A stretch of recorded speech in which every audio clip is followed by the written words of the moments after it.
What is going on, everybody? How we doing today? One moment. Yeah, I think that's good. How we doing? We doing okay? I sure hope we're doing okay. Let me make sure the it might be a little low. Might be a little bit low.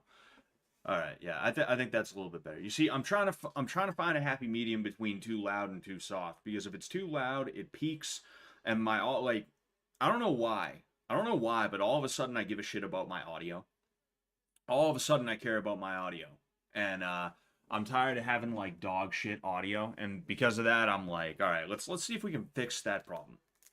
Let's see if we can fix that problem. But anyway, how we doing today? We doing okay?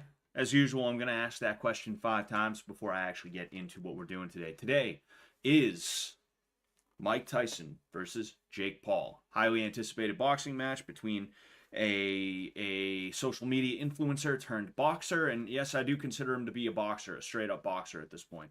Someone like KSI, he is an influencer boxer. He's just kind of playing around with it, and there's nothing wrong with that. At the end of the day, he's still getting into a fight, right? He is a boxer. It's just that he's more of a social media guy in the first place, right? He's a social media guy, is what he is. But Jake Paul at this point, like, when's the last time you saw Jake Paul doing like Disney shit? When's the last time you saw Jake Paul? Remember when Jake Paul was the everyday bro guy, the it's everyday bro guy? You remember when he was that, right? He hasn't been anything like that for years now. He's just been doing boxing. So good for him. Good for him. He has other business stuff that goes on and everything, so that's cool too. But he's mostly just a boxer now. So he's an influencer turned boxer as opposed to an influencer boxer, right? That's kind of the way that I see it. Now, not only is it Mike Tyson versus Jake Paul today, but it's also my birthday. It is my birthday today. It is my 30th birthday. So I'm happy to be spending it with you guys. All right, I'll be honest with you. There's been some shit today that's been bugging me. There's been some shit today that's bugging me, but I'm just trying to do my thing, trying to just enjoy my day. My wife, she bought me these gloves today, so thank you very much to my wife. There's some nice turtle shell gloves, right? These are the gloves that if you're getting ready for an MMA fight, these are the ones that you want to use to spar and stuff like that because they're a little bit more like boxing gloves, but as you can see, you can actually utilize them. I've been kind of trying to familiarize myself, break them in a little bit all day. And they're nice. They feel good, and I like them, and I can't wait to start hitting the bag and maybe even doing a little bit of sparring with them. But yeah, so it's weird. I wanted to do a video today. And I probably will, but I wanted to do a video today where I just kind of talk about how it feels to know that I am in my 30s now. I'm in my 30s. I'm never gonna be in my 20s again. I'm never gonna be a 20-something year old again. And I wanna talk about how even though there's obviously no real difference between me today and me yesterday, the fact of the matter is that I mean there is a difference. There is a difference. The difference between a 26 and a 27-year-old is like nothing. A 26 and a 2017-year-old are the same thing, but a 29 and a 30-year-old are not the same thing if you're looking at it the right way. And in my opinion, right? And that's kind of what I want to talk about is,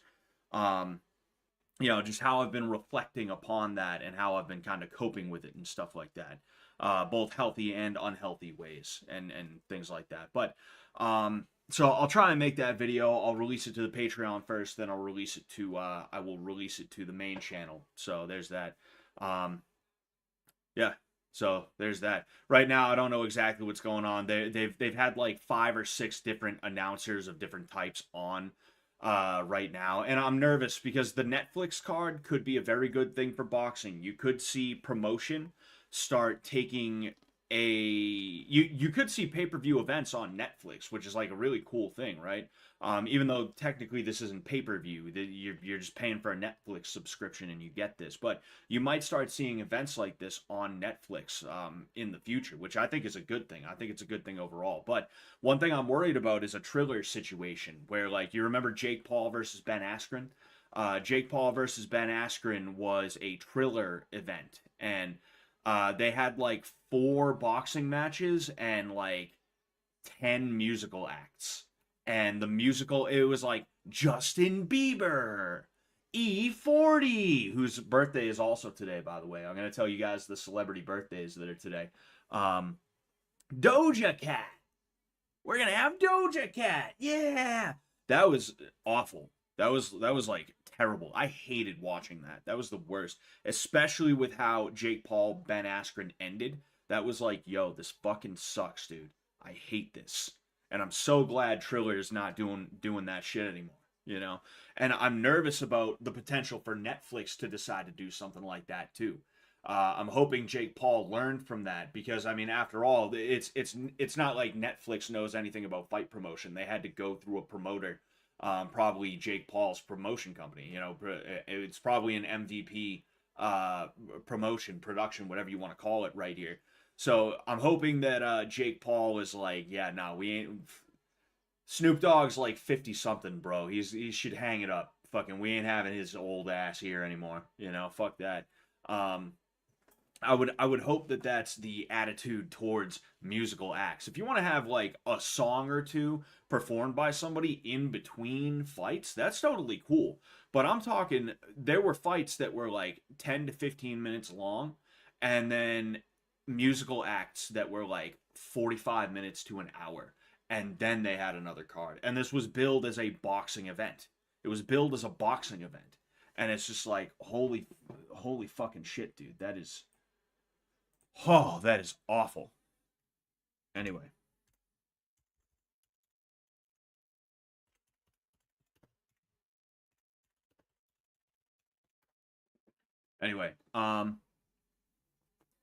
Happy birthday, Scott. TTS is only on the tank tonight. I do declare. What do you mean TTS is on the tank? Are there I see what you're saying. Hey, thank you for that, man. You know, if you wanna support Fish Tank and also confuse the fish, definitely send Happy Birthday Scott. You know, on TTS on Fish Tank, definitely like go ahead and do that because that'd be funny. They'd be like, who the fuck is Scott? You know, I saw Jake Paul selling cheap Prime down in alley to your nan last week. Scott wouldn't trust him one bit. Oh yeah. That's why my nana was tweaking. Yeah, you see they have the Dallas Cowboys cheerleaders. I'm gonna have to get up and go in a second because I have a frozen pizza in the oven. That's my birthday dinner. Is fucking frozen pizza because my wife is at work. We did something for lunch. But you know, I just like I went to a wake today. I went to a wake on my birthday, on my 30th birthday. You know, it's because I'm a family member of mine. It was an uncle of my dad. So like I didn't know this guy growing up. You know, by like our families just kind of stopped hanging out like that. You know, by the time I was born, but you know, my dad's uncle died, and I wanted to go to that. I felt like I had to go to that, right? And a lot of my family wasn't that too. Like a lot of my like closer family, you know, and then of course there's distant relatives there as well. But yeah, it's just a weird birthday. I won't say it was a terrible birthday, but it was a weird birthday. It was a weird birthday. So one of the cheerleaders, I'm pretty sure, just kicked one of the cameras that were walking down the catwalk. That's pretty hilarious. What was I gonna say? I wonder how much NFL cheerleaders get paid. I wonder if that shit's even worth it for them. I wonder. Maybe they get paid in opportunities to fucking date and marry the players. Maybe that's their pay. But anyway, yeah, it was a bit of a weird birthday. You know, fucking. But anyway, with that said,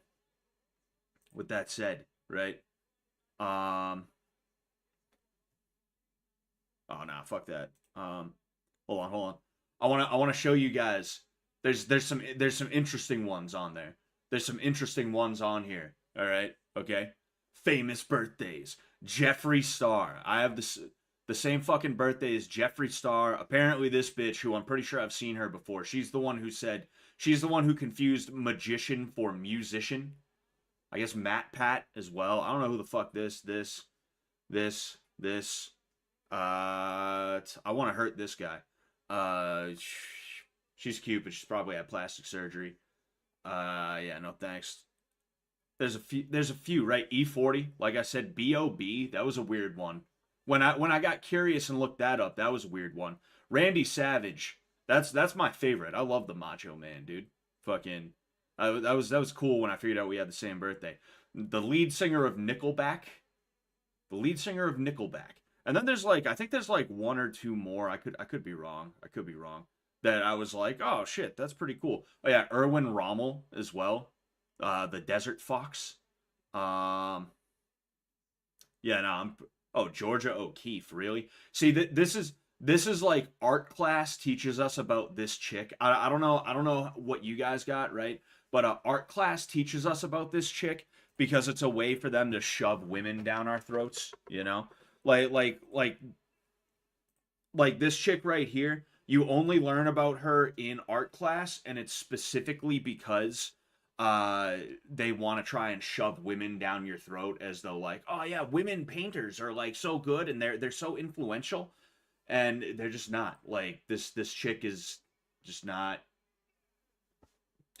she if she was that if she was like it's hard to explain what I'm trying. Oh geez, they're already starting the first one. It's Winderson Nunes versus some Indian dude. But anyway, like there's people that get shoved down our throats, like Harriet Tubman, right? Harriet Tubman, I'm convinced was mostly, oh, I'm just realizing something. Harriet Tubman was mostly just like folklore, right? Like I don't believe half the shit that they told us about Harriet Tubman. And it's not because I'm a hater, not because I'm a racist or anything like that. Damn, I'm all like, there we go. But because like it doesn't make any sense. It just doesn't make any sense when you really start to think about it, you know. Apparently Harriet Tubman was supposed to be a spy. So what does that mean? Did she infiltrate plantations? Did she infiltrate Confederate lines or something like that? How was she a spy? Just like as an example. And I haven't looked into Harriet Tubman for like years, obviously. But what I'm saying is someone like Georgia O'Keeffe, someone like Harriet Tubman, it's just they picked somebody and they made them into someone or something that they are actually not. And it's specifically just so they can try and tell you that like, oh, actually girl power, you know? But anyway, this is Winderson Nunes versus some Indian dude. Winderson was actually born in the same state that my wife was born in Brazil, Piauí. That's why I know who Winderson is, because she tells me, we in this song, we in this song, however the fuck you say his name. Anyway, most civil activists haven't done half of what is attributed to them. Their name often outgrows them, especially when it's something hard to dispute. Exactly, right? Because like it's not like it's hard to dispute, but it's also hard to prove. And depending on how you feel about it, you're gonna go with either one, you know? Hold on one sec.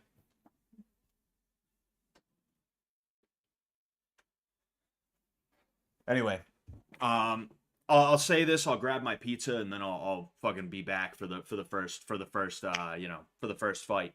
Anyway, like this is actually kind of big for Winderson because he's an influencer boxer. He was a comedian in Brazil, and he wasn't that bad as a boxer on the influencer boxing cards. But this Indian dude is apparently the first ever ranked, like internationally ranked boxer from India by the WBC. So that's actually pretty big, right?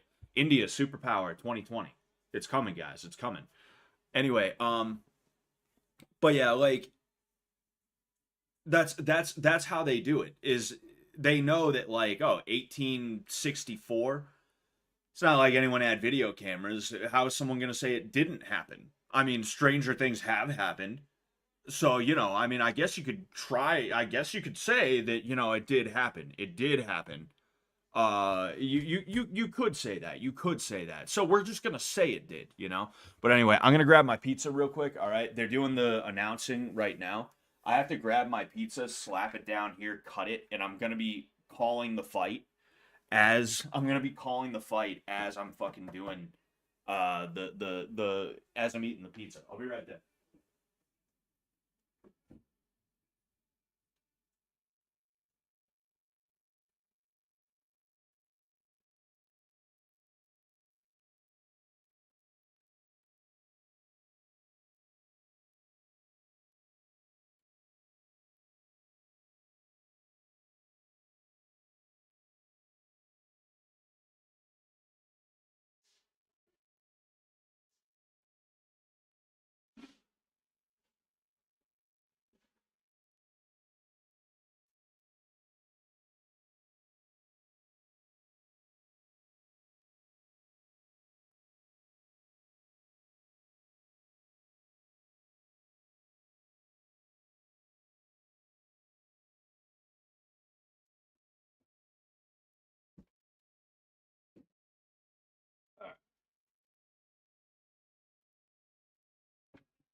Man, I forgot a fucking cup. They're announcing the they're announcing the third worlders now.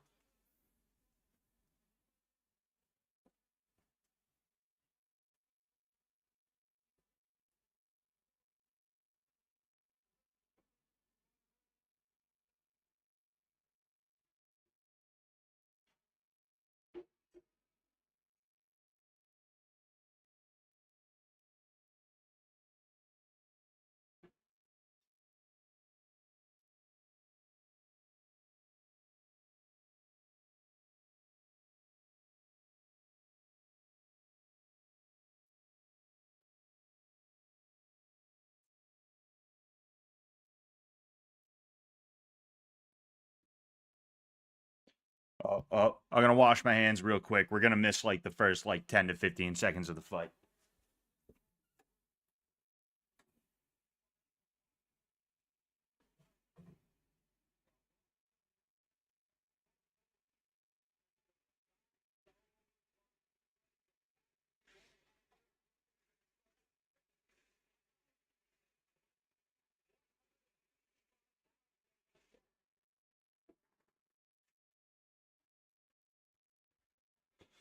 Oh, all right, fight started right now. They both just kind of they're both just kind of feeling each other out right now. Indian has his hands pretty low, like real low. Um I've never seen I've never seen the Indian fight before, and I'm gonna be honest with you. I don't know how much these guys weigh. I didn't catch the tail of the tape, but I don't know. There's something about the Indian dude. He just kind of looks out of shape. He looks a little soft, if I'm just being honest about it. Again, I don't know what weight these guys are, so like what weight class they are, it does have an effect. But there's just something about both of them. Ooh, that wasn't bad. That wasn't bad. Hold on, one sec.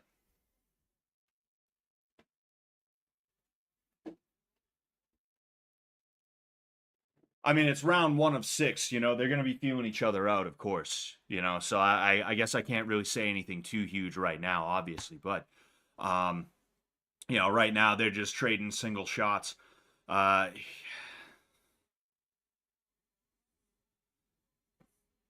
hmm.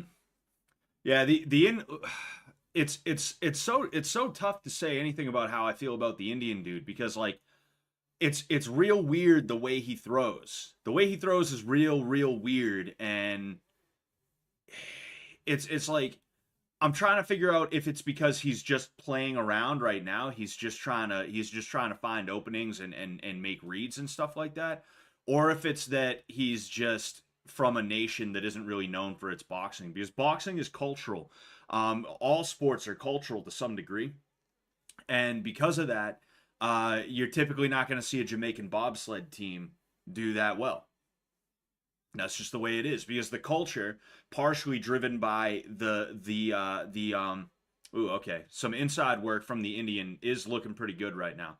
It's the outside work specifically that I'm a little bit weirded out by because he's got his hands down here, right? He's throwing some arm punches and they just look strange, you know? Ooh, that wasn't bad. That was a nice left right combination. One of them snuck through and clipped Winderson a little bit, you know. I almost keep calling him Anderson just because when I think of a Brazilian with a name like that, I think Anderson Silva.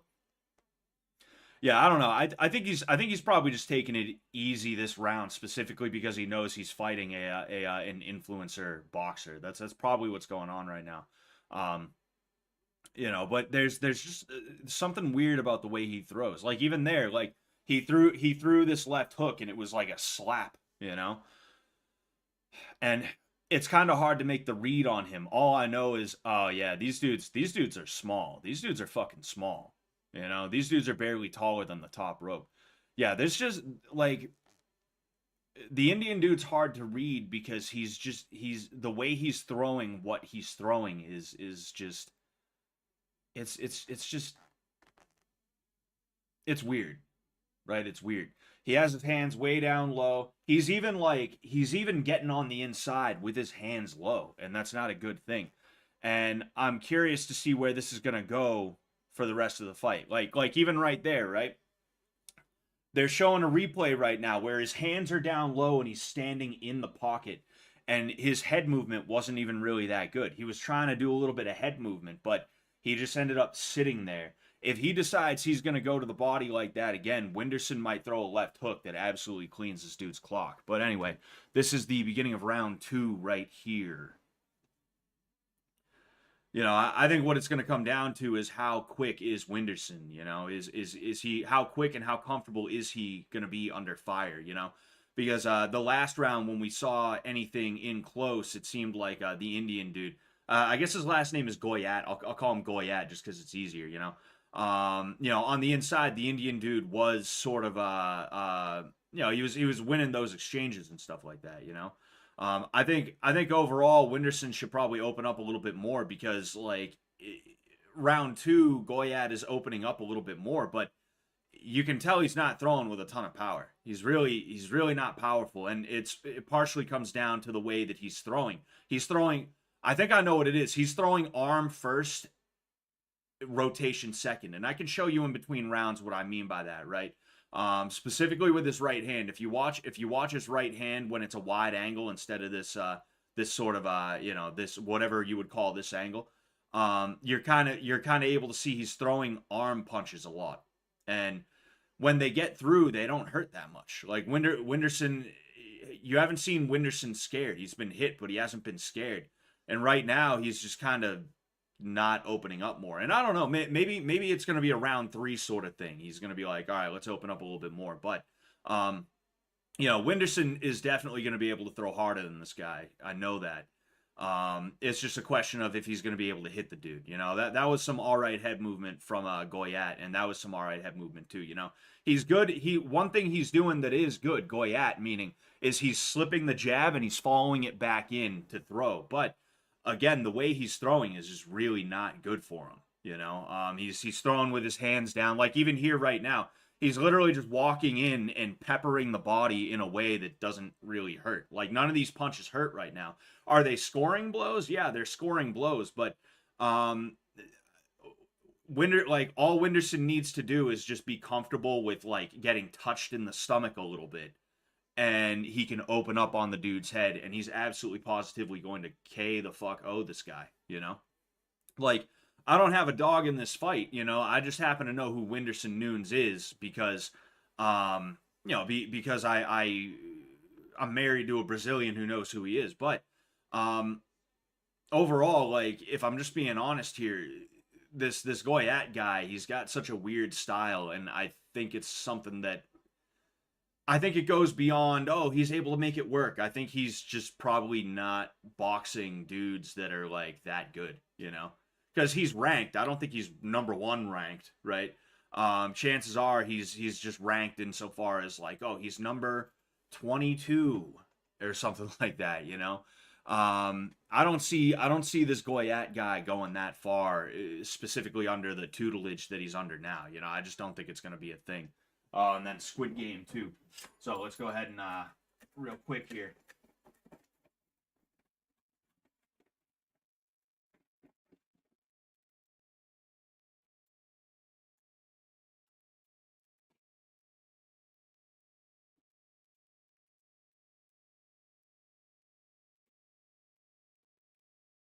Don't worry, don't worry.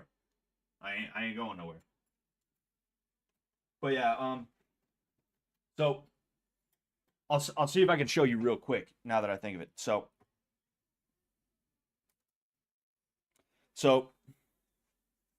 when you throw a punch, right? When you throw a cross specifically, you turn your leg first and then you extend out. That's the way it goes. It looks like it happens simultaneously, but if you slow something down, you'll see it's that.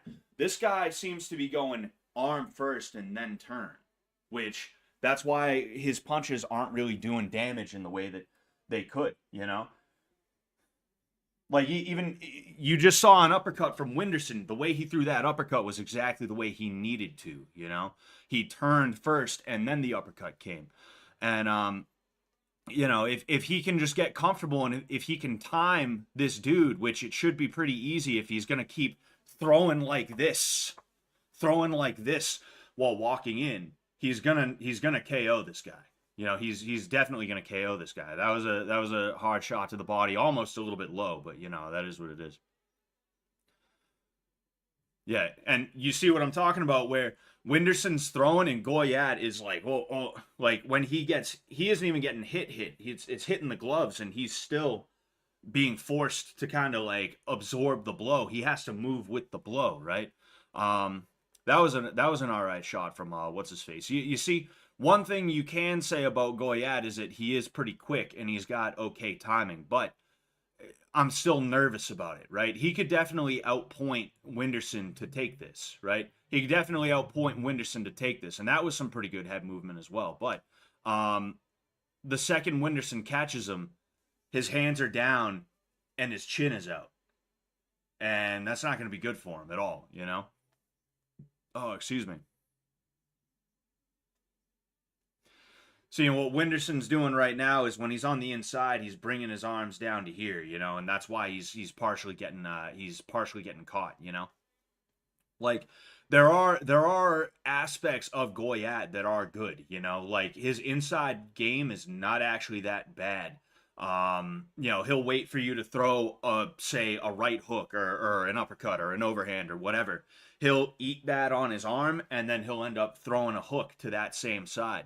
It's really tough to feel comfortable doing something like that. You know, it can be tough to feel comfortable doing something like that because you really want to try and make sure that you're not going to accidentally go first and get hit. So it can be a little weird, you know.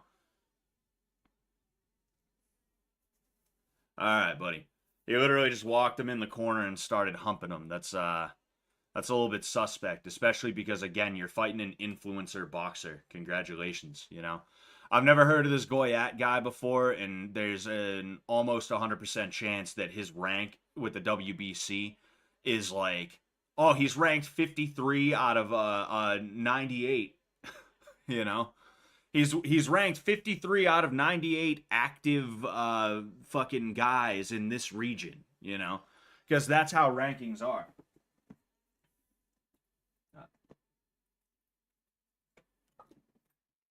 Well, all right. Yeah.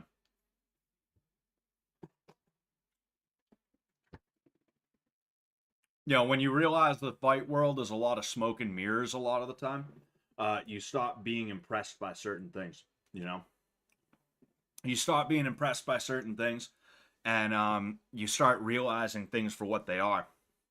And because of that, when some asshole like that is gonna try and embarrass somebody, you're not laughing at it. You're like, wow, you're fucking eat shit, pussy.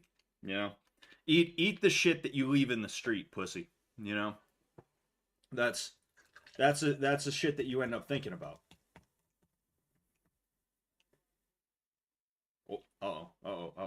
Almost poured too much Coke. All right, so this is round 4. So as of right now, Winderson Nunes needs a knockout. I wouldn't give any of the rounds thus far to him. And I think he could score that, you know. Including this round, there's 3 rounds left, and this Goyat guy does not have KO power. He just does not. We have not seen that, and we're not gonna see it, you know. Winderson, on the other hand, though, he's definitely gonna have that KO power, you know. He's just gotta catch Goyat at the right time, you know. And part of that is being comfortable with taking a shot, which, you know, me, I don't like taking punches. I don't like having a counter punch by being like a Rod Tang, you know. That sucks. So I'm not going to sit here and act like it's easier said than done. It's definitely not, right? It wouldn't surprise me if this whole fight goes like the last 3 rounds and this round so far have been going, you know? Goyat is keeping his hands up now, though, and I think he was probably just toying.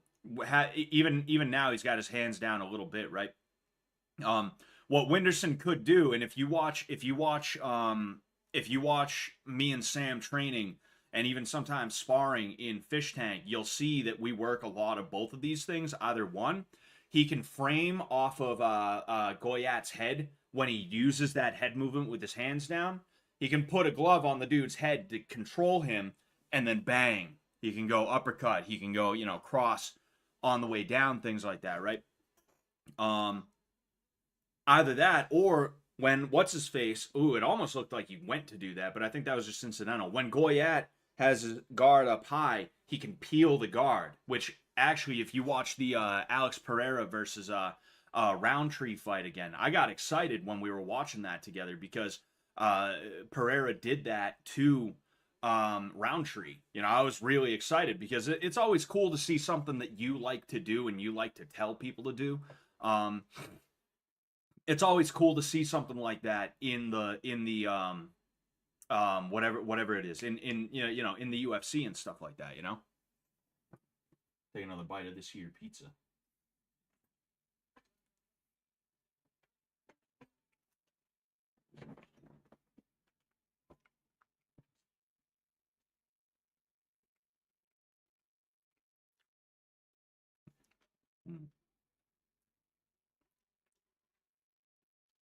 See, I'd like to see Winderson.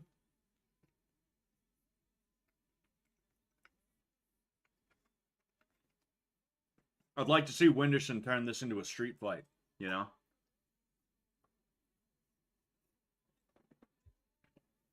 Because that's kind of what he's got to do right now. You know, he's got to grab, he's got to hold, you know?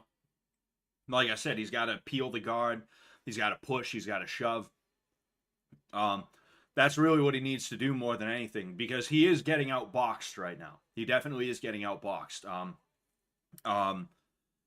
He's Goyat is just quicker. He's quicker. That's really what it is. And he's probably a little bit more comfortable in certain situations than Winderson Nunes is. That's a big issue with fighting is feeling comfortable doing whatever it is you want to do. And you excuse me. I talk about this in a video that I don't think I've actually released yet. I have to release this video, but I talk about how to get killer instinct and really how to be comfortable with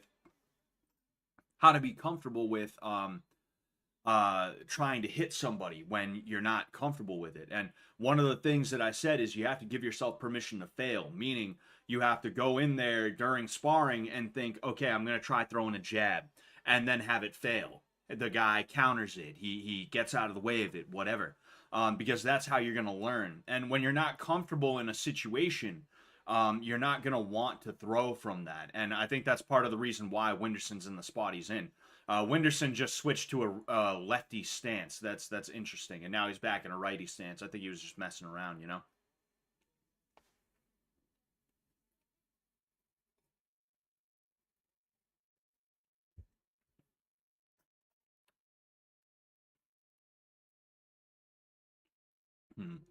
See, one thing Goyat is good at doing. One thing Goyat is good at doing is finding openings, you know, and that's part of where that pitter patter sort of style that he's got you know, that is where that benefits him, is because instead of having to throw everything into his punches, he is able to kind of sit there and just keep the dude overwhelmed with like 3 or 4 shots, and then be like, bang, bang, bang, bang. Oh, okay, I'll go around this way because the guy's glove is here instead of here now, you know?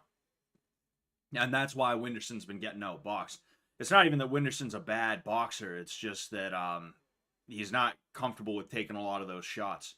And this dude's quick, you know?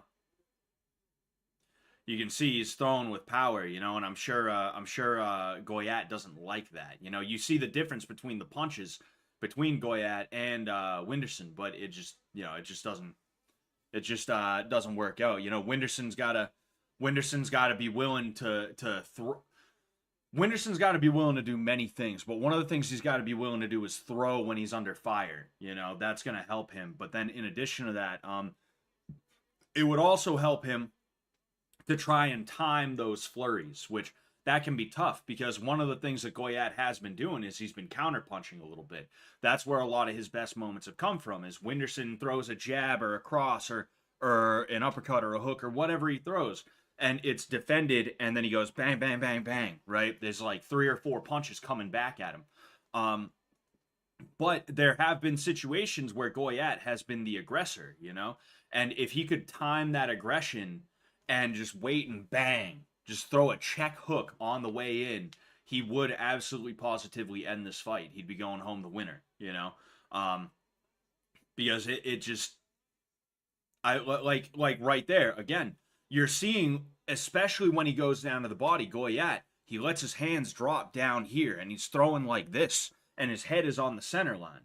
If Winderson could get comfortable either A, waiting for him to come in and start throwing those, just take them on the body and go bang, just rip a hook. Or if he can wait for what's kind of happening right now, Goyat walking forward, throwing punches, he could step out and check hook, or he could step out and throw an overhand, and he would catch the dude, you know?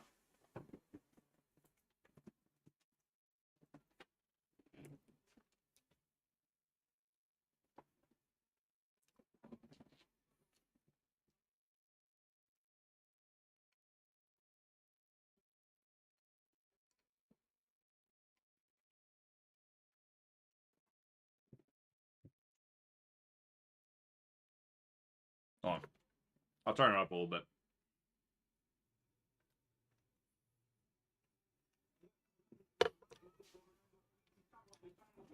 I don't know what's being said. They're both speaking foreign languages.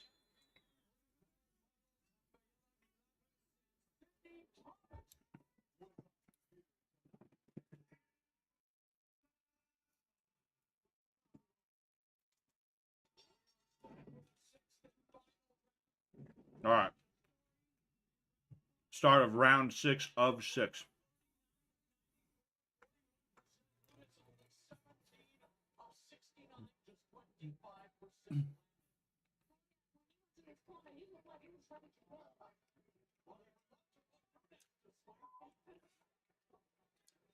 The announcer, I don't even know who it is, he was like, they'd love to put Nunes asleep. And it's like, Goyat ain't putting anybody to sleep. I want to see this dude's box record. I want to see how many KOs he has. Because the way he, ooh, that was a nice shot right there.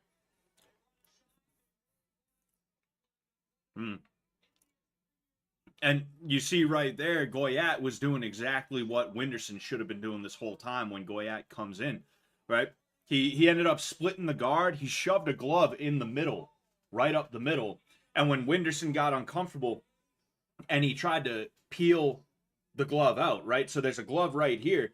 Winderson got uncomfortable and was like, get that out of here. When he dropped his hand trying to swat the glove away, Goyat ended up coming with a right hand, right? That was some schoolyard bullshit that looked pretty good. And then in addition to that, he ended up framing off of Winderson's head with his left hand. That's what Winderson should be doing. And that's kind of like it's funny, when you're learning to box, you have to learn the right way and then learn the wrong way, right? And what I mean by that is you're going to come in and a lot of the things that you would do naturally, a lot of the things that you would do because you are um, just trying your best to get through a fight, um, you have to unlearn it. You have to unlearn how to do it, right? You have to learn good habits. And then after you get good enough at good habits, you can start learning how to weaponize what would be considered bad habits, right? Um, as well as things that aren't necessarily considered to be part of the rules of boxing. Like the rules of boxing state you're not really supposed to be doing any kind of grappling, and framing off of someone's head is grappling, right? Um, you're not supposed to be constantly like trying to grab at people and manipulate people and stuff like that. That's not something that's supposed to happen. But also, when's the last time anyone got in real trouble for that in a match? Never. So it's a situation where if you are gonna get into a boxing match, you might as well utilize that to your advantage, because even though technically it's against the rules, no one's gonna get in trouble for it. So is it really against the rules? I don't think so. I don't think it is, right?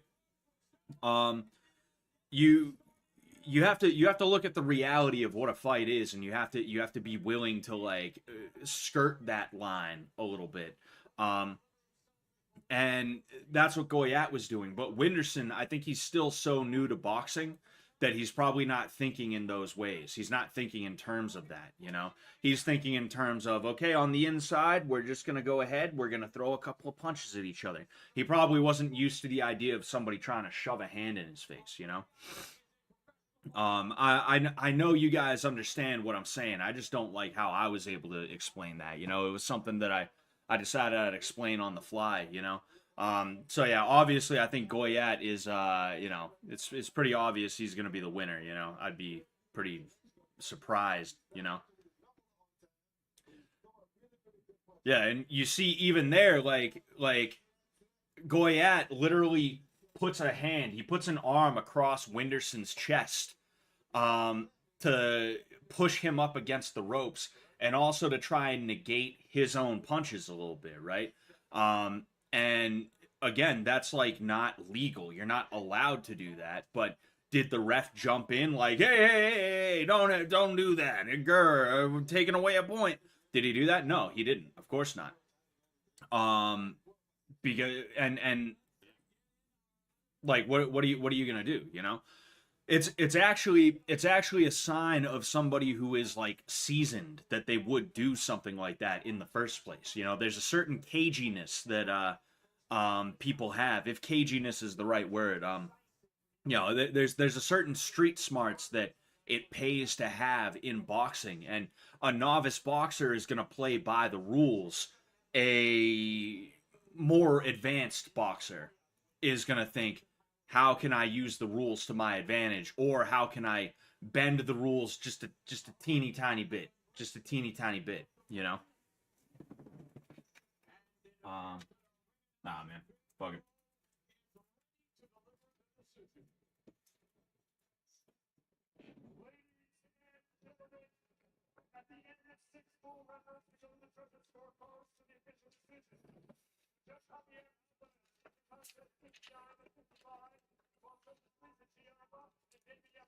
Nubs asked who I got tonight. I don't know. I don't like making predictions, you know, because at best it's just kind of meaningless, you know. I understand, like, you know, it's coming from a standpoint of being curious. I understand, you know. I'm not trying to like be rude to anybody or about anybody or anything like that, but um there is a certain frivolousness to even thinking about that kind of thing, you know. It's kind of like whatever, who even cares, you know. Oh, you see, like, Goyat landed 171 out of 491, it looks like, punches, almost 500 punches from what it looks like. And he only landed 34% of those, right? Like he only landed 34% of what he threw. Again, it's volume. It's volume, you know?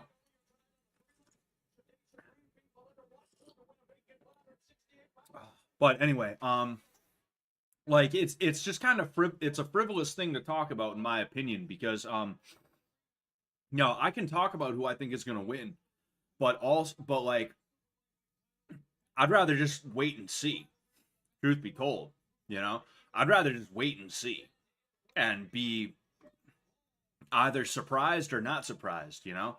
I just want to see what goes down. So all of the like, oh, I think this guy's gonna win because of this, and I think that guy's gonna win because of that. It's like, nah, nah. Who even cares?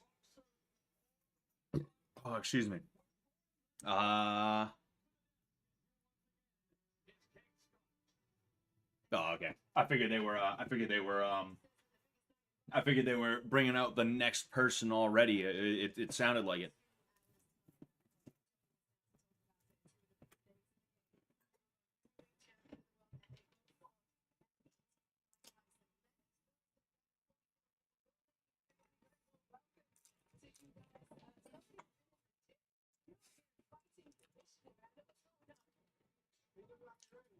They brought in Holyfield and Lewis, two guys that beat Tyson.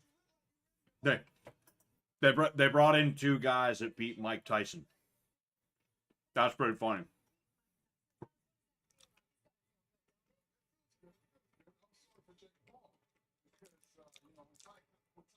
Oh, excuse me. Anyway, one time someone threw a rock through my car window when I was in it on break, and I realized how discombobulated you become when surprised. Oh yeah, 100%. You know, um, that's why when someone surprises me, the hands come up immediately. You know, the hands come up immediately, and it's not like the hands come up and I no, it's like the hands come up and I'm like, whoa, what the fuck? And then I start like analyzing, you know? Um um like I said, it's not like I just start throwing punches right out the gate. But I've had to have talks with people, you know, because when somebody scares me like that, when somebody scares me like that, anything other than me realizing, oh yes, this is a friend or this is somebody who's not worth trying to take a swing at, I'm probably gonna try and take a swing at them in some way, you know. And there's been it almost happened the other day, just completely and totally by accident, right? Um, my wife was walking, right? She was walking, and there was a door that was halfway open, and we were both walking to the door at the same time, and it was just open enough as to where we didn't like, it was one of those things where she grabbed it and was gonna pull it open, and we practically walked into each other, and it scared the hell out of both of us, you know, and I had a moment there where even though I recognized the form of my wife, I still wasn't 100% sure, right? I was like, okay, this looks familiar. I know who this is, but like, is it? You know, that's almost kind of the way that it is, you know, and yeah, it's really weird getting caught off guard like that. Um, sorry, I've been talking with my mouth full this whole time. It's really weird getting caught off guard like that, and it's the best you can do is to just like one try to not get caught off guard by people, you know, kind of do that every now and again. But then two, when you get caught off guard, just assume a fighting stance and get ready to fight like immediately, and then make the determination. If it makes sense, what I'm trying to say, you know.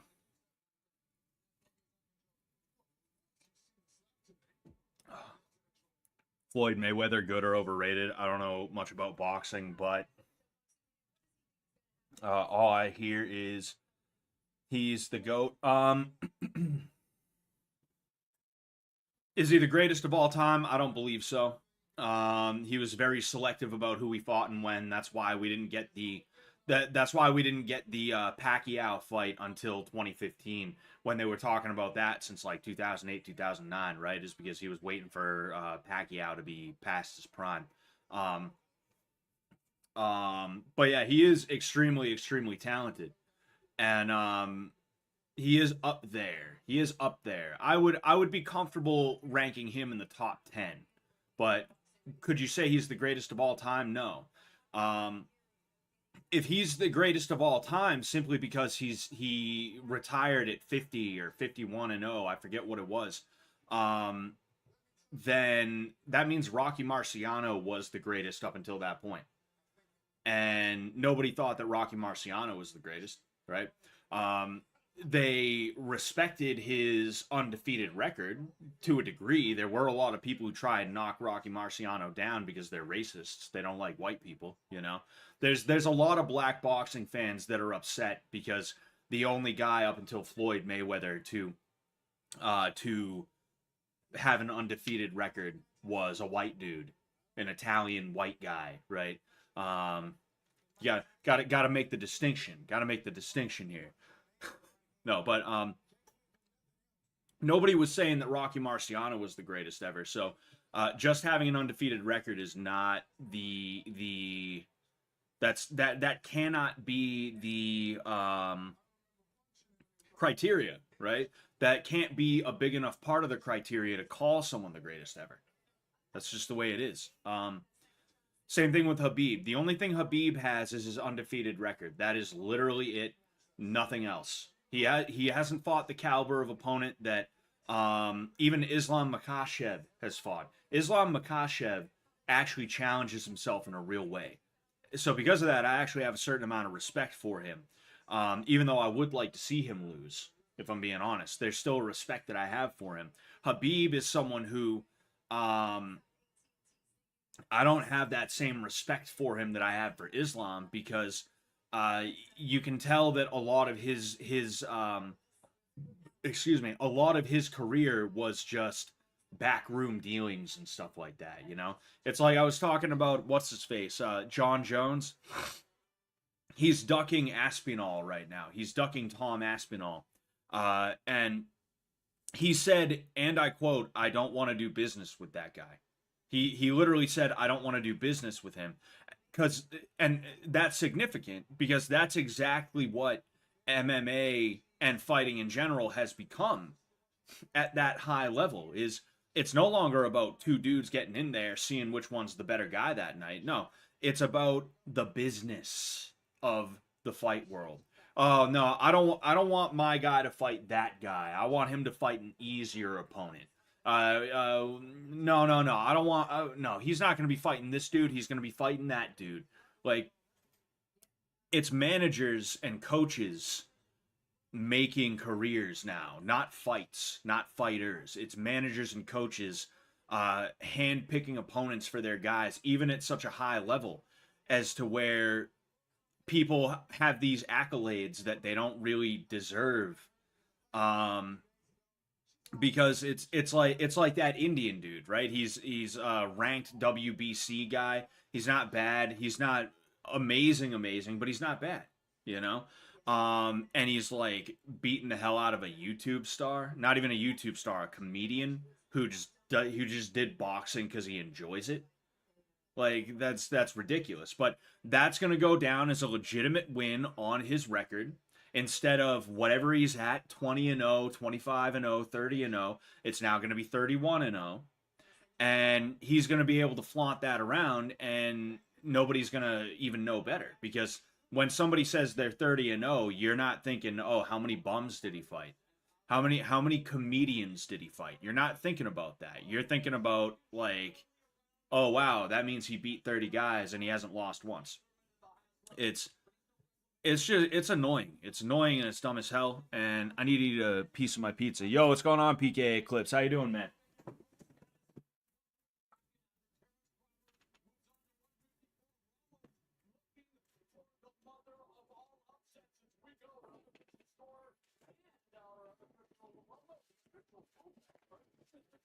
Yeah.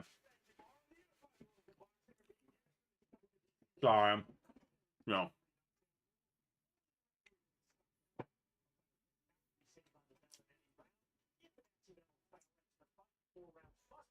Oh. Oh man.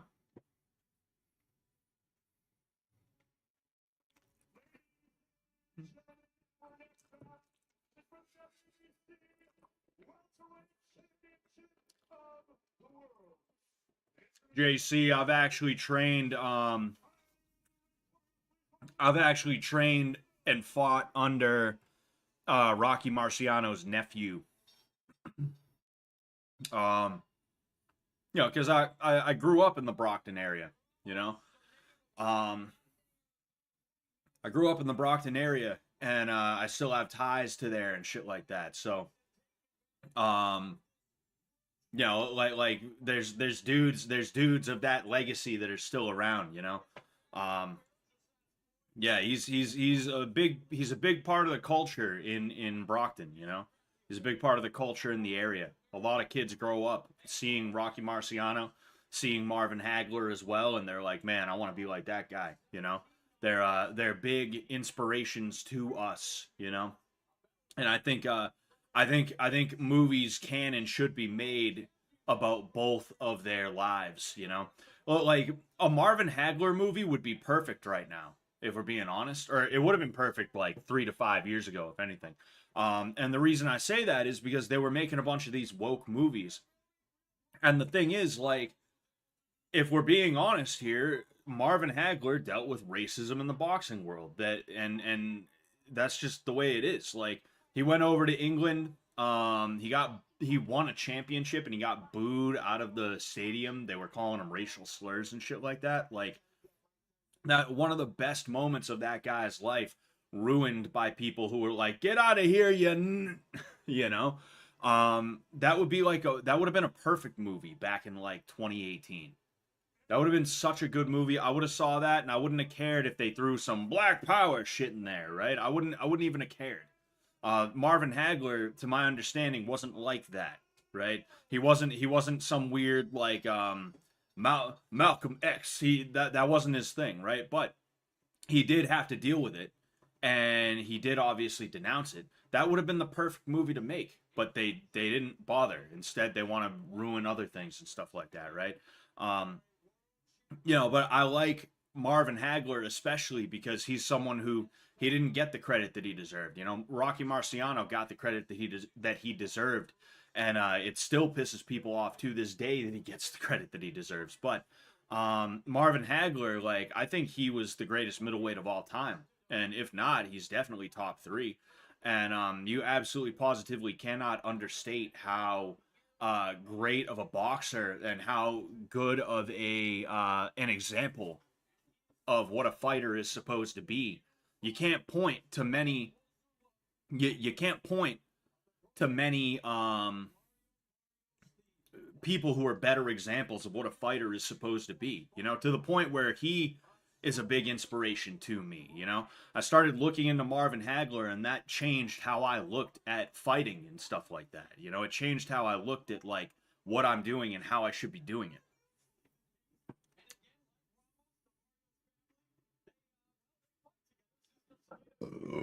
Oh, excuse me. Barrios taking this next one. Oh, Barrios, apparently. His name is Barrios. All right. Still better than me. I'm out here fighting actual bums. That's funny. Kind of slim pickings for Mike, but maybe Paul's happy, even if just to get the opportunity or push. Oh, man, excuse me. Yeah, I mean, the thing is, if we're being honest here, right? If we're being honest here, Mike Tyson fighting is not as big of a deal as it used to be. What is the big deal? What is the big deal is the fact that he's fighting Jake Paul. Like, if Mike Tyson could have fought anyone else, I'm sure he probably would have. If he could have fought, I don't even know. If he could have fought somebody who was more his age, I think he would have. But I don't think, one, a lot of people would want that, and two, I don't think a lot of people would want to see that, right? I just don't think it's something most people would want to see. They'd be like, he's doing what? All right. You know, but the spectacle of this, I think, is probably the big selling point. And, I mean, it's like I said, we're looking at Jake Paul here, you know? Those chicks right there are fucking small as shit, and they're not very attractive to me, if I'm being honest with you. Like, on paper they're attractive. On paper they're attractive. You know, two petite, very feminine women. But there's just something about them that's a little bit too plastic in like a really bad way. You know, like legit. I would if if I had to go for a plastic looking girl, I would literally rather have someone like Alexis or Blicky, right? Alexandra. Um I would literally rather go after girls like that than those two girls behind the announcer guy because there's just something about them. One of them kind of looks like Pokimane just a little bit, right? And you know how plastic Pokimane is. You know, she is a skeleton with 10 pounds of makeup on. And that's just what I feel like I'm looking at when I see those two girls. It just stuck out to me so hard. It just stuck out to me so fucking hard. I had to say something about it, you know? Anyway.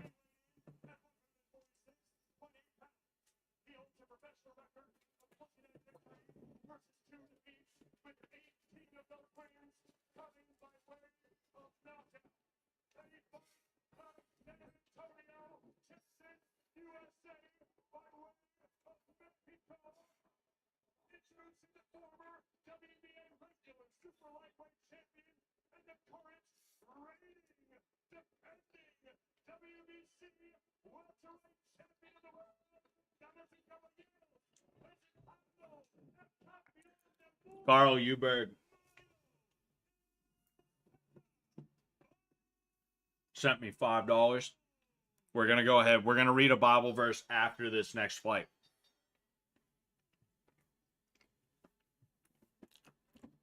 I actually didn't mean to put those things up tonight. I actually didn't mean to put them up tonight. So, I'm going to take that down. But we will read the Bible verse. Don't you worry.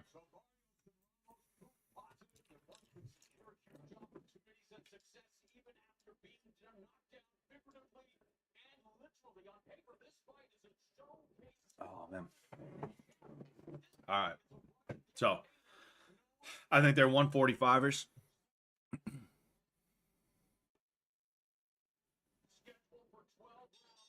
12 rounds. Oh, man. No, 147 pounds. Jeez. See, that is one good thing about MMA is that the weight classes are pretty easy to remember and they're simplified, you know. It's every 10 pounds, you know. 125, 135, 145, 155. Then you have a bit of a weird one. Instead of 10, it's 15 pounds. You go to 170. Then you go to 185. Again, another 15 pounds. Then you have light heavyweight, right? You could even put like you know, which light heavyweight is 20 pounds, right? The difference between 185 and light heavyweight is 20 pounds because the 205 is the light heavyweight limit. 185 is the middleweight limit, right? But like it's boxing has like so many different weight classes where it's like the difference is like 2 to 4 pounds or like 5 pounds or something like that, you know? And it's just such a weird thing. Wrestling has a similar thing going on where they'll have weight classes every 5 to 10 pounds.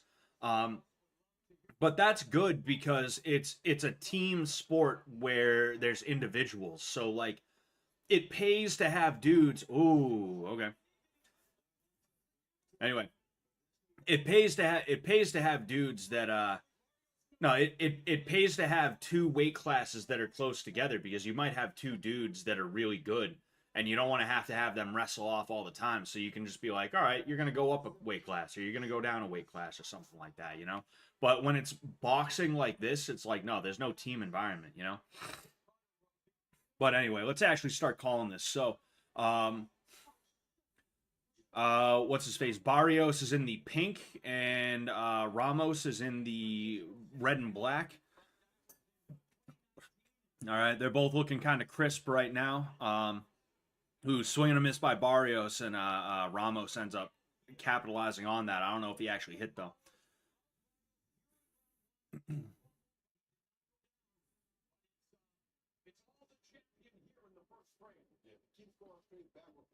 This looks like there's quite a height difference between Barrios and Ramos. Barrios being a little bit taller here. When I say a little bit, it almost looks like he's a whole head taller than Ramos. That's pretty crazy. Now that I'm looking at it, it doesn't just look like a height difference. It looks like a weight difference too, you know, which is pretty crazy, you know. So we got 10 seconds left.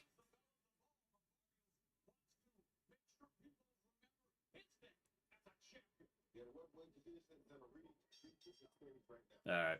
So they felt each other out a little bit that round, you know, mostly just exchanging ones. You know, ones meaning single punches.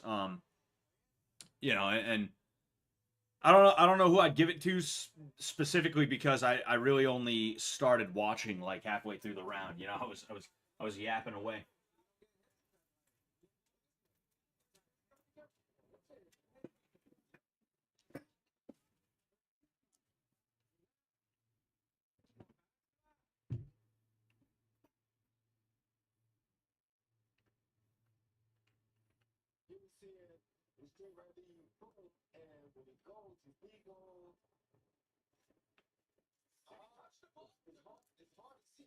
Mm. Looks like there was a potential knockdown.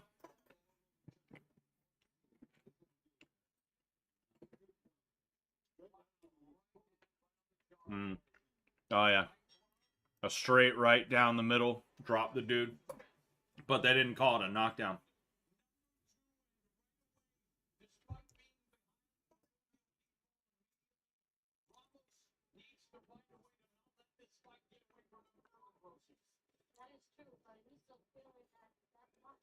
So Barrios is you know, Barrios is moving forward, but he's moving forward in a way that's working for him, you know. He's using his jab to push him back. Ooh, man. There was Barrios threw like an uppercut, maybe even a hook, because Ramos slipped to the inside, meaning if somebody throws their left hand at me, right? If I go this way, I'm going in towards their body. If I'm going that way, I'm going out away from them. So if I slip this way, I'm slipping to the outside. If I slip this way, I'm slipping to the inside. And Ramos keeps slipping to the inside, and one of the times he ended up getting caught, which was pretty cool to see, you know. But yeah, even the announcers noticed the size difference between these two, you know. It really looks like a dude in a higher weight class is fighting a dude in a lower weight class, you know. Ooh. Swing and a miss from Ramos. Barrios changes levels to get out of the way of the slip under the hook. Barrios just threw a hook to the body and then an overhand right after that. I believe both of them landed. You're starting to see Ramos slow down what looks like a little bit. You know, what he needs to do is he needs to get inside, which he just tried to get inside. He just stepped in and went glove to glove with him, and Barrios ended up pushing him back. You know, and that's kind of what I was talking about with guys that, as they're more seasoned, they're not just going to sit here and be like, oh, I guess we're just glove to glove now. They're going to be like, oh, no, get the fuck away from me, you know? You can choose to play boxing or you can choose to fight. And a lot of guys, even slick boxers, they're choosing to fight. They're just fighting their way, you know, and their way is to use slick boxing. You know, the difference between this and the last fight is Winderson was choosing to box when he really should have been choosing to fight. You know, he should have made it into a street fight, and he might have had a little bit better success. Like Barrios is doing right now when Ramos steps in. You know, ooh, yeah. Damn, that was sick. Barrios throws a quick hook and then bang, he throws a cross right down the middle, and it sat Ramos down.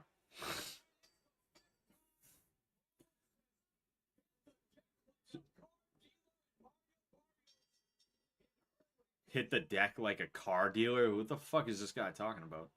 This announcer sounds familiar. I'm pretty sure he's someone in the fight world, but like that was just the weirdest fucking shit. Anyway, yeah, that was really cool to see.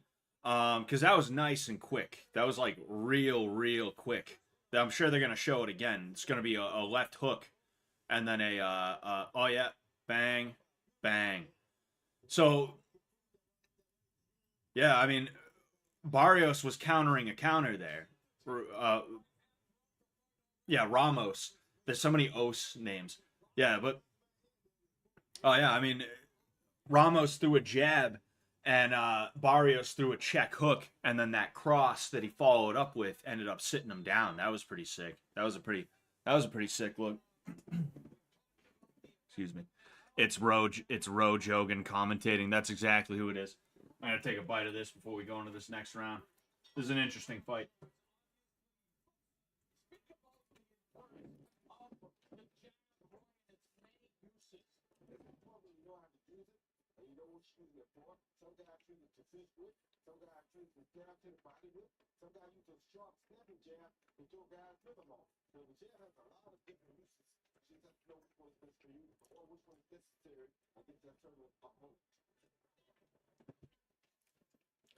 See, Ramos is trying to stand in the pocket, which is not good, you know? This is why it can suck to fight somebody who's taller than you, especially if you're choosing to play boxing, right? Because there's a lot of guys out there that learn to fight a certain way, and it's not good for having to fight dudes that are taller than them. And this is one of the ways that Rocky Marciano was really good. Rocky Marciano wasn't really a jabber. He had to get in from underneath, right? And because of that, you would see him literally, and this is how I fight Sam, right? You would see him literally be bent over like this, right? He'd come to this spot, whether his hands were up, whether he had more of like a Philly shell kind of stance, right? Because it would make it a little bit harder for him to hit. It gave less of a target, and it made him a little bit safer to get inside. What Ramos is doing right now is he's trying to have a boxing match with a dude that is a much better boxer than him, partially because of the natural gifts that he was born with, you know? That wasn't bad. You know, Ramos throws a jab. Barrios returns with a cross, but then he slipped backwards to get away from that cross. That wasn't bad, right? But what Ramos is doing is he's trying to win the jab battle when he should be focused on trying to work the body to get Barrios' hands like that. That was good. He got on the inside. He threw 2 left hooks to the liver, and I'm sure that didn't feel good. You know, and then there he ends up throwing a cross. He steps in, and then he ends up getting back out. That's the kind of shit that he needs to be doing. Instead of standing this far away at all times trying to throw his jab, he needs to get in and start working that body, you know? Like right now, he's just back to kind of standing on the outside throwing jabs, and that's what got him sat down, and that's what just got him bopped right there. You saw the head snap back again from a jab. You know, he's taking way too much damage for no reason, you know? He's got to make Barrios uncomfortable.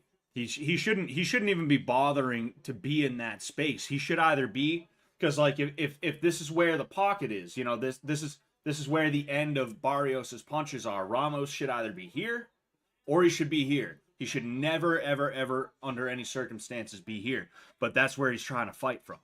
And that's why he's getting pieced up, you know? You have to fight somebody. You have to fight somebody who is taller than you a certain way. It's not a stylistic choice. It's not like a thing you do if you feel like doing it. If you don't do it, you're gonna get pieced up. Unless this guy who is taller than you is just absolutely positively not doing what he's supposed to do. Which that's what Barrios is doing right now, is what he's supposed to be doing, you know? It's just, yeah, it's just, he's getting pieced up, bottom line, you know? And obviously, right? Obviously, you're glad they waited for tonight to do boxing. What are you talking about? Fish Tank? They're not doing boxing on Fish Tank tonight, are they? I hope not, because we're watching this. I want to see who fights who on Fish Tank.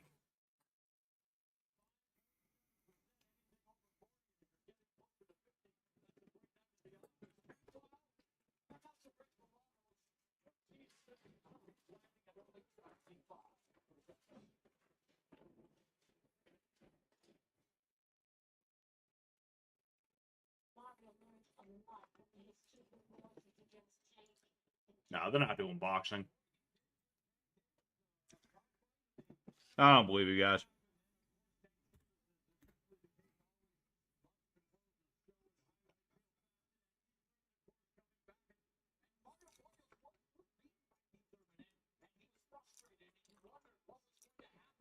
Oh, well, they are clearing out,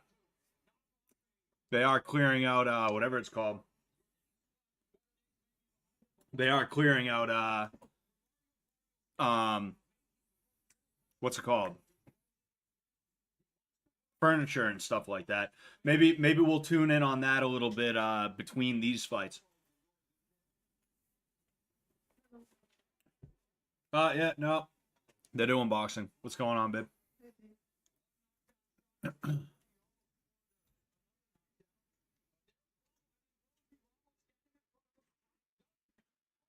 You see, that's what Ramos needs to do. And even the announcer was saying Ramos is just standing right in front of him. He worked his way in with round punches, you know? And there he worked his way in and he got out, too. He's starting to figure Barrios out a little bit, but I don't know if it's going to be enough. I mean, it is only round 4 of 12, you know? If he picks it up a little bit, he can definitely win this, obviously. You know, he can definitely, obviously win this.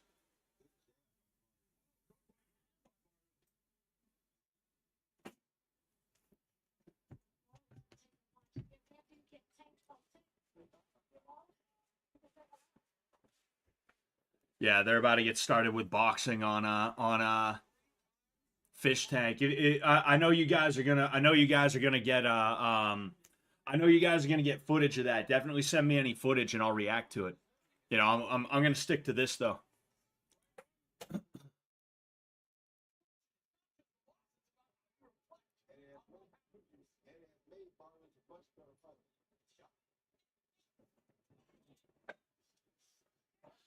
You see, and again, like I was saying earlier, you need to fight a taller opponent a certain way, and if you don't, you're just going to get pieced up, right? You don't stand in front of them at this range. You either got to be outside of that range or far inside of that range, and that's what Ramos is starting to do better now. You're starting to see him winning some of these exchanges, and the way he's getting inside is good.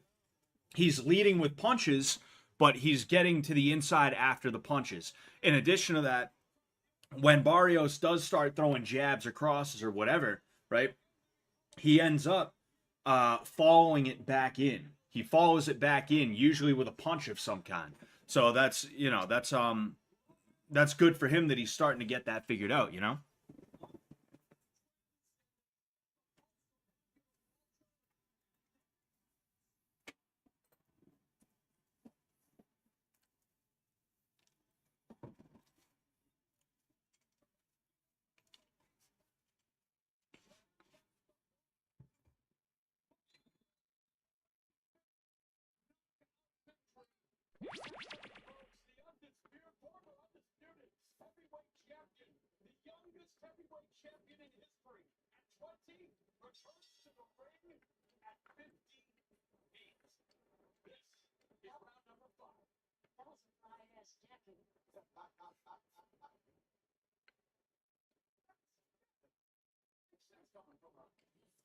Oh, all right, round 5 of 12.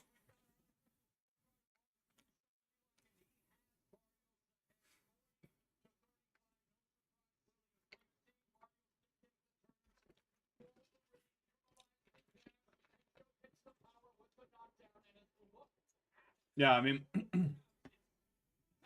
Ramos is starting to get his shit together, but and I mean, don't get me wrong, he has time, but he's gonna have to take this round and all the other rounds if he's gonna win on scorecards, right?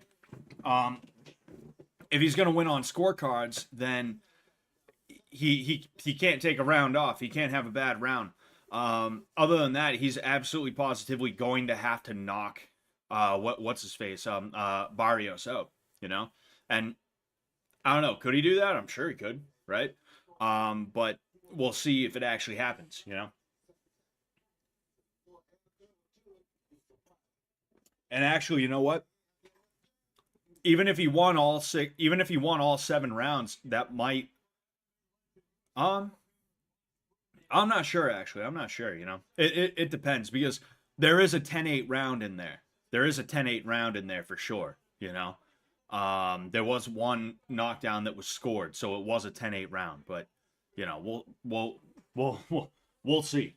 We'll see how it's scored if he does take all 7 of these rounds.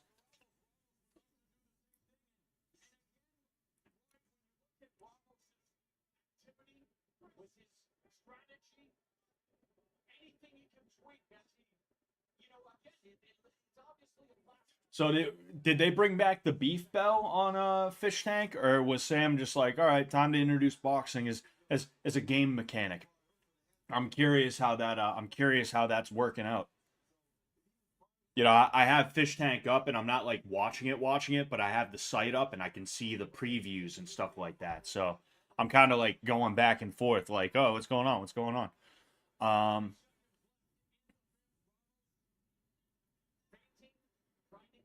Yeah, I mean, it definitely looks like Barrios is fading a little bit, but he's not fading enough. And also, like, the way a 12-round fight goes, people game plan for different rounds. They'll be like, all right, you're going to come out strong. Rounds 1 through 4, you're really going to give it to them. And then rounds 5, 6, 7, you're going to take them off because you want to try and save yourself for some of the later rounds. Round 8, we'll start kicking it up again, just to make sure there's a little bit of insurance and like they'll game plan for months and months and months, and that'll include like that. It's fucking Ralph Macchio and William Zabka, the fucking guys from Cobra Kai or Karate Kid. Man, I'm fucking I'm like Cobra Kai is it's a show that I hate, but I can't stop watching, you know? And it's not hate watching, it's just I'm like, this fucking sucks. But I don't know, I feel like I should watch. I've tried to explain it before. I don't like how everything is just good, you know? Like it feels like a Christian movie, right? And when I say that, it might sound like weird that I'm saying that, but it sounds like a dumbass like when Christian movies try to like look or sound cool. It's tough to explain. Maybe I'll explain it in a minute after this round. All right. Yeah, they scored the last round for Barrios too, meaning the unofficial scorekeeper. Um, and it was definitely a better round for Ramos, but again, did he do enough?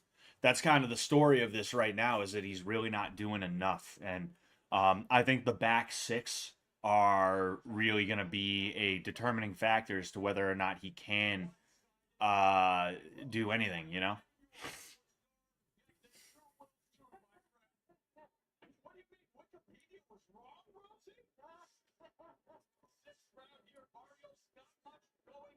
Yeah, you see, like when Ramos opens up, he's in good shape. None of those punches landed, but like Barrios has been countering him the whole time whenever he's been standing in the pocket.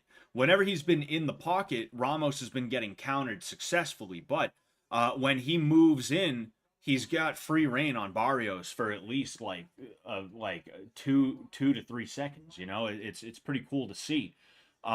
It's pretty cool to see him start to work, and I want to see how he's going to make that work to his advantage because like I think that's going to get better and better for him as the fight goes on. It just comes down to whether or not he's going to be able to make but oh man. Hell yeah, he just got a knockdown. Ramos just got a knockdown. That was pretty sick. Hell yeah. I was gonna say, like, I'm wondering how he's gonna make Barrios pay for that, pay for letting him inside, and that's exactly what just happened. I don't know if I don't. Ooh, man, he's take. Oh man, we got a little bit under a minute left. Barrios is still hurt. You can tell he's still hurt, and he's taking shots. He's a tough dude, though. Definitely a tough dude. Because that wasn't just a regular knockdown. That was multiple really hard shots that absolutely turned his jaw. and you know, it just worked out for him. It just worked out, you know. And that's kind of what I was talking about. Is when he's on the inside, he's finding his mark a little bit easier. And even now, like, I don't know how Barrios is still standing because he's still taking really hard shots. You know, good for him. You know, I want to see the replay because I'm pretty sure I saw what happened, but it you know, I was kind of, like I said, I'm kind of going between like watching the preview on Fish Tank and watching this right now. You know, we all know who we're really here for. We all ooh. Damn. Barrios spent the last minute of that round just eating shots, which is fucking crazy. Fucking insane, dude, you know? Anyway, I want to see that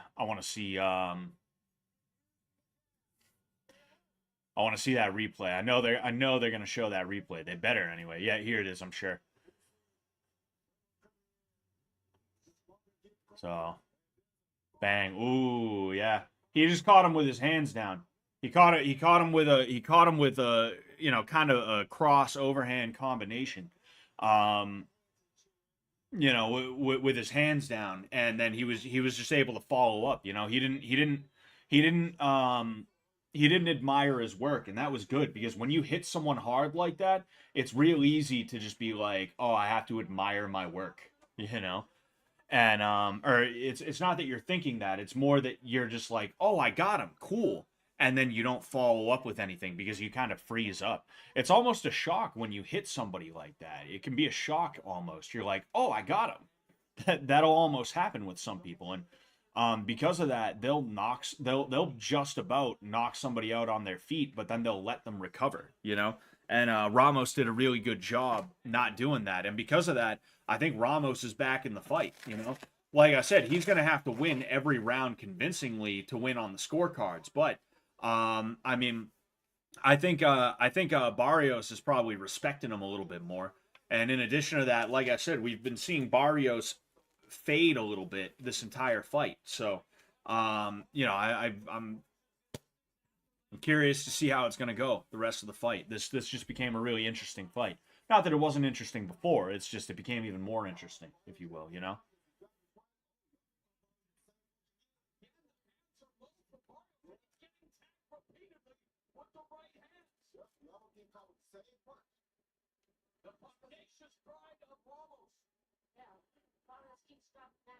The pugnacious pride, oh boy.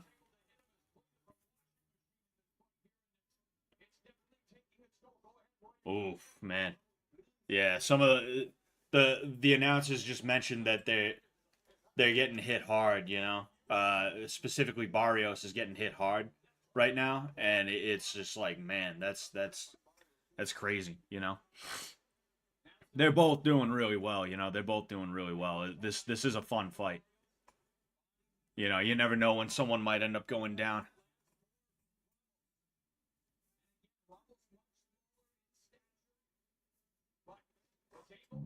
Oh, excuse me. Mario Barrios, that's really his name, Mario Barrios. Holy shit.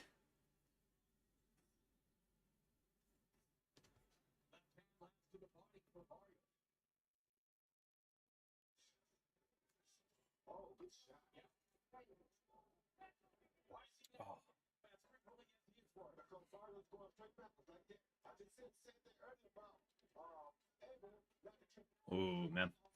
Yeah. I think Barrios is just getting tired. That was a good flurry from him, but I think he's just fading because it's later in the fight and he's getting tired, you know? Um, you know, it like when you're the taller fighter, it's easier to kind of hit somebody because they have to walk through your pocket before they get into their pocket. But the thing is, it can kind of suck because keeping them outside takes it takes work. You know, you got to keep that jab pumping, right? I I forgot for a second I put this thing on. Then I saw it on here. I was like, you got to keep, huh? Anyway, you got to keep that jab pumping. Like it takes work. That person's going to be chasing after you, and you're going to be trying to run away from them. And it gets tiring, man. It gets real tiring. And that's where a lot of that schoolyard bullshit will come into play, even if you are the taller fighter, is you can frame off people. You know, you frame off people, you tie up their hands, you start putting hands on their head or their shoulder to guide them to where you want them to be, you know? You put a hand on the side of someone's head here and you push them that way while you step that way, and now you're out of the corner that they walked you in.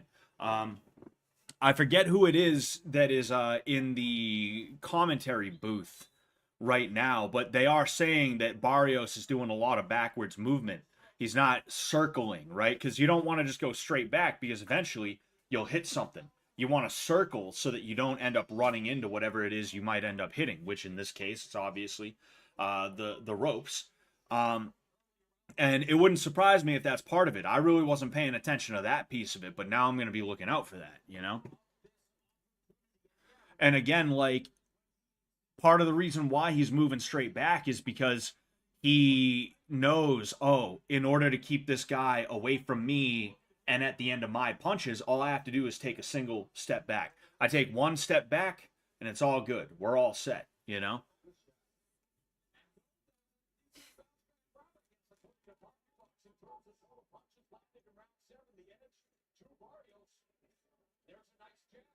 But yeah, definitely tag, because I had this planned for a while. As much as I'd love to watch any boxing that's happening on Fish Tank, I don't know if there's going to be more boxing outside of Mizzy and Binks, at least tonight, right? But tag me in anything that goes down for sure, because I know it's going to be on Twitter. You know, just like tag me in there, and after the fights, right? If it's not like 2 a.m. after the fights, we can go ahead and we can, you know, we can go ahead and we can, what can we do? After the fights, we can go ahead and we can look at any fights that happen on Fish Tank tonight, okay?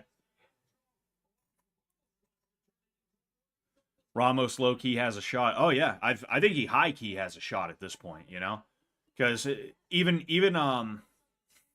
even this round he's not doing like bad, you know.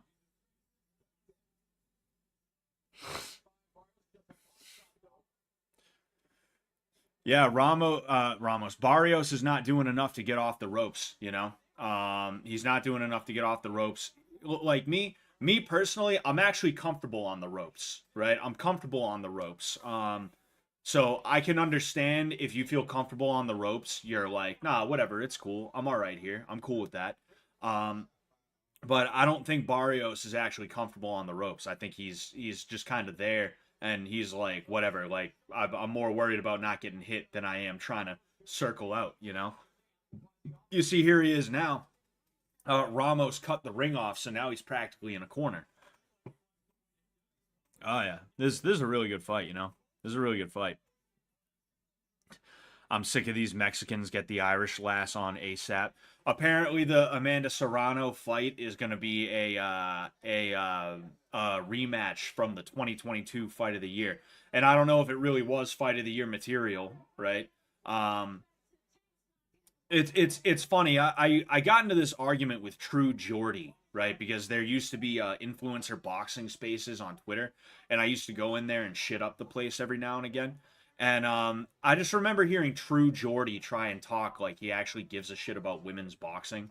You know, he's doing that thing where it's like, dude, do you even know who Amanda Serrano is? And it's like, no, I don't, and I don't care. I genuinely don't give a shit. Women's boxing is boring. It just is what it is. I don't, and nobody would know who Amanda Serrano was if it wasn't for Jake Paul, because Jake Paul is interesting, and he decided to bring Amanda Serrano along with him. You know, and that's nothing against Amanda Serrano or anything like that, but whenever I hear anything about her, I just think, oh, is this actually something that's like legit? Is she legit with it? Is it all good? Um or is this just like a situation where you know, is this a situation where like people are propping them up because they're like, oh yeah, let's oh, next round. Is it a situation where people are propping them up because they want to seem like they know about boxing? which a lot of people do that kind of thing, you know?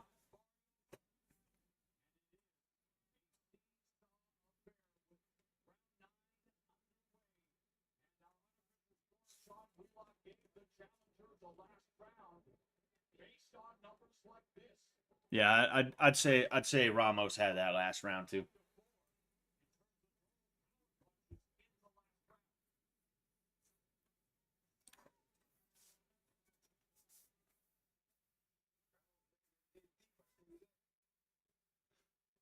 Oh, it looks like Alex is getting the gloves on.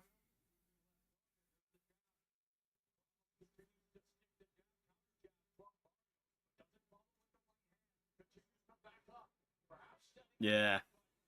Yeah, Barrios is doing a lot of backing up, just straight back, you know? He's not doing enough circling and he's not doing enough to negate the inside work.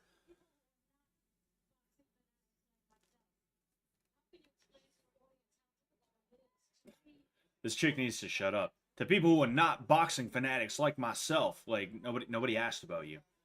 Just ask, hey, how would you explain this to someone who doesn't really know boxing that well?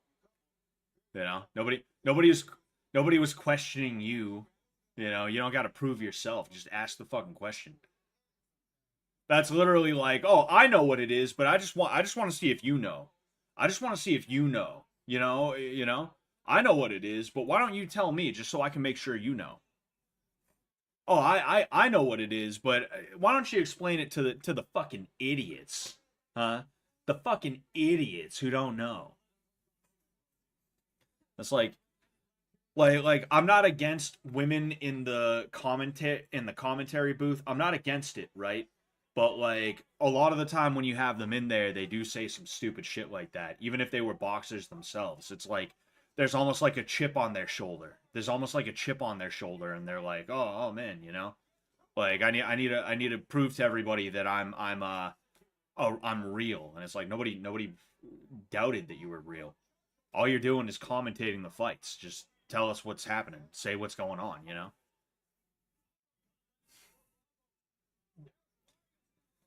Mm. Yeah, that was a nice comment. You see, the front uppercut can be nice because it comes in at an angle that's kind of tough to deal with sometimes, you know? It's not the most powerful shot, but it's something where if your forehead is forward, you go bang, right? It lifts the head up, and then you can hit him with something a little bit harder, you know? And it's nice.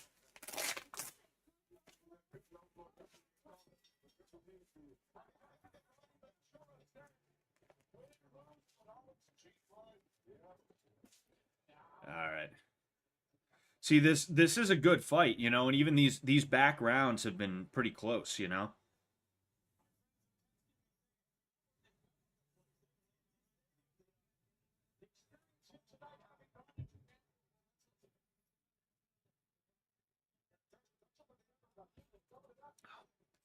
So I'm confused about the boxing though. Like, was was the boxing was that for an elimination or was that just because I almost said Minx, Binks and what's her face? Did they just have beef?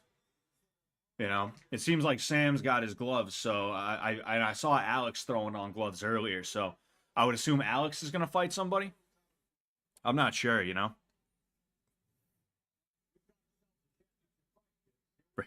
Bring in Frank. Oh, Alex B is fighting Symbol. Yo, that's hilarious, bro. Holy shit. I can't wait for that one. That's gonna be a good one. Ooh, that was a nice slip from Barrios. Ooh, that was nice.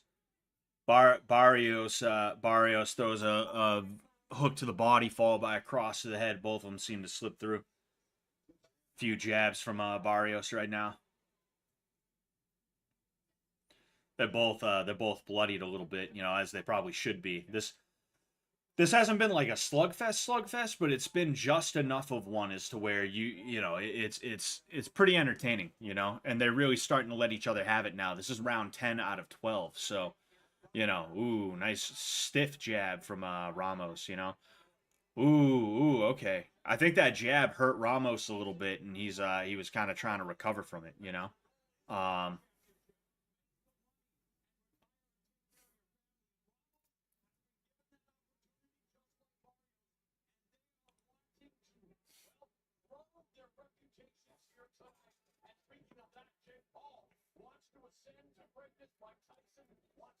Mm. Nice. That was a nice counter from Ramos. This is a fight that like it's almost tough for me to even commentate it because I'm just like I wonder what's gonna happen next. Wonder what's gonna happen next. I'm like watching it and I'm absorbing what's happening, but I'm also just like, ooh, what's gonna happen next? Like that was interesting head movement from Ramos there, you know. Steps his lead leg back and then he slips, you know.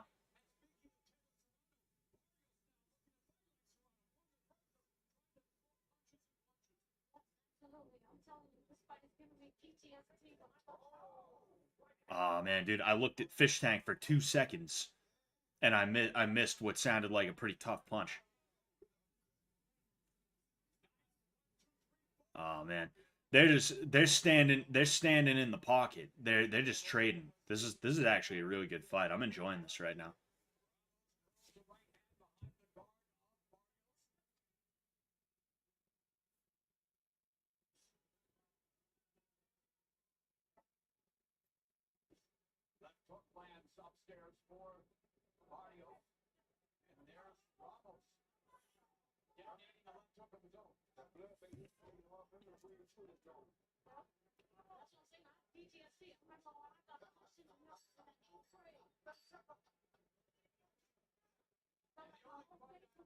Oh man, last 10 seconds.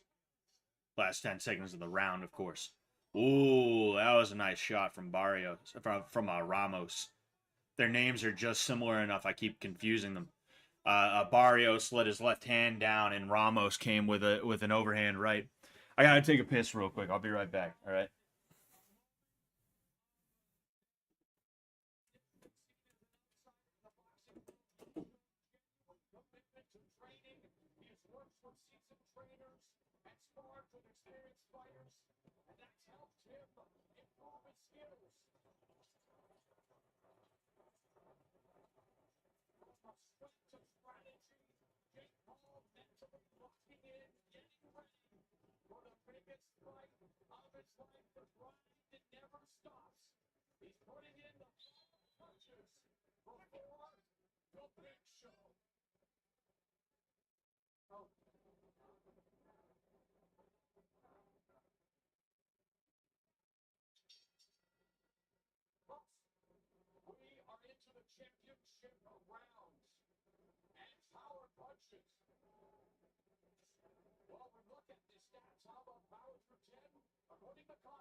All right. So we got round 11 out of 12.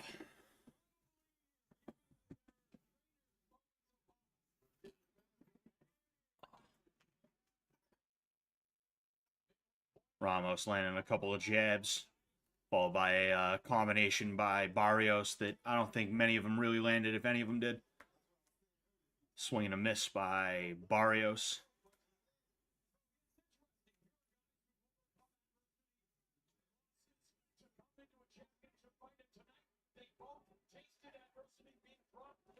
Yeah, this is a really good fight.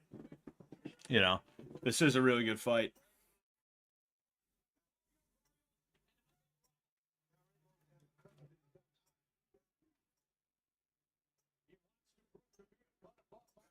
Alex talks a big game, but 5G is about to ruin his life. Signal. Sigmund.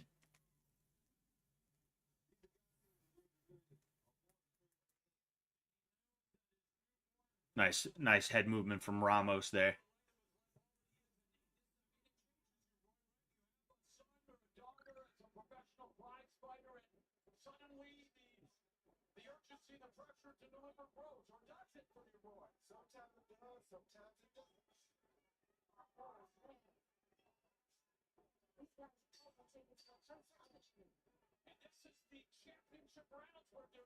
Oh man, yeah, that is a good point. This is the championship rounds, you know.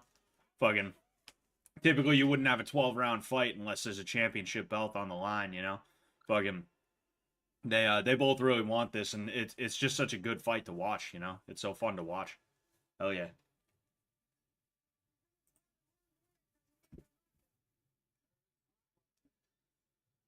Oh man, they're telling Barrios he needs a knockout, which is pretty crazy when you consider which you know, this is pretty crazy. Oh, excuse me. This is like pretty crazy considering how the fight was going originally, you know?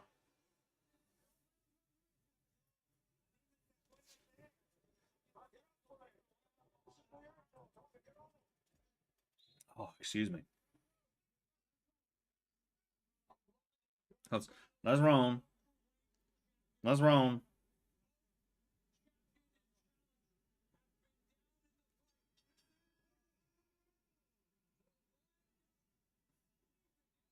All right.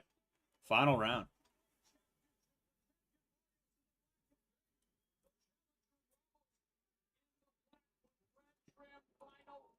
Mm. I don't know what the scorecards are going to look like, but I could imagine them being pretty even, if I'm being honest with you, you know? So I think this round really is going to be the difference, you know? I like I don't think either like if I had to guess who needed a knockout, I would assume that it would probably be Ramos needs a knockout more than Barrios, but um I could really see this fight going either way. It's not like I was scoring each round like as close as I could. You know, I've just been taking in this fight because this is a really good fight right here. This is a really good fight. Um, but you know, it wouldn't surprise me. Both of these guys should be pretty proud of themselves, you know.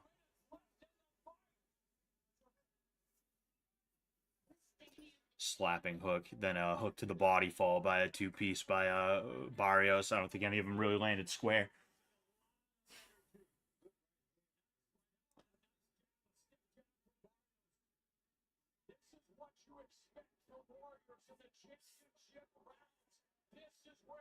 Oh, geez. That the Alex symbol fight is starting. They're just circling each other right now. I can see from the preview.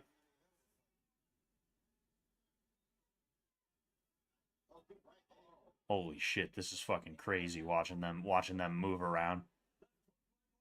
Excuse me. Ooh, that was a nice slip from Barrios. Ooh, that was a nice cross right up the middle from Ramos. I kind of want to see Ramos win. You know, it's nice to see the slower the not younger guy, but smaller guy. It's nice to see the smaller guy win. You know. Still though, like this is a really good fight, and I wouldn't be pissed if they gave it to either of them. You know.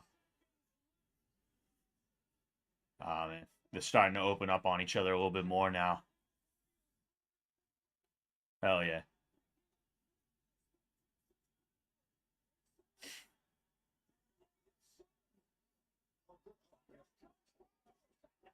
Oh man. Mm. Barrios really wants it, you know. Barrios is trying to outwork Ramos, you know. He if he outworks him for the next if he outworks him for the next 10 seconds, then I think the fight's his, you know. And that's what he's doing right now. Oh man, they're swinging at each other. Oh man. That was a great fight, man. That was a great fight. That was really good.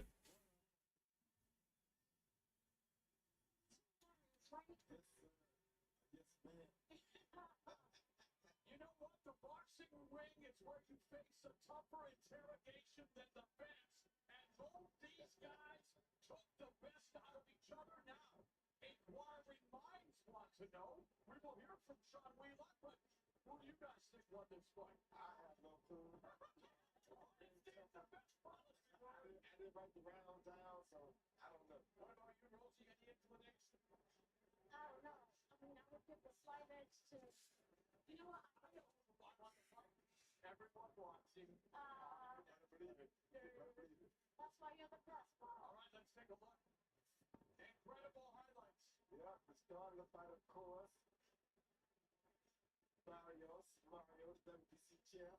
That was a flat knockdown right hand right there. Ref didn't count it, called it a knockdown. Then a round later, there was a real knockdown on the right hand. So the first one wasn't called a knockdown, but the second one really was. But then in round 6, Barrios come back, there goes a knockdown by him. That one was Ramos coming to knock Barrios down. So that's a real knockdown apiece. What a fight we got from that point. All the fouls broke out. I'm looking for the footage. I'm looking for the footage.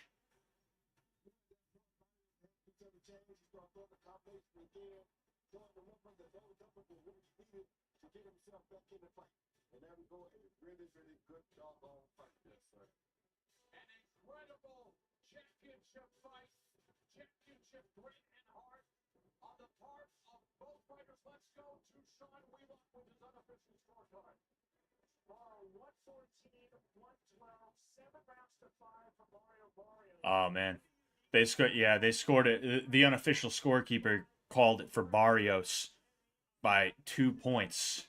So literally, I mean, a 10-8 round didn't make that much of a difference because there was another 10-8 round. But you know, he just. Yeah, I mean, it was really just what, 2 rounds? I think 2 rounds. I could be wrong about that.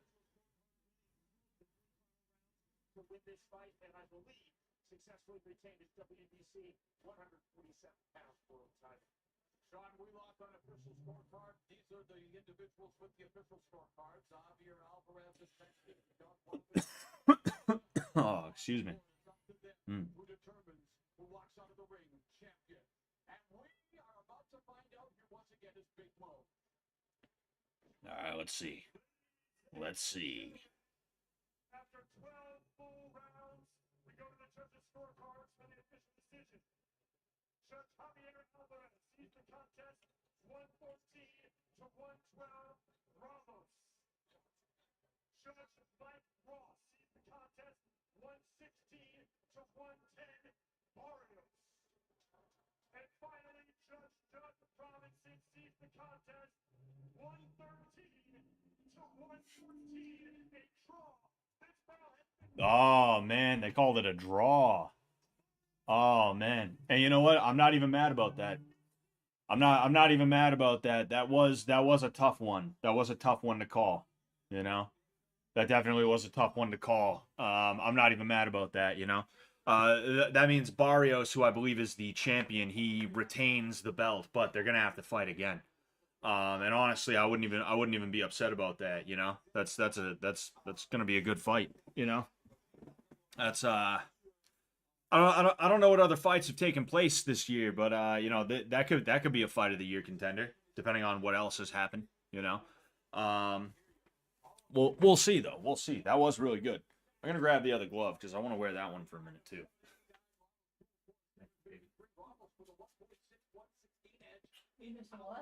Yeah, he lost. Yeah. Yeah, I mean, this is only the second fight, so you know you got the. I know you wanted to watch Winderson, you know, but you didn't miss a ton. Yeah. We have a bathroom break next, so you know, it's 2 women fighting. We have a cigarette break. Yeah, I know the Fisher boxing. We're watching the Netflix card right now. I planned on doing this for a while, so what I'm going to do is, depending on when the Netflix card ends, we're just gonna pivot straight into reviewing the footage, the fish tank footage. Okay, I see that Symbol and Alex are fighting right now. We'll go ahead and we'll review that footage on stream, because that's gonna be fucking hilarious. Even seeing what they're doing now, it looks absolutely fucking. It looks funny as shit, you know. So I can't wait to see the full unadulterated experience, and we'll go ahead and we'll review those. We'll review those. But yeah.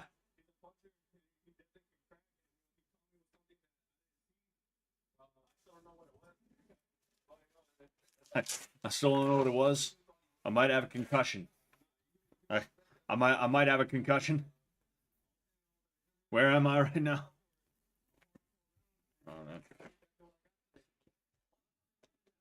I just want to hit the bag with these things. I just want to break them in on the bag, and then maybe do a little bit of sparring with them. You know, I can't wait.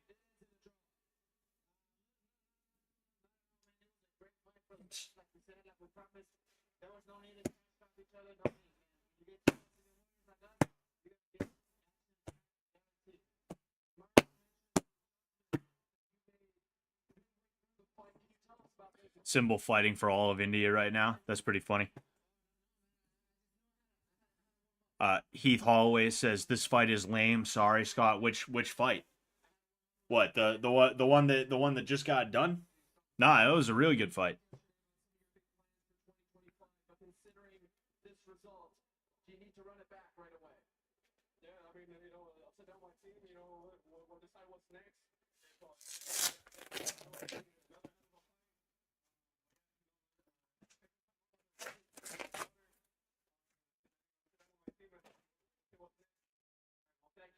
And again, congratulations on an incredible fight.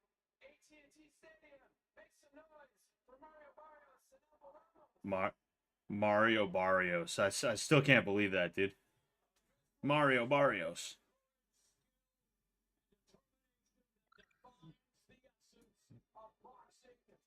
Mario Barrios maintains his hold on the gold, but Ramos. Oh, nice. The Fish Tank YouTube account has 100,000 followers, subscribers now. That's pretty sick.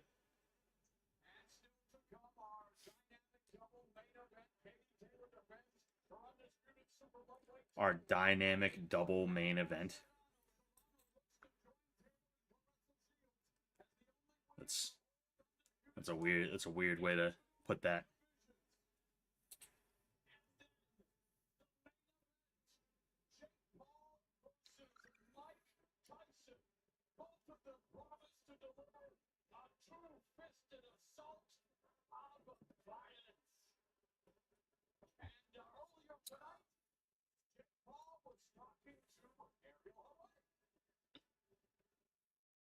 Well, Jake, fight's coming up, but I'd be remiss if I don't ask you about last night, the slap heard around the world. 24 minutes later. The slap heard around the world. I'm so happy he did that. Some dudes fired a musket in the air 280 years ago.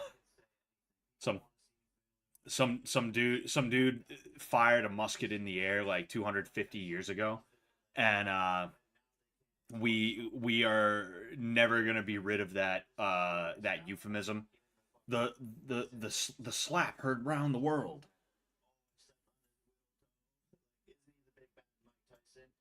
He's just looking for any excuse to get riled up. He's aggravated. He's that violent killer Mike that I wanted to come out, but that's going to be working against him because he's going to get tired trying to come out, swing hard, being all aggressive. I'm in Mike Tyson's head, but he's normally the one in his opponent's head, but that's what makes me such a great fighter is because I know how to make people pissed off. Be honest, you seem very chill right now, but you're about to fight Mike Tyson, 58 or not. Any nerves? I wonder what supplements Jake Paul is on.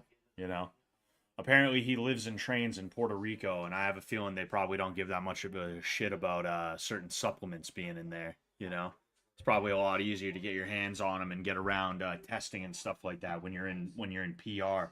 So you know, that's interesting. Interesting.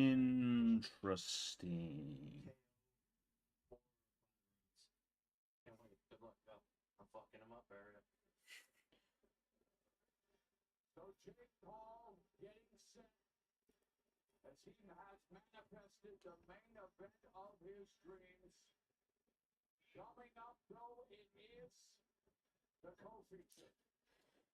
I mean, I don't know exactly what to expect from this, you know. It's like I said, fucking I don't know what to expect from it. I'm willing to give it a shot, obviously. I mean, what else am I gonna do, right? Like, what else am I gonna do? Oh wow, Symbol and Alex are still fighting, and fucking what's her face is trying to make it about herself. Mizzy's trying to make it all about herself. She's going into the den camera, talking to it.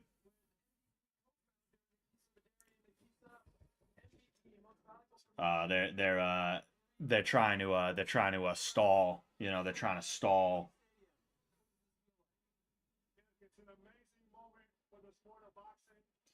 It's an amazing moment.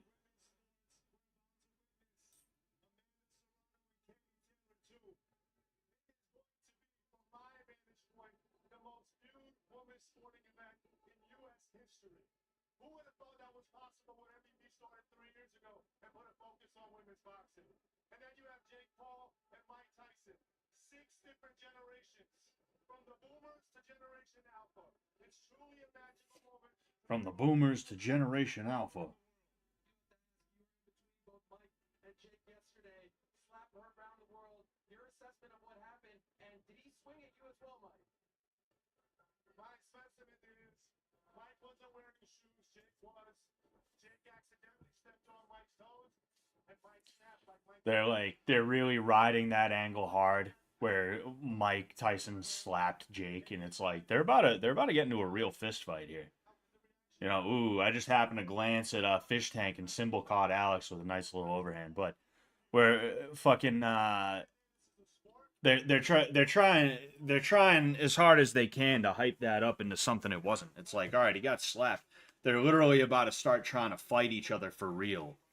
Like, just let it, you know, just fucking let it be. Well, that's the thing, is like they're doing their job trying to promote the fight, talking about it and everything like that, you know? Because anytime someone's like, oh, what do I care about this for?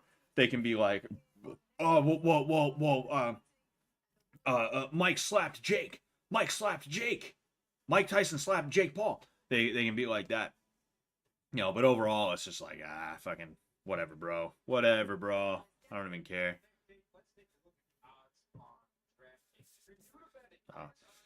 There's way too much betting nowadays, you know. I remember when DraftKings wasn't a thing. You know, I remember when betting on sports was not a thing. I mean, a lot of states had sports betting and stuff like that, but like Massachusetts didn't, so I didn't grow up with a ton of that. So like seeing it around now is crazy. What? Oh, that was a sneeze. I thought you like scoffed about something. I was like, huh? What's so funny about that? But like it's so weird, and I don't like it, you know. The betting is one of the reasons why Muay Thai is not as good as it could be, if I'm being honest with you. Because if you go to Thailand, Muay Thai and betting are like that. They're like fucking that. And it's crazy. That's why they fight the way they do, is because it is a little bit better for people who want to bet.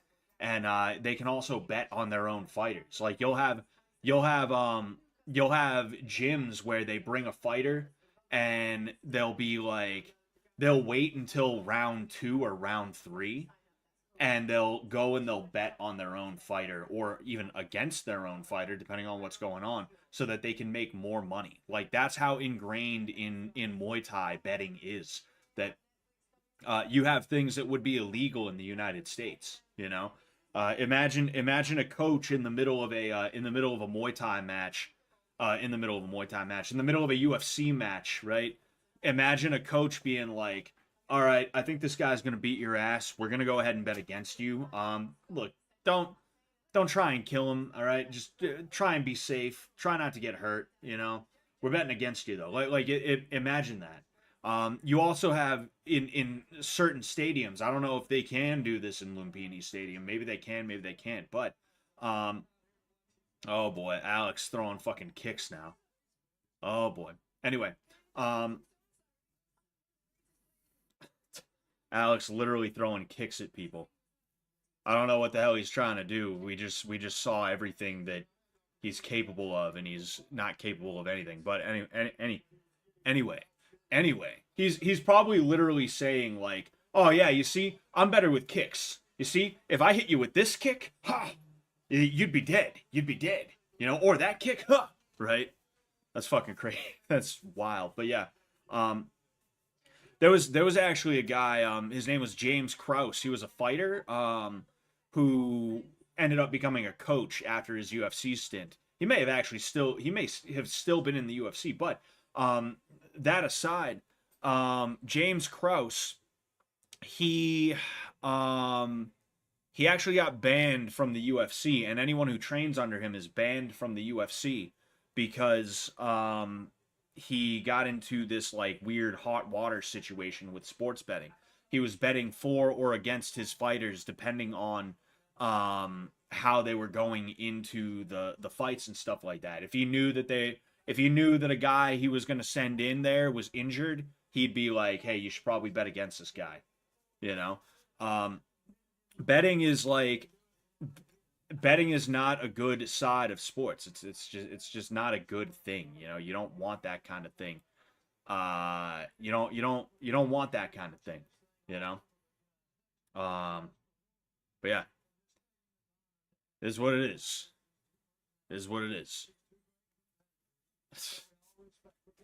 Man, I hope somebody tags me in that footage though. Definitely tag me in the footage. Anyone who's watching who happens to be around, like tag me in the footage for sure. You know? Cause I will look at it. All right, you know what? I'll put out a call. That's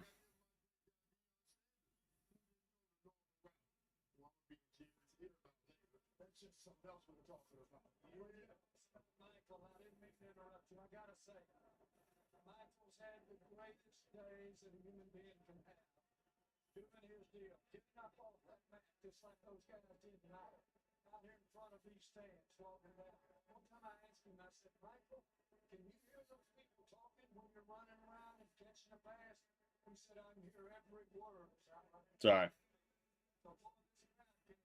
I'm putting out a call on Twitter here. Putting out a call on Twitter. Jason Miller, Mayhem Miller says it's about time we had a nice freak show fight. Some people were complaining, but everyone's tuned into the Paul Tyson fight right now. I say let the freak flag fly. A legend gets a great payday, and a new king of promotion continues to promote.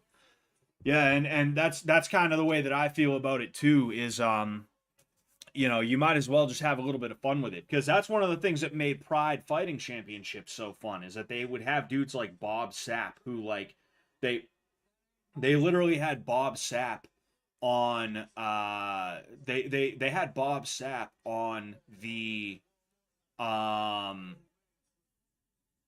like when they did the tail of the tape for Bob Sapp, they had his style, like what style of fighter he was, as NFL. Or Smash Mouth or something like that. Like that was fun. That was cool. You know, I like that. They're gonna have another fight. I see Bert and somebody else. It looks like one of the new freeloaders just standing in there. I don't think they're gonna fight. I think they're just standing in there, but I could be wrong. I don't know. Seems like Sam's gone. But anyway, yeah, what was I gonna say?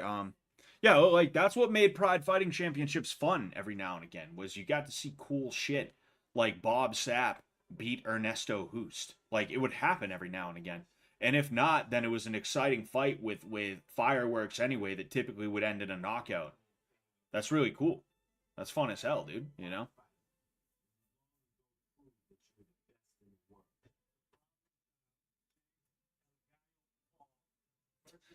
The problem child, Jake El Gallo. Oh boy.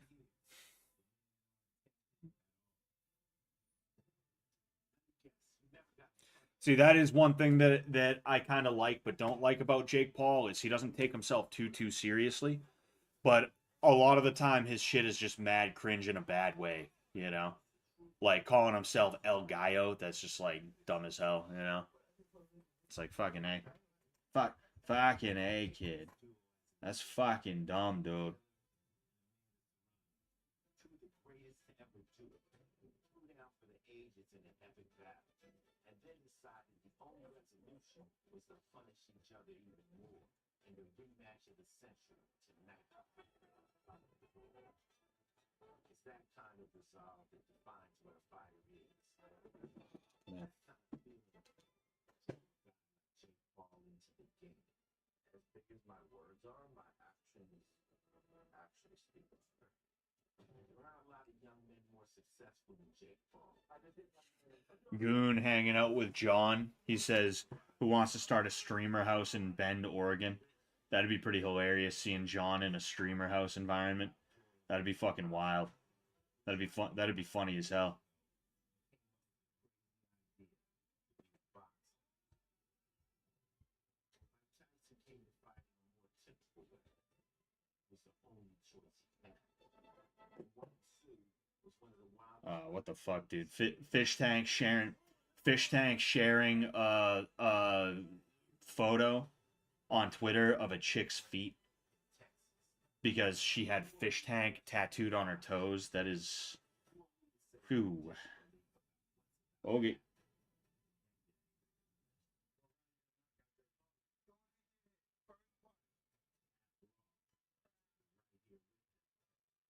Can't look away.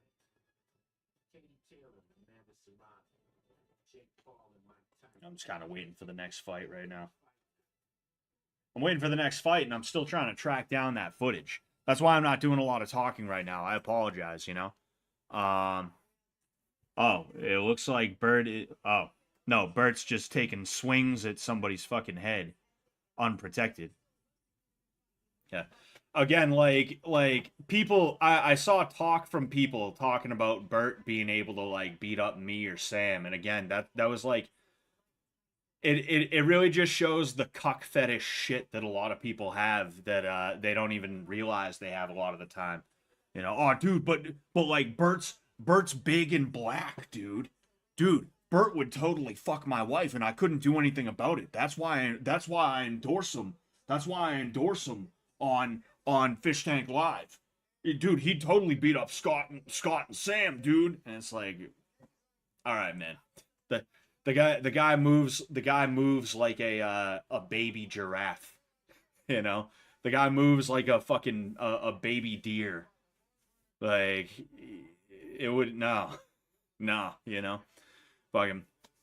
But yeah, I would be interested to see Bert box somebody though. But I don't know who he'd box other than maybe Connor. But the thing is, Connor, like, I think Connor has real wrestling experience. He's just got the look about him. Wrestlers have a look about him, and no, I don't mean pro wrestlers. I mean like wrestlers. Like I think Connor probably wrestled in high school. Who knows? Maybe even a little bit in college. So that might not go well for Bert in that case, you know? Obviously, the pro wrestling shit that Connor does is not great, you know? You got to see Bert's punch just now, Scott. Yeah, I caught a glimpse of it. John versus the City of Bend is the greatest battle since Avengers Civil War. Hell yeah, dude.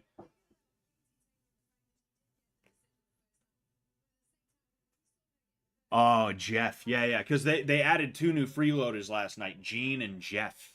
I think it was. Gene and Jeff. So, you know, there's that.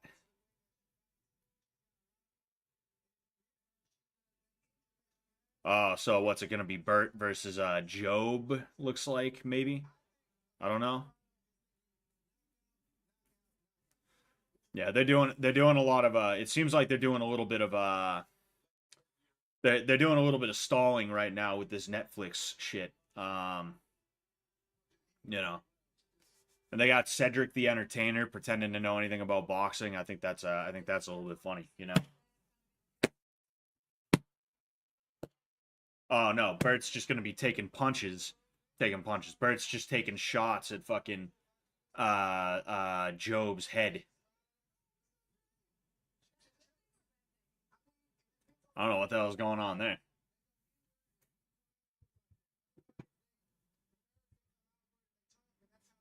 Is that I think that's Andre Ward. I'm pretty sure they said that's Andre Ward. You know, I could be wrong in the middle. It's like some chick, Andre Ward and Cedric the Entertainer or something like that. I don't even know.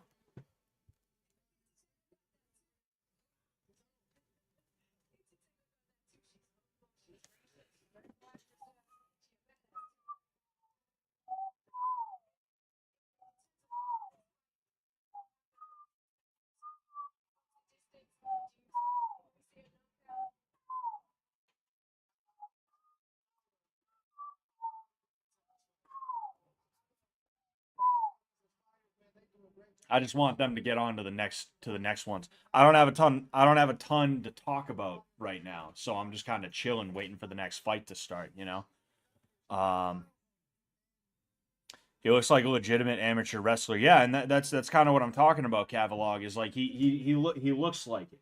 You know, he looks like he's had some experience.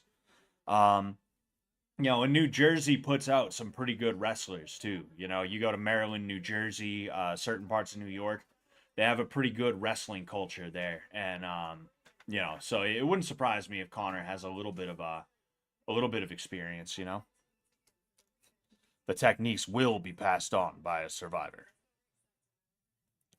They want to line up whatever happens with the fight to make viewers decide between which. I need to see Bert versus Sam.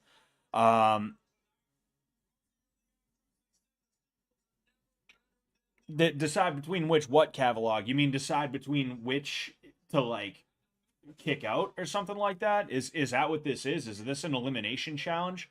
Is it like if you win your fight, you're safe? Is that what it is, or are they just doing this to do it? Netflix stream is being pretty laggy for me. Hoping it clears up before the main event. I'm all good. Everything's fine with me. Sounds like a you problem. Sounds like a you problem. Connor could fuck Bert, geez, Bert up for sure. Yeah. I think so. You know, refresh it. Yeah. It might not. Oh, they want to line up whatever happens with the fight to make viewers decide between which. Oh, I see. Okay. Yeah. I don't know. Maybe. Who knows? You know. They're probably doing it because they're watching the fight downstairs. Maybe. You know, maybe.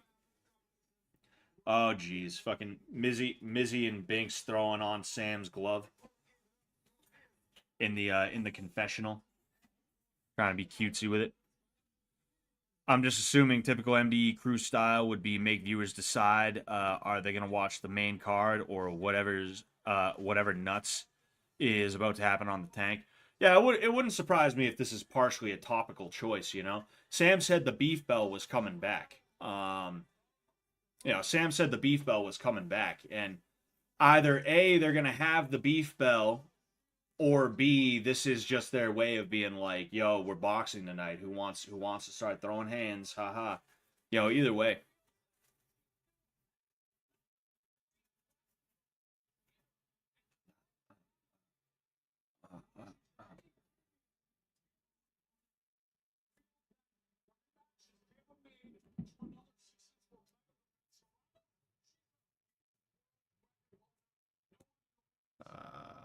Yeah, is everybody? Yeah, everybody cleared out, so it seems like the boxing's done now. If you're watching and you see, or if you have if you have a recording, definitely send it my way, because right after this, because there's this fight and then the main event, and I don't think the main event's gonna go all 12 unless they decide they're gonna fuck around like how they did with Anderson Silva and Chael Sonnen, which I don't actually think that's gonna happen, but stranger things have happened. After that, we're gonna go ahead and we're gonna do our thing. You know, we're gonna watch that, and you know, we'll react. We'll react to it. You know, I'm waiting to see at Scott. Oh, looks like we got it. Okay, we got Alex versus Symbol round 1. I'm not seeing round 2 or 3 or any other rounds it may have been. Although, oh well, yeah, that was actually put out a little while ago. So I'm hoping that You know, thank you, GR Peephole 303. Also, I just realized I owe somebody a Bible verse. I owe somebody a Bible verse right now, so we're gonna go ahead and you know,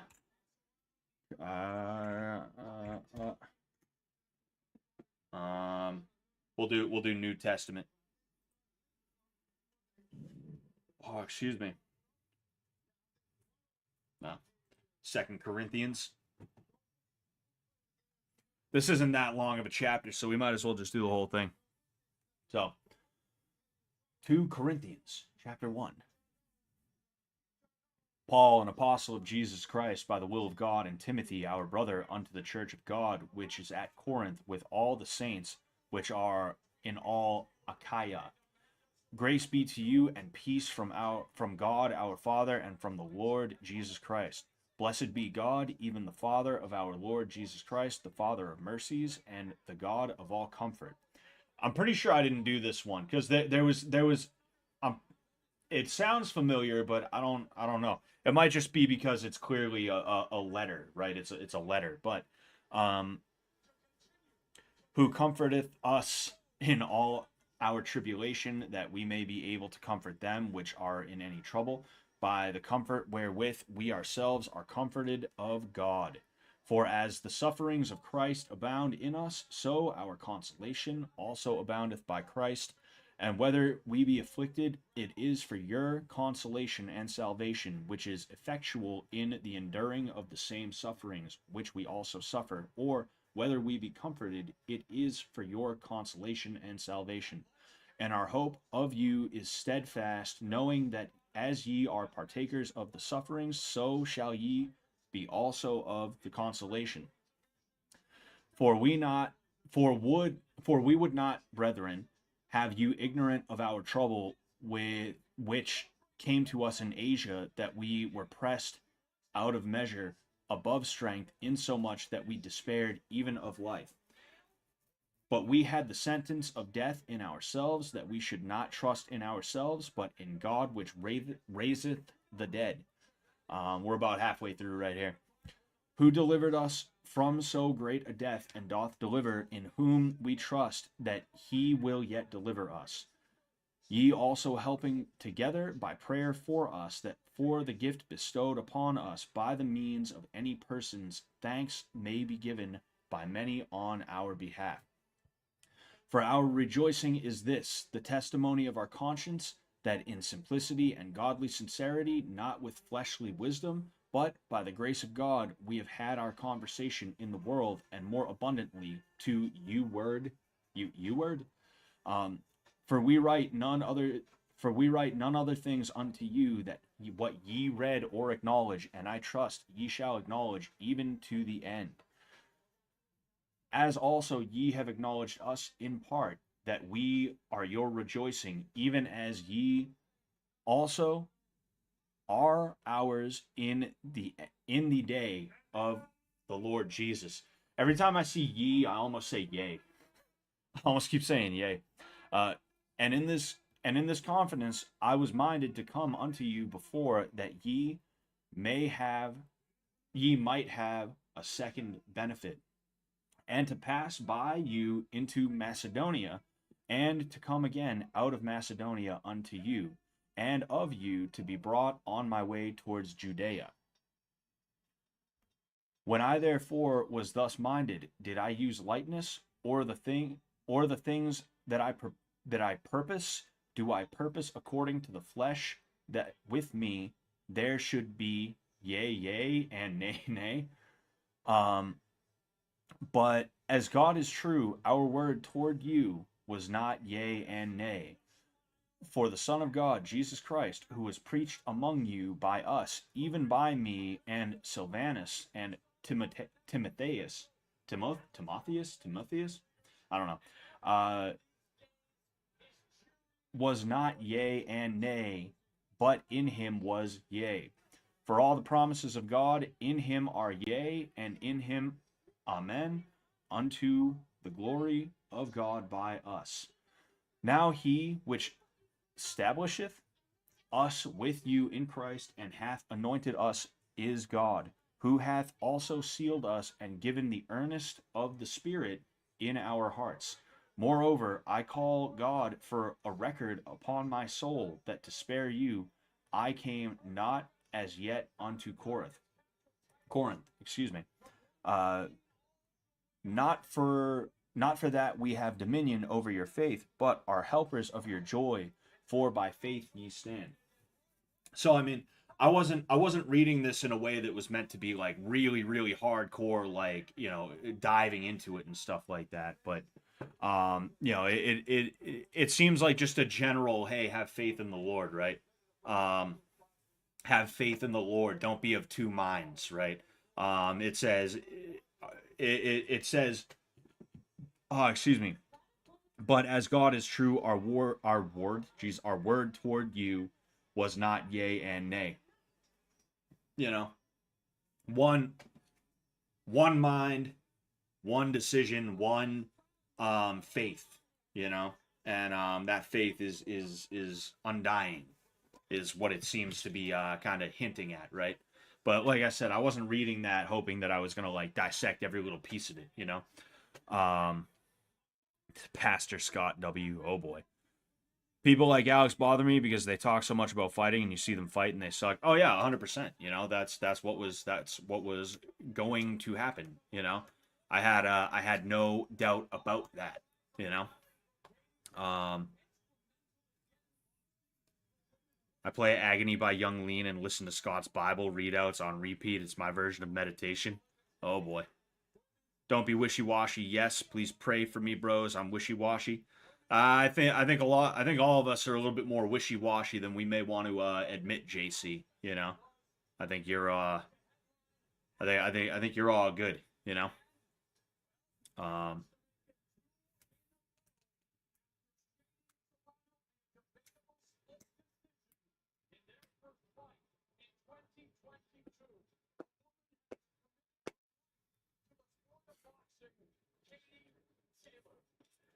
so we got Katie Taylor walking out right now.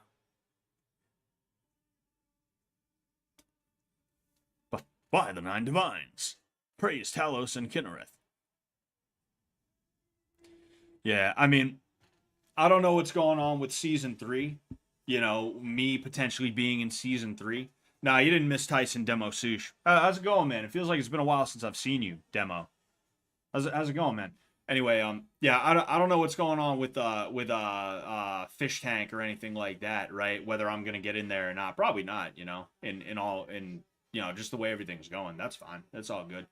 But I like that's the one thing that I would specifically like really want to get in there for, right?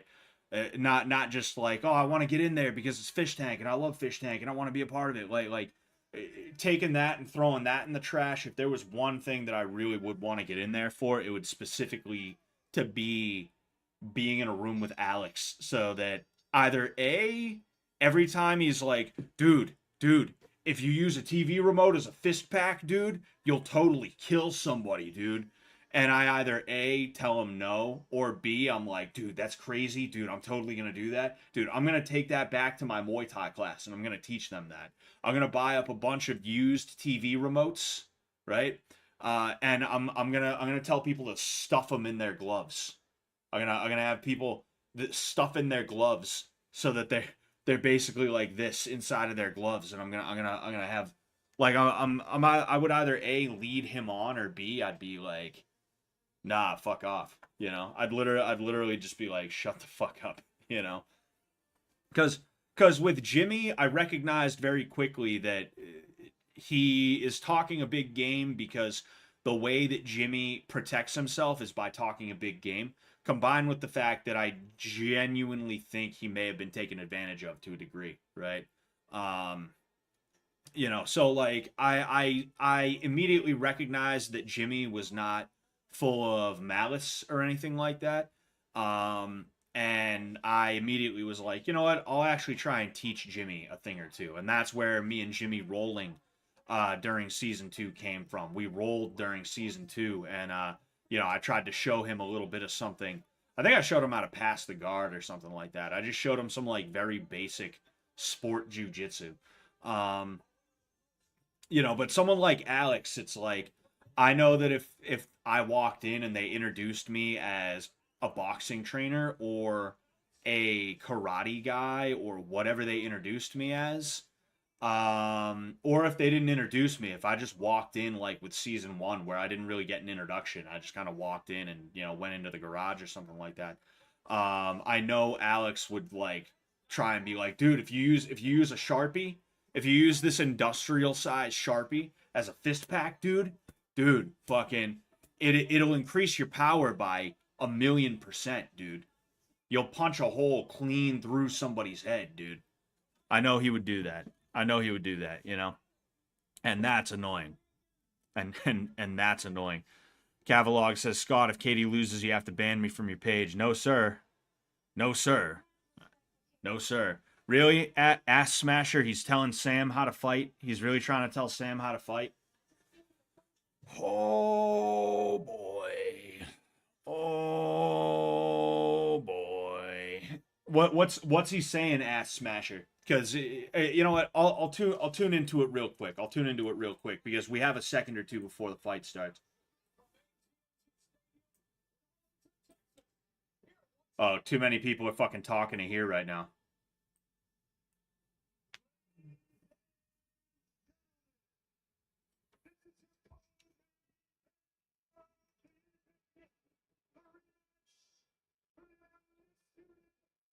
You can't fucking hear anything. I want to hear what bullshit Alex is trying to spread.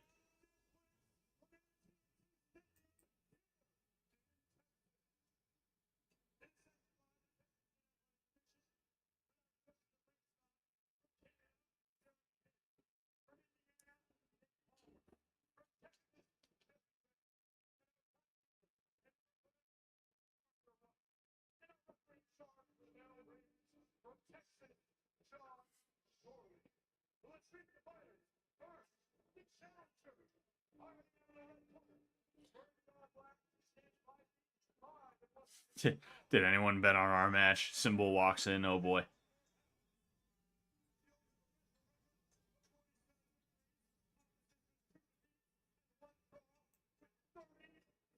Yeah, seems like Alex fucked off. So I'm gonna fuck off.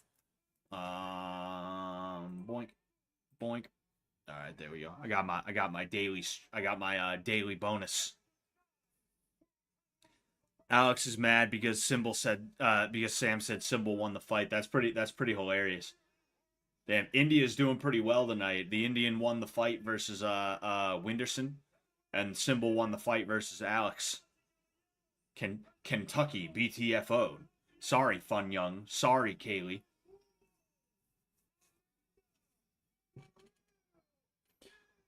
Alex versus Jeff is the real fight. That probably would be a good fight. You know, they're about the same. They're about the same size. I feel like they got the same thing going on up in here. You know, they have that wannabe like fight knowledge that crackheads think they have. You know, it's like I said, like using lighters or anything else as a fist pack is that's like burnout knowledge where it's like not true at all. But some guy is like, dude, I was at a college party, dude, and all the girls liked me. This is like a 35-year-old dude. I was at a party at fucking UMass Dartmouth, dude. Fucking UMass Dartmouth, dude. UMass Lowell, kid. I was at fucking Dartmouth and then I was at Lowell. And I got into a fight, dude, and I used a lighter as a fist pack. And I fucking went, whoa! And I punched down the dude's throat and my fist came out of his ass, dude. And it was all because I had this lighter here. So you better not fuck with me, kid, because fucking I got this lighter here. I got this lighter, you know. I talked about my experiences in Broketown, Massachusetts. And like you meet so many people from Brockton who are like that. They're just like either they're burnouts or they're just like towny trash, whether it's like white trash or just like, you know, other types of trash. And it's crazy having to talk to those people, you know, fucking You get 40-year-old, 50-year-old gossipers, 40, 50-year-old dudes that still say yo. They still try and talk like they're fucking 16 years old, hanging around the fucking block and shit like that. And it's like, dude, you have a full-time job. Why are you saying yo kid? Yo kid, fucking. It's like, dude, knock that shit right off. You know? It's just fucking wild. And that's kind of what I don't know why I put this in. So we got Amanda Serrano versus Katie Taylor right now. All right, they're both wearing black. Serrano has the red tape, and Taylor has the blue tape. I am actually a little dialed into this one. I feel like why not? But if it gets boring, we'll start talking about other shit.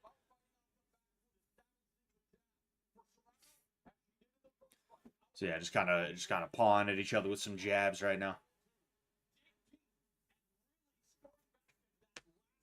Scott, you're one of ours. She's about to win for you too. Don't forget it. Yes, sir. Yes, sir. Ass Smasher said Bill Burr, SNL's kid. Oh yeah, that's like an especially Boston thing. Is like, ooh. Yeah, Taylor with a nice left hook when Serrano was making her way in. I don't know what else landed from her or Serrano. Ooh, another nice little combo from Taylor. Oh, excuse me. Oh, yeah, you know what? I just realized Amanda Serrano is a lefty, so Katie Taylor's leading with the cross and then throwing a hook after. That's a good combination to throw against a lefty, especially because I don't know if she's been doing it, but in this case, Serrano dropped her left hand. If she keeps doing that, yep, she just got hit again because she's dropping her left hand. They probably drilled that. They probably drilled a lot of that. They probably noticed the bad habit from Serrano, and they drilled the fuck out of that. But yeah, Taylor's pretty quick. I don't know how much power she's got on her shots. I think Serrano's probably the more powerful of the two. But it doesn't mean Taylor has no power. It just means that we haven't seen anything out of either of them really that would have hurt that much. Ooh. Just as I was saying that Katie Taylor's a little bit rattled right now. She caught a straight left hand up the middle, She's doing good at countering. She's just got to make sure she doesn't get caught by something like that, because that was right up the middle, right on the chin, That was an interesting one.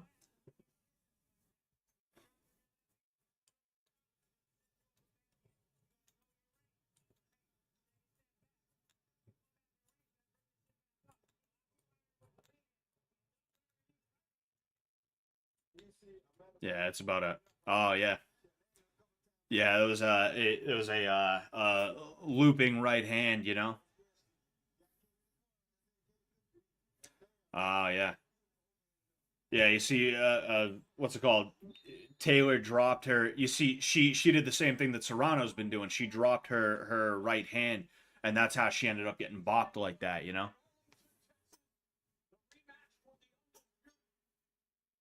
Oh fuck, it's lagging now. Ah, that sucks. Of course, it's gonna, as long as it doesn't lag for the main event. If it doesn't lag for the main event, it's all good. I don't know how many. I don't know how many. I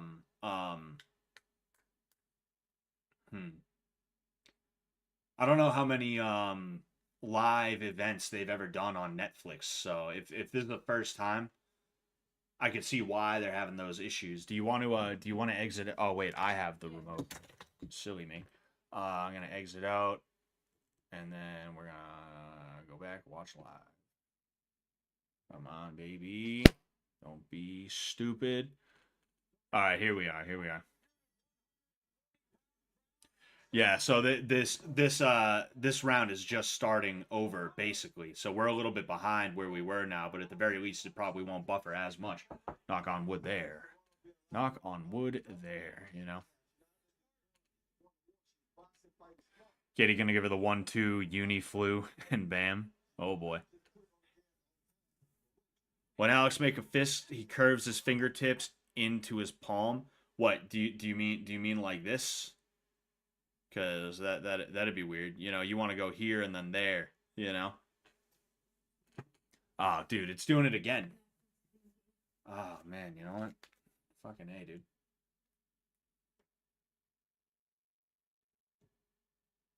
All right, come on.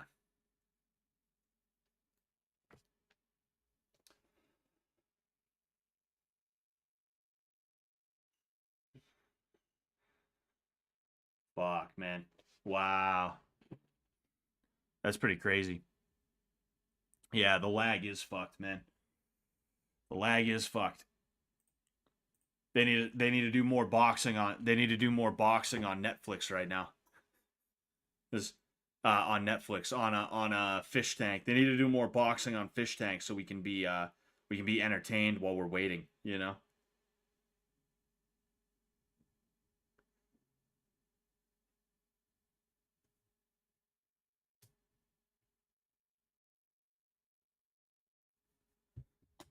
I have to imagine they've just dropped hundreds of thousands of viewers. Oh yeah. Oh yeah. And right now I'm trying to get back in. It's caught on 25%. And it doesn't seem to be backing out either. I'm about to turn my TV off and see if I can get back in, you know? Your Netflix just crashed, really? Oh, dude, that's insane. That's insane, Cavalog. Fuck. If your Netflix is crashing, that probably means mine is too, you know?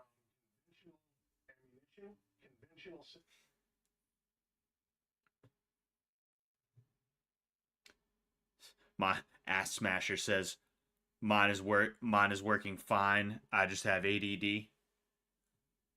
99% no further. Yeah. Mine was frozen on like 43, then I tried it again and it was frozen on 51.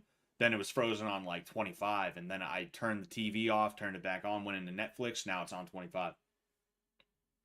And I was actually into that women's fight too. Go figure. You know, one of the few women's fights where I'm actually like, oh, you know what, this ain't bad. You know, I don't mind this right now. It seems interesting. There's things going on. You know. And of course, this starts happening. So there we go. Yeah, refund. I want a refund. Damn it. You know, that is something that I think is like disgusting. Is when like you have shitty internet when you have an outage of some type. But like if your internet is not working properly and it can be proven that it's not like, oh, I dipped my router in mayonnaise and now my internet is not working properly, right? When it's clearly something on the side of the internet company, the ISP, they should refund you money, in my opinion. You know, same thing with any other service that you subscribe to, like Netflix, where it's like, you see, while you wait for an internet check, answer 3 questions to help us understand your issue. It's automatically going into an internet fucking check. Yeah, I didn't ask for an internet check. It's trying to blame this on us. Are other people using your internet to watch videos right now? No. Can your other devices connect to Netflix on your internet? Pretty sure. Yeah, right? Yeah. Is your Wi-Fi router in the same room? No. Yeah, so checking network connection, hang tight.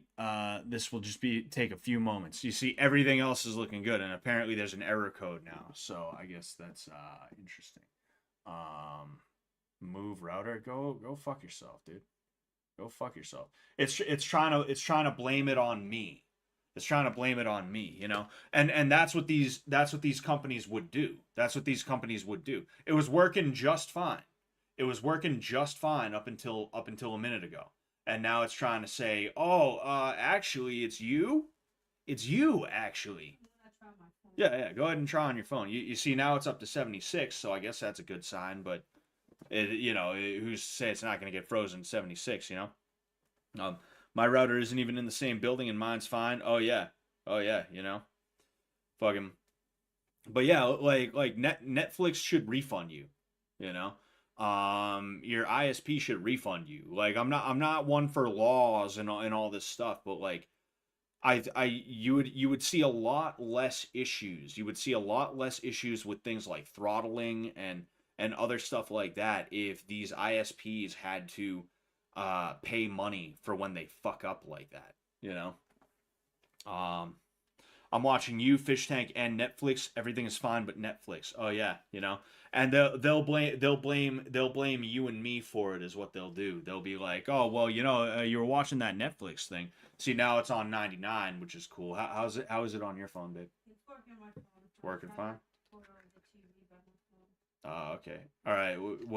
What you need to do is you need to watch on your phone and tell me what's happening so I can tell them what's happening. That's how we're gonna do it. It's gonna be hard. Yeah. What's going on, Neon? How you doing? I'm currently getting it in 144p, freezing every few seconds. GG Netflix. Yeah, fucking good. Great job. Great job, Netflix. Great job, Nutflix.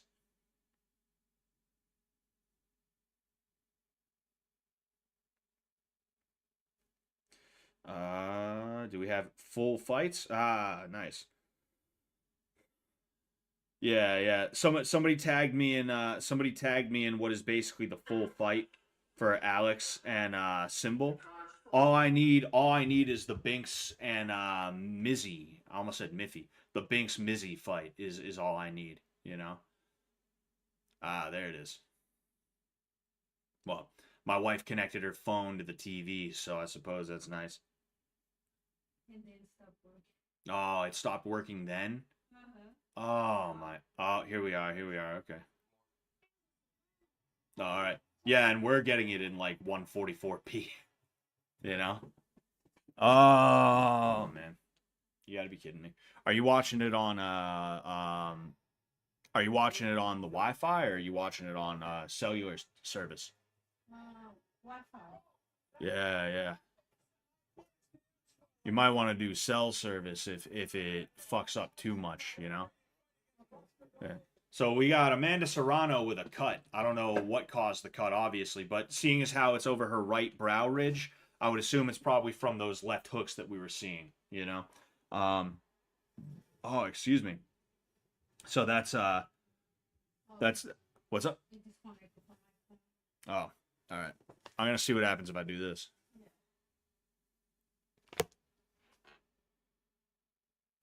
Hopefully, it's not gonna be annoying.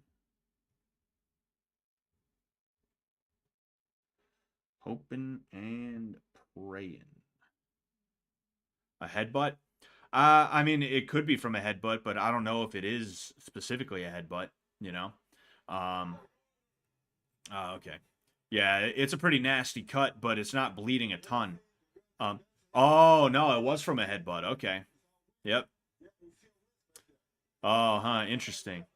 It's interesting because that first headbutt is like, all right. But then you almost see Amanda, Katie pull back and go in again. You know, it wouldn't surprise me if that was a bit of a professional. They call those professional fouls, where it's things that it's hard to call somebody on it, so they don't get called on it. Either that or it stops the fight. Like Ramsey Dewey talks about a time he was in a fight and he kept getting clinched with, and he was losing the clinch battles. And his corner literally told him between rounds, hey, knee him right in the balls. And he's not going to keep trying to clinch with you. He's not going to clinch with you if you knee him in the balls and then act sorry about it. So that's what he did. He went out there, he kneed the dude in the balls, was like, oh, sorry. And then he won that fight because the guy was afraid to clinch now because he didn't want to get hit in the balls again, you know? That's the kind of thing that will happen every now and again, and that's one of the professional fouls you tend to see in boxing because people come forward, they over pursue, you lower your head, and you move in, and it just kind of it's just incidental, you know. So we're in round 5 right now. We missed 4 rounds basically. 3. I think no 3 rounds. We missed 3 rounds, you know.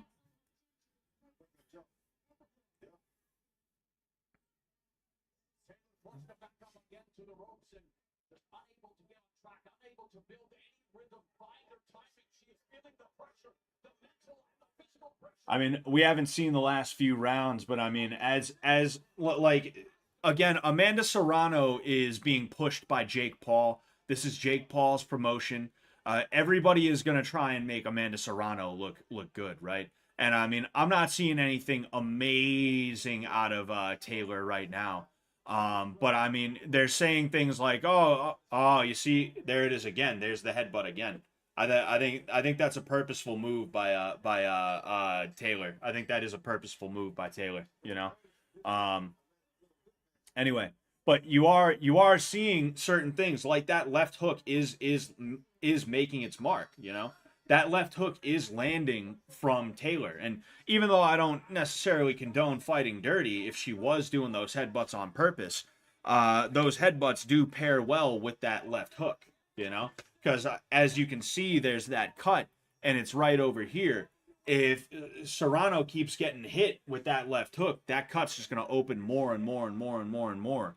You know, they wouldn't let it get this big, but, you know, it would get to a point where it would be too big for them to feel comfortable with it. It's not really bleeding very well. You know, the cut man's doing a real good job of making sure that's not bleeding, but it is a nasty cut. You can see inside of it, you know, and that's yeah, that's not good, you know.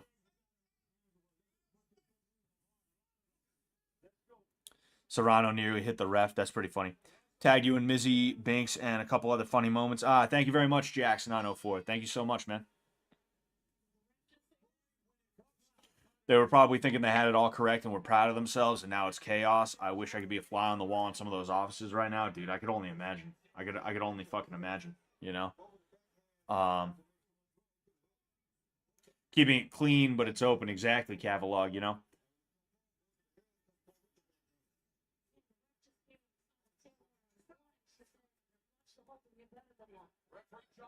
Watch the holding. You're better than that. This chick sounds like a fucking New Yorker from the 1920s. She has almost like what sounds like, ooh, you see that left hook that Taylor keeps landing. That's working very well for her. You know, she's doing very well with it. Oh wow. Oh man, yeah, that cut is literally hanging off now.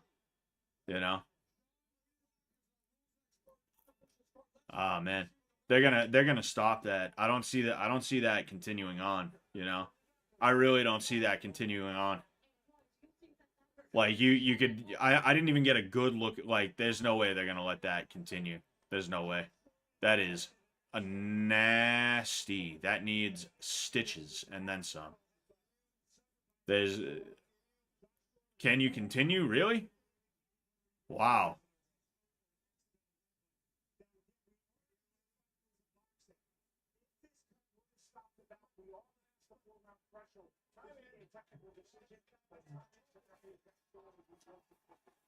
Oh, you see, I thought it was a left hook that did that, right? I thought it was a left hook that did that. I'm not 100% sure what it was. It looked like a left hook to me, but maybe there was a headbutt. But oh man. Again, that left hook is just landing for Taylor, but the issue is she's not landing much else, and Serrano's doing a better job of opening up with more weapons, you know. So I would give it to Taylor. Excuse me. I would give it to Serrano, but Taylor, if she's smart, she'd really cut back on the headbutting, right?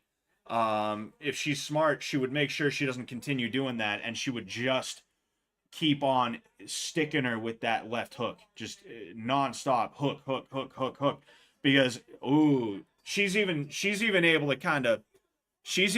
to touch with her right hand as well. She's hitting this side of the head with her right hand.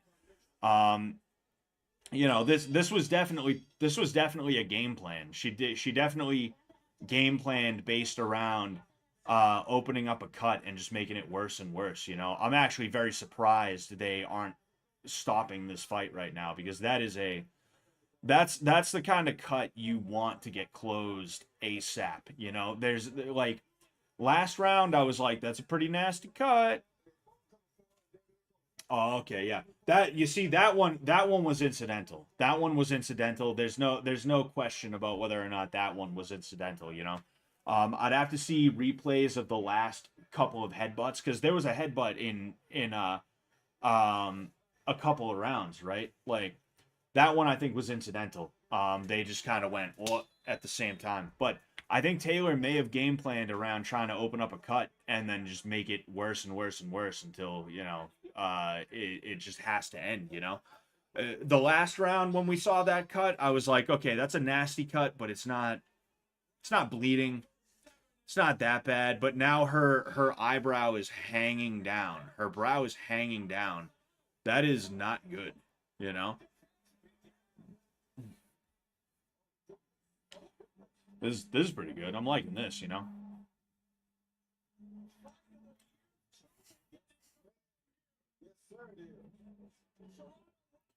Yeah, you can see Taylor's just like, she's not even putting power into it. She's just trying her best to open up that cut more, you know?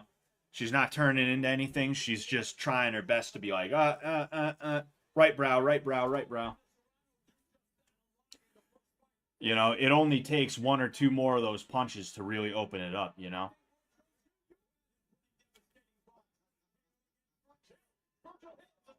Who's gicking the gacker right now? Me, Vic. Me.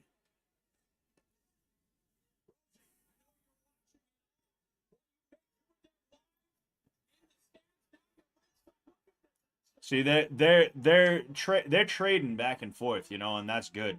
Serrano's bigger. She's got a little bit more power in her shots, but you know, yeah, she's a lot bigger, you know. That's that. Or is she? Maybe. Ooh, that was nice. Yeah, nah. Amanda Serrano's definitely bigger. You can tell she's a little bit more muscular, but I think she might be a little bit taller too. I'm not too sure. It's just funny how on all these Jake Paul cards, there's always one person. There's always an A and a B side, and in this case, they're especially trying to push the Amanda Serrano A side. Even though this round specifically, it's kind of hard to tell who you would even give it to. I might even give this round to Taylor because I think she was winning most of the exchanges. If I'm being honest with you, you know, she was counter punching a little bit more effectively. As for the other rounds, obviously we missed 3 of them, so we can't really score those rounds. I don't even know, you know, because we missed the rounds. I'm not really trying to score this fight in any conceivable way, you know. Nice little combo there, mostly landed. Oh yeah, for sure, you know. I'm lagging bad. What round are you guys in? We are going into round 6, I believe it is. If not, it's going to be round 7 is what we're going to be, you know. Cavalog says she's leaking bad. Yeah, I'm curious to see bang, bang, bang, right?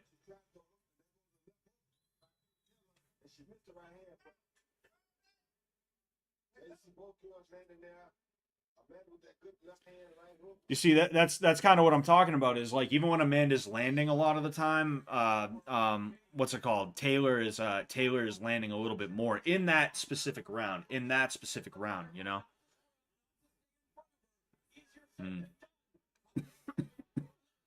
Oh man, that was a nice hook. Serrano's keeping her hand low a lot of the time, including when she starts throwing punches. So that's why she keeps getting pieced up by that left hook, you know. You know, I think Taylor's fighting more effectively on the inside, and she has been this entire time. But you know, Serrano is just like too hard to deal with in almost every conceivable way. You know, the only place we've seen Taylor really have a ton of what are they? Are they talking about was there another headbutt, or were they just telling Taylor not to fight the way that she's winning, you know?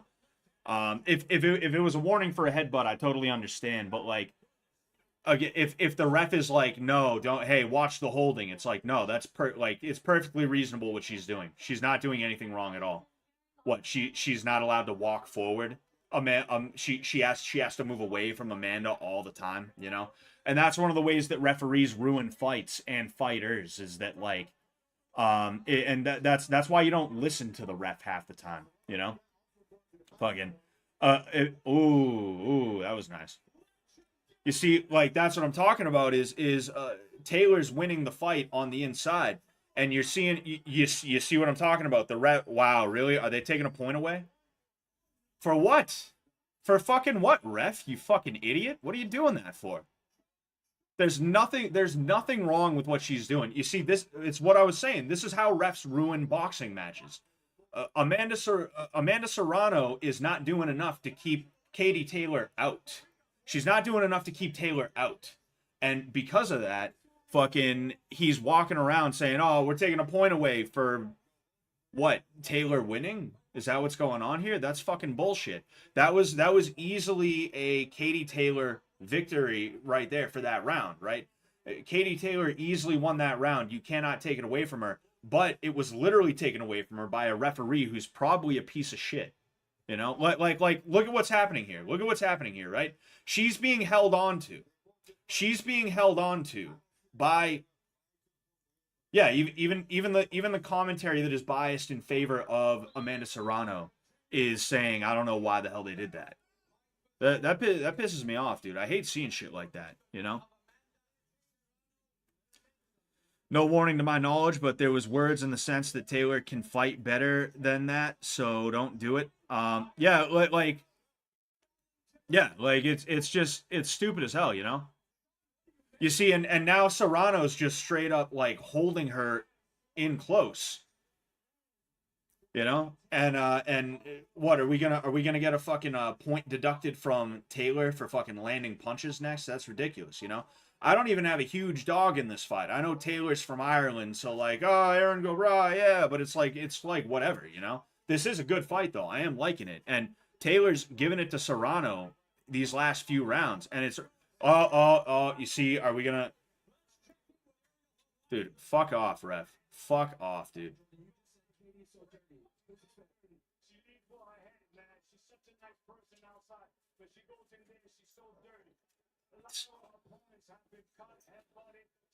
Yeah, it's like I said, I forget who this is. They mentioned the name. It was somebody that I recognized, but yeah, like I do think the headbutts in the early rounds were purposeful. I don't think leading with your head in and of itself is a bad thing, you know?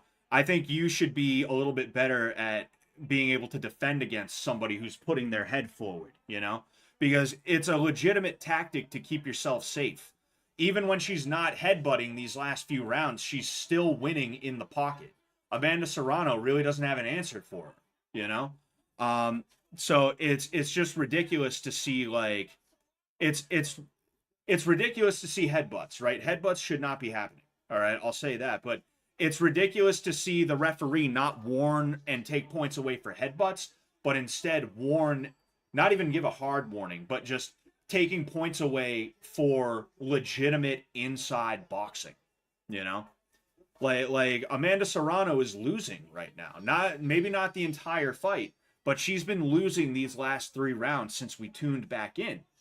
And a round got taken away from her because the ref is a fucking asshole. You know, that it sucks, dude. That's annoying. It's annoying to see. Random Alt won. Random Alt number 1. He is the first. He is prime. Not buying a Netflix sub to watch a fake fight that, quite frankly, mocks the sport of boxing, but glad to watch your commentary, Scott. Hey, man, I don't think it mocks the sport of boxing. I think it's a fight. You know, it is what it is. But I appreciate you being here. Thank you so much, man. You know, thank you so much. Yeah, this is a really good fight. You know, this is a really good fight. Cavalog says, I can't help but notice that the crowd hates Katie. And I can't say she hasn't completely earned it because, you know, I'm sure replays of the headbutts are happening. I'm sure replays of the headbutts are happening, right? But, yeah, again, it is also an A-B side kind of thing, you know? Jake Paul has been dick riding Amanda Serrano. He's been riding her lady dick for however many years now, you know?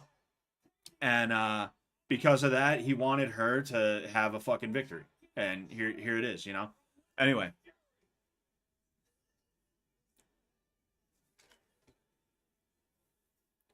Ooh, nice. Again, she's just winning the inside fight. There's just no way around it, you know? Amanda Serrano's giving it her all right now, but a lot of what she's throwing is not landing. And, you know, a lot of what Katie Taylor's throwing is landing. I can't tell you who I think is going to win this fight because we missed 3 of the rounds. So I have no clue, you know? And then again, one of the rounds that was clearly going to go to Taylor was taken away from her by the point deduction, you know? It's just ridiculous, man, you know?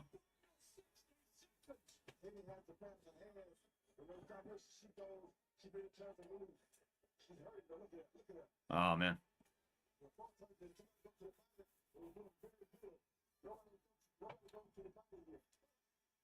Yeah, it looks like Taylor is starting to lose some steam, though. This last minute is going to be important for her. She's really got to keep that counterpunching going, you know? Ooh, that was a nice shot from Taylor.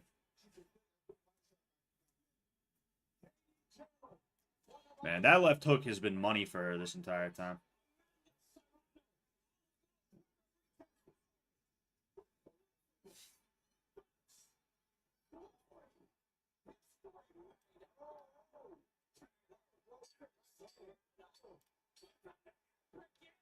Ten seconds? Yeah, ref, get the fuck out of there, you bitch. You fat fucking pussy. Stay out of there. Fucking stay out of there, asshole. Literally ruining the fight. Well, oh. He's like, oh.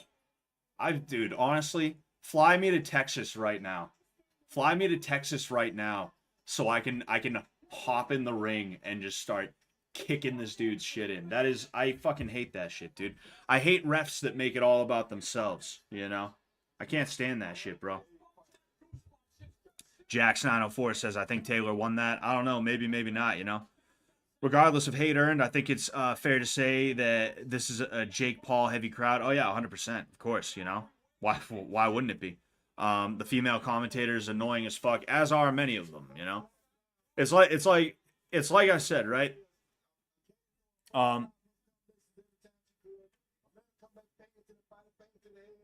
It's like I said, I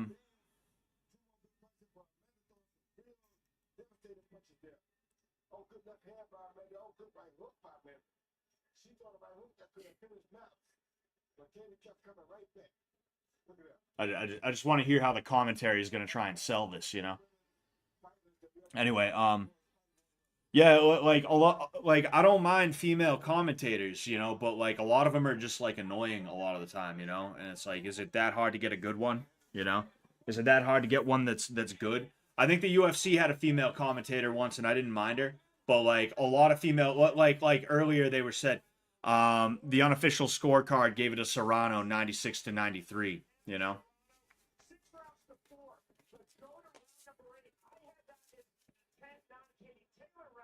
Yeah, but they gave, yeah, it was a 9-9. They gave round 8, which was the they gave round 8, which was the one that the referee ruined, a 9-9, the unofficial scorecard guy. So, you know, that's the best that she could hope for, barring a knockdown. If she knocked down Serrano in that round, it would have been a 9-8 round, you know. But yeah, I don't need Kathy commenting to me about football. Yeah, like I don't mind anyone who happens to be like a commentator so long as they're good, whether they're a woman or not, you know. And like a lot of the women out there, they walk in with a chip on their shoulder and they're trying to prove something to somebody, you know, which is what they did, right? Which is what happened earlier. This chick is talking and she's like, so could you what would you say to explain this thing to somebody who's not a boxing fanatic like me? And it's like, shut up, you know. The ref can't stop shooting eyes at Taylor. Yeah, what an asshole, you know.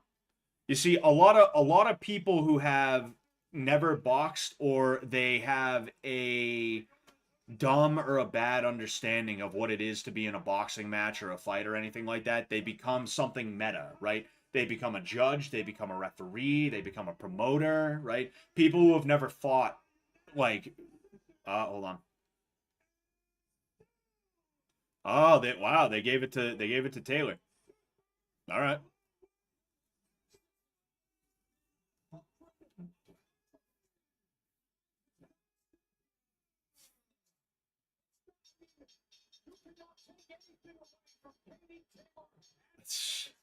You see the whatever it's called, fucking the what's his face, the guy, the commentator pissed off about the decision, you know. Oh my God, how did she win? It's like it's literally Jake Paul's promotion, you know. Jake Paul's whole like everything was set up by Jake Paul, and she still couldn't win, you know. Anyway, the main commentator is a WWE guy, super annoying fake tone. So maybe that's why he sounds so familiar. I don't watch WWE, but like, you know, every now and again I see like a clip or something like that. That's why he sounded so familiar. Taylor gang rise up. Oh man. Anyway, yeah, like I couldn't even tell you. I couldn't tell you because it shit the bed during round 2 and we didn't get back until round 5. So I couldn't even tell you what happened there. I have no clue if it was earned by Taylor or not, you know? Beats the hell out of me. You know, fucking A. Did you see when they shot Tyson's ass in the locker? Nah, Alex O. And I can't say that I want to. I can't say that I want to, you know? Banks versus Mizzy was better. That's pretty funny. Well, we'll check that out after. You know, we'll check that out after.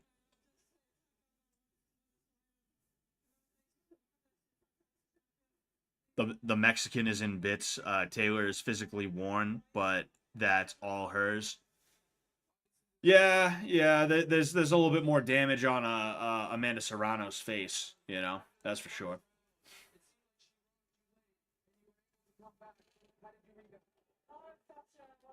Katie Taylor looks like she'd be a loyal trad wife.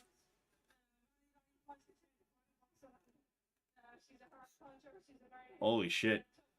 She sounds like me when I was 13 going through puberty. She's a hard muncher and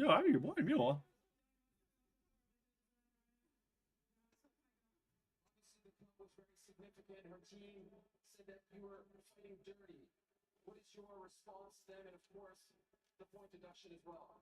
Well, I definitely agree with point deduction. Well, I certainly want to find dirty. That's sometimes it just they get rough in their heads. You have to start those moments. Yeah, like the point deduction I didn't agree with, but the headbutting definitely seemed purposeful. It definitely seemed purposeful. There were some headbutts like the one that really opened it. The one that left her eyebrow hanging. I think that one was unintentional. I think incidental. Incidental is the word that I was looking for. You could see one head was moving this way, the other head was moving this way, and they touched tips. They touched tips is what they did, and somebody's foreskin fell off. But yeah, like.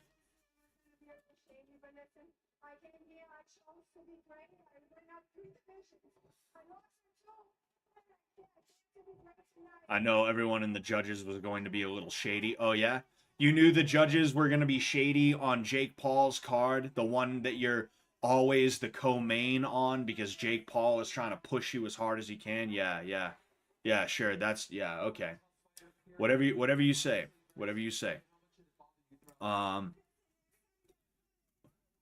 was I going to say?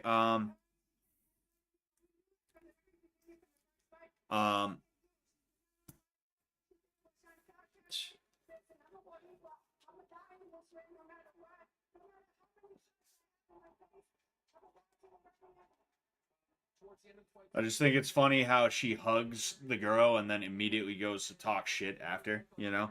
It's like I said, I don't agree with headbutts and stuff like that, you know? But like what I didn't agree with, what I didn't appreciate was the referee talking about holding, you know, talking about trying to hold her. Like, no, that's bullshit, you know? Warn and deduct points for the headbutts, right? Yeah, you see like that right there was like, okay, and then you see her pull away and then bang. Yeah, that looked purposeful. That looked like it was purposeful, for sure, you know?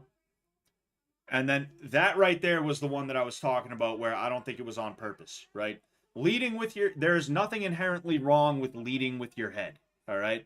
When people like when her corner or whoever it was said, "Oh, Taylor's fighting dirty. She's leading with her head." It's like there's nothing wrong with leading with your head. It's when you're purposefully leaning in quick to headbutt somebody. That's when there's a problem.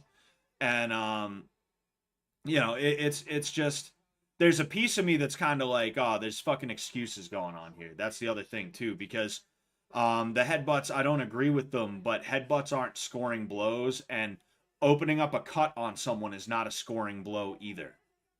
You know, like, oh, shut the fuck up. You see, it's sour grapes, you know?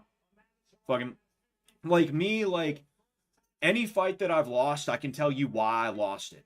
And sometimes it's going to be, oh, I got hurt and I just wasn't the same after. Right? I'm not sitting here bitching and moaning about it. I'm just telling you I got hurt and I wasn't the same after it. I just couldn't keep going. Oh well, you know. There were times where I fought. There was a boxing match, right? I lost a boxing match because of a poor call by a referee. The guy basically bumped into me and I fell over because of the way I was angled, and the referee called it a knockdown when it wasn't. It was a slip.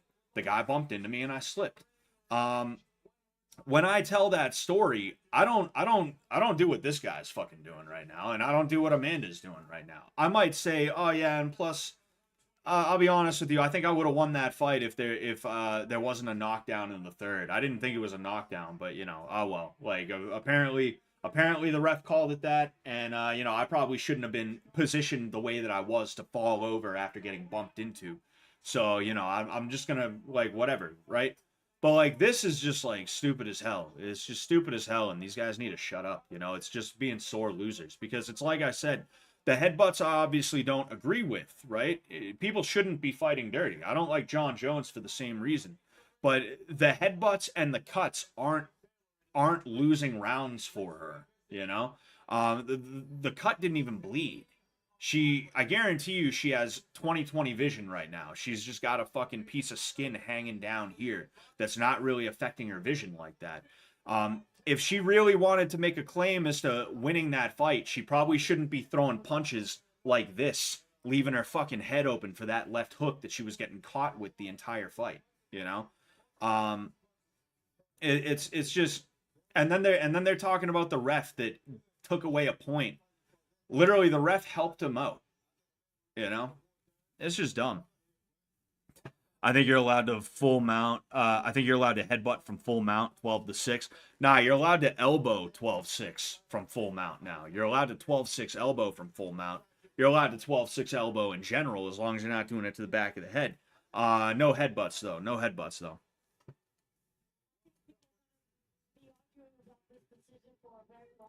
That's a fucking neck, dude. Yoke next for the win. I didn't see that. I was talking. Hold on. I'll rewind a little bit. Can I rewind a little bit? Oh shit! Can you rewind like 20 to 30 seconds, baby? You know, we have time. Fucking, they're not gonna. We might be good. Let me see. Oh yeah, a little bit more. Like one more. Do one more. All right. I'm looking for what you guys are talking about with something about the neck.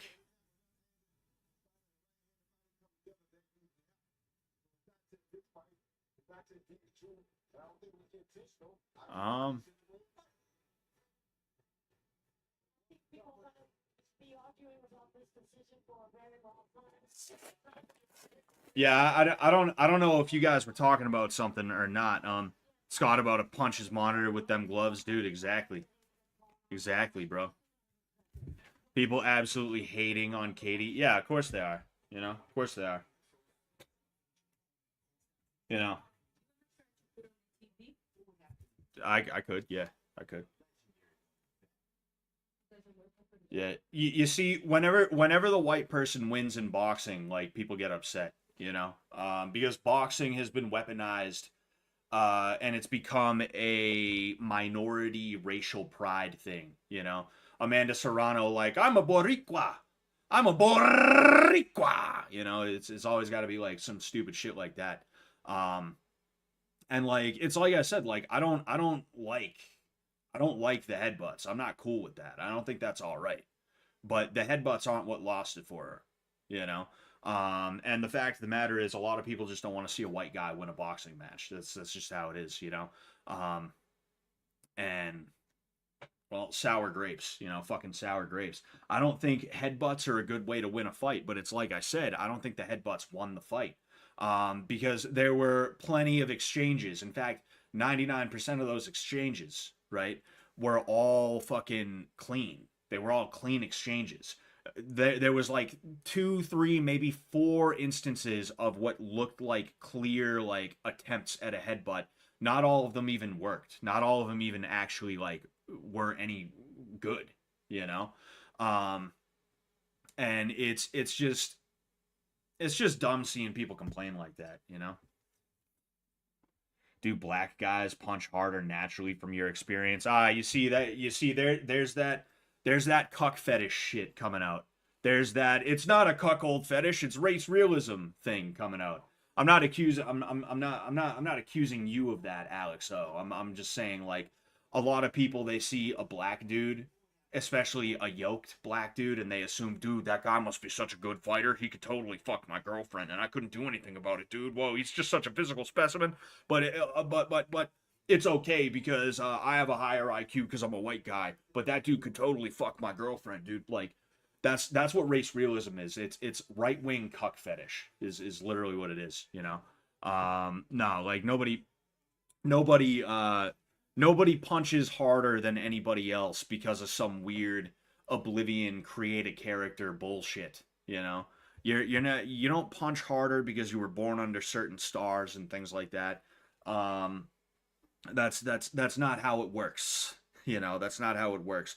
I think you might have a propensity for certain activities based off of your culture, based off of your spiritual caste and other things like that, right? But it doesn't mean that you're automatically good at it. It doesn't mean that you as a whole are going to be better or anything like that. It just means that it's more so that you're going to be you're going to be drawn to that. You're going to be drawn to that.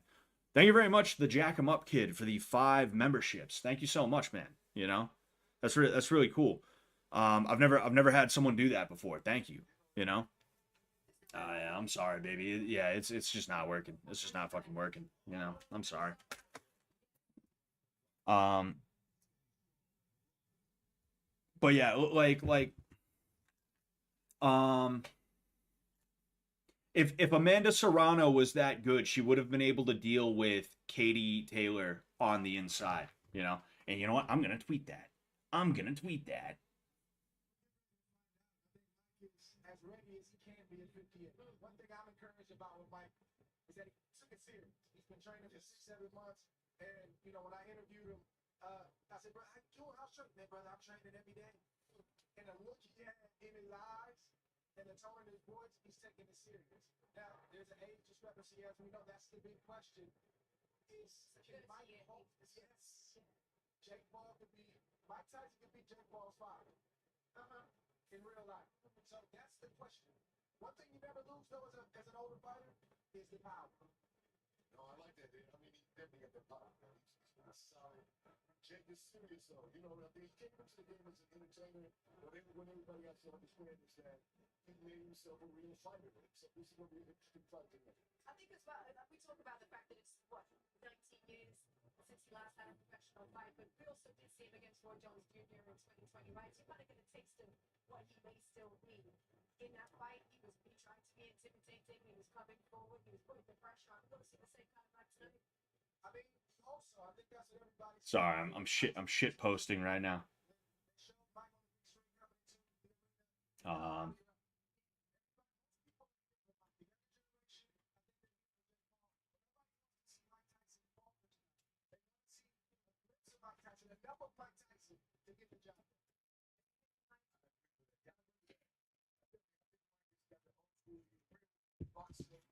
Anyway,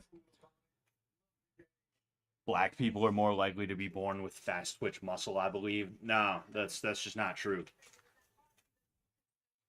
Who do you think won that last fight? I couldn't even tell you, Theo. I gotta be honest with you. I I don't know, you know. And part of the reason I don't know is specifically because I missed 3 of the rounds because the card is not working. It's still not working. My wife has to use her phone to connect. So, fucking there's that. Did you maybe want to try hooking up your laptop to the computer? That way you can use your phone? That might not be a bad idea, you know.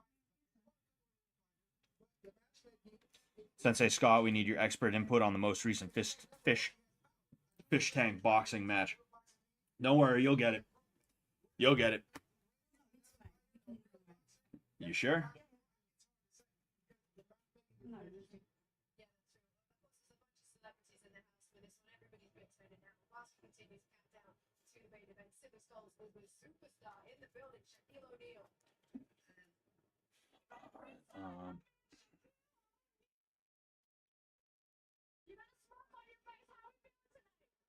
Because you're one of my favorite people, and this cameraman, I've been loving this guy for about 20 years. I love this camera guy. I'm feeling good. I'm ready for Mike Tyson to whoop some ass. Wait, repeat that? Mike Tyson whoop some ass. You heard me? Did you just get in today, or have you been here all week? I actually live in Dallas, so I've been here a couple of days. What do you want to see happen in this ring? Oh wait, I just read that shit. Netflix isn't working for me. This is some bullshit. Yeah, it's only working on my wife's phone. It's literally only working on my wife's phone. I have no fucking clue. Who is your pick, Sensei Scott? I'm not sure, David. I got to be honest with you. I try not to make picks. I just let people do their thing, and we'll see. Oh boy, Gronk and Shaq. It's Shaquille O'Neal and white Shaquille O'Neal. It's fucking.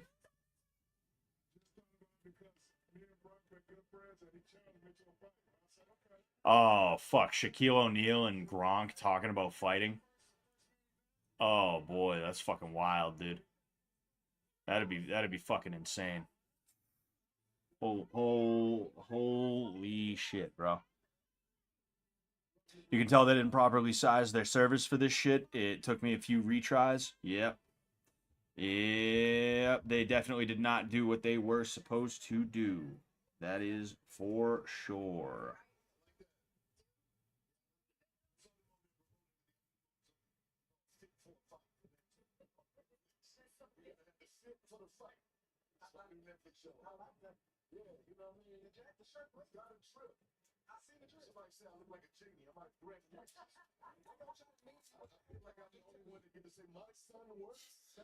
I knew Amanda would win. I wish I had made a bet. Yeah. You know, every now and again I get a really good feeling and I'm like, huh, you know what? Like, fuck, dude. Like, I bet this, I fucking bet this, I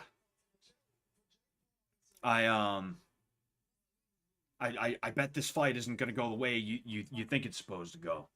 You know, I bet this fight isn't gonna go the way you're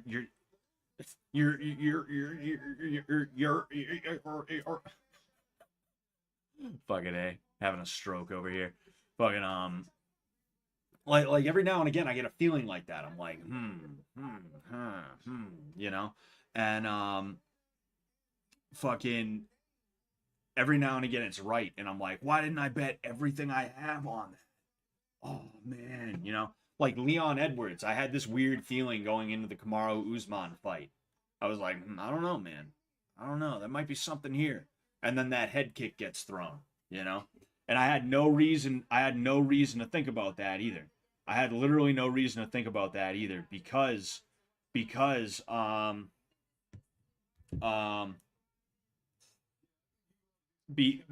like,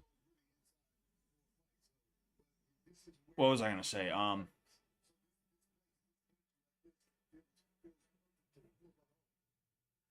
Sorry, I like zoned out for a second because somebody texted me saying my friend's looking for a jujitsu instructor, and I'm like, huh, should I do this? How's that gonna work? I could use you know. Anyway, yeah, like I had never given a shit about Leon Edwards. I will never give a shit about Leon Edwards. If I'm being honest with you, he's just not that exciting of a fighter for me. But for some reason, going into the Usman Edwards fight, I was just like, I don't know. I feel like we're due for something crazy. I feel like we're due for something crazy. And then sure enough, that last minute head kick came into play. I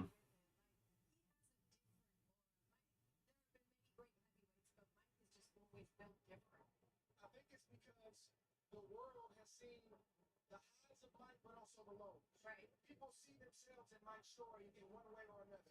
I guess his whole life, really, not just since he got older. Mike has always been honest, transparent, open about his flaws. He doesn't. All right. Anyway, Tyson looked bad against Roy Jones. I don't know how he wins unless it's rigged.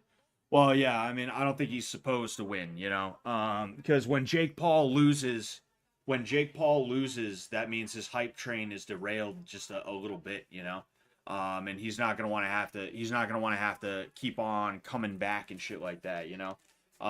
He fought Tommy Fury, and Tommy Fury won a fight which I feel like Jake might have won. They declared Tommy the winner, but in my opinion, I think Jake should have been declared the winner. But it has been a long time, so I can't really say.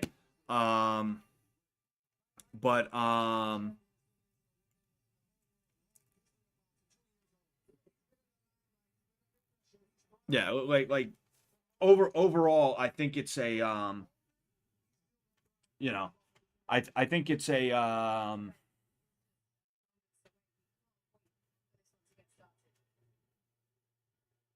yeah, I mean Jake Paul's supposed to win. He's supposed to win, you know.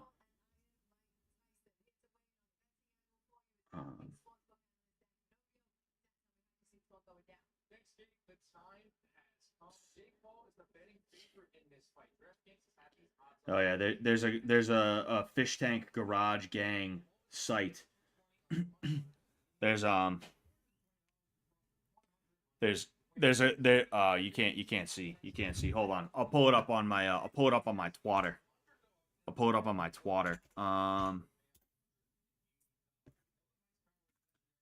Un momento, por favor. Bang, bang. Should I do a sticker mule site instead of a cuz I don't know, like I didn't know sticker mule does I didn't know sticker mule does t-shirts and stuff like that. I had no clue, you know. Maybe I should transfer all my stuff from Teespring. Maybe I should transfer my stuff from Teespring to Sticker Mule, you know? Because Sticker Mule is not a bad place to my understanding, you know? This is pretty cool. Garage Gang, all right? For those of you that don't know, I'm the mascot for Garage Gang, as you can see, right? Can't really see it that well, but I'm on this shirt right here, you know? And then also you can see me right here as well with the fucking face tattoos, looking like I'm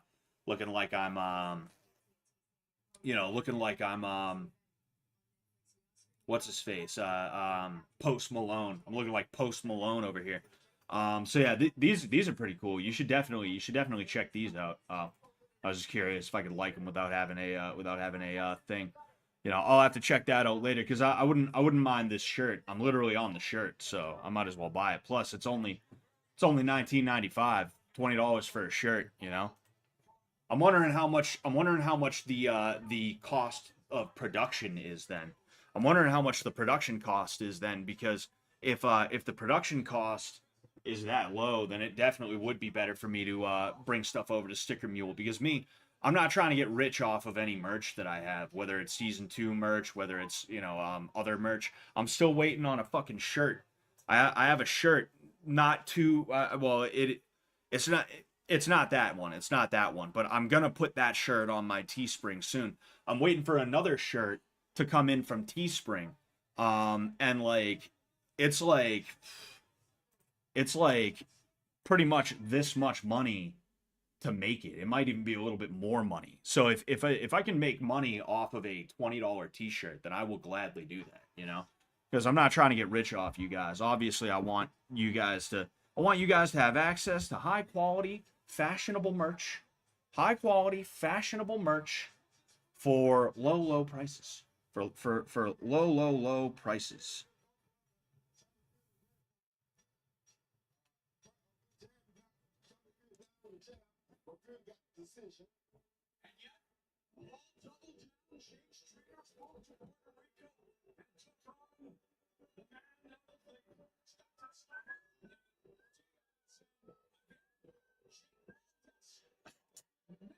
Fucking Bert lost control with the and Sam had to kind of like calm him down, you know. Oh boy.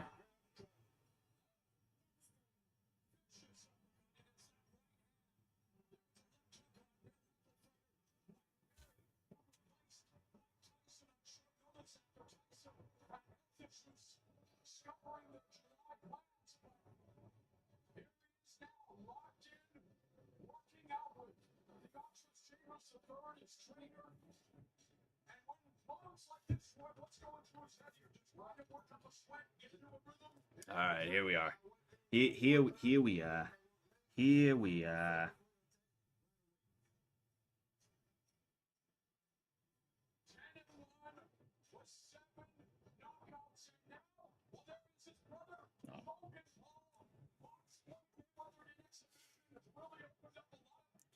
Boxed Floyd Mayweather. Oh boy.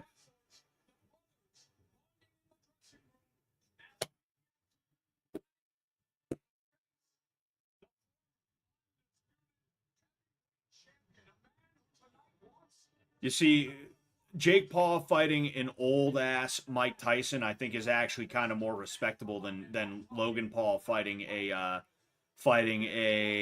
way past prime, starting to get old as fuck, Floyd Mayweather, because Floyd Mayweather is a lot smaller than than Logan Paul. You know, I think. Fuck? How much did Floyd Mayweather weigh? Come on. One fight that we never got to see that I really would have enjoyed was Tommy Morrison versus Mike Tyson. That would have been a really good fight. They both fought pretty similar to each other, you know. Oh yeah. I went to type in Floyd, I mistyped, and I typed flop. Flop Mayweather.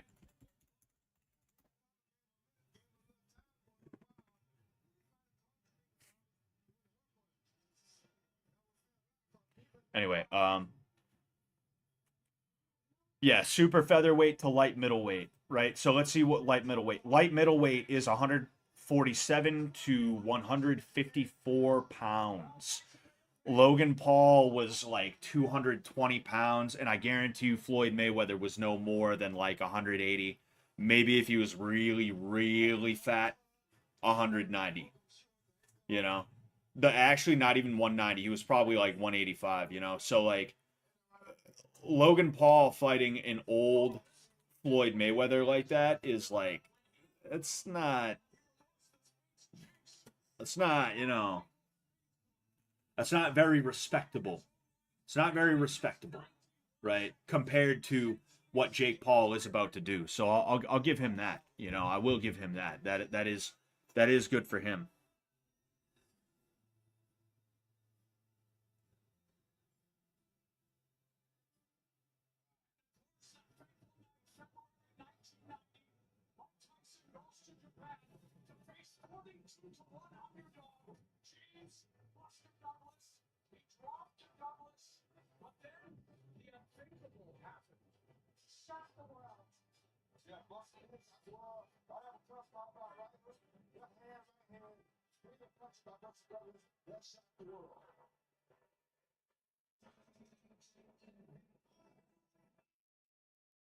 Are they doing it? Nope, not yet.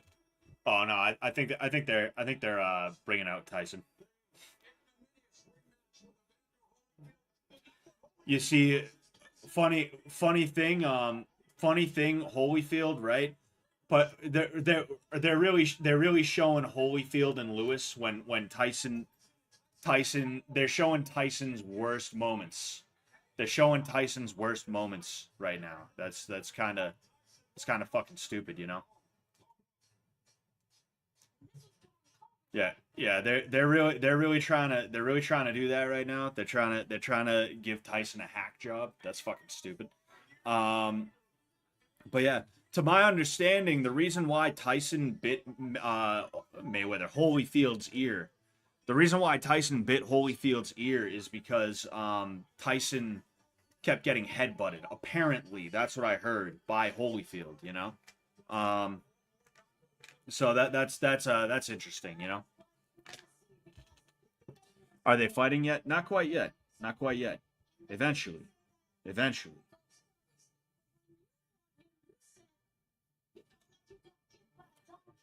Logan was like 225. Yeah, if not surprising. What's going on, Spencer? That's kind of a funny insult, flop Mayweather. Yeah. I'm surprised nobody ever called him that. You know? I thought Floyd was 160 something in the Logan bout. Yeah. Honestly, yeah, it wouldn't surprise me. Wouldn't fucking surprise me, you know? Cause like when you're in shape, it's tough for your body to not be a certain way, you know? When you're in shape, you're just kind of whatever your body makes you. Like me, I'm slender when I'm in shape. I'm not the most muscular motherfucker you've ever seen. And there's a certain amount of musculature that I could put on feasibly, but I would have to work for it. I would have to work for it if I was gonna do that, right? In the middle of a fight camp, I would have to work for it. And Mayweather's probably the same way, where when he's really in shape, he probably can't really hit much higher than 165, maybe even 170 with like work. So like some real work, you know. So yeah, uh-oh. Oh, okay. It's just the national anthem. I thought they were about a like I said. You remember what I said about Triller? You remember that, baby? The Triller fight card with Jake Paul and Ben Askren. That was hellish, dude. That was terrible. Salute the flag, baby. You're an American now.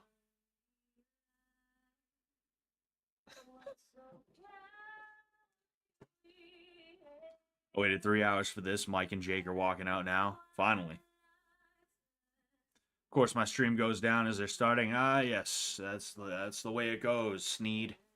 That's the way it goes, Sneedy boy.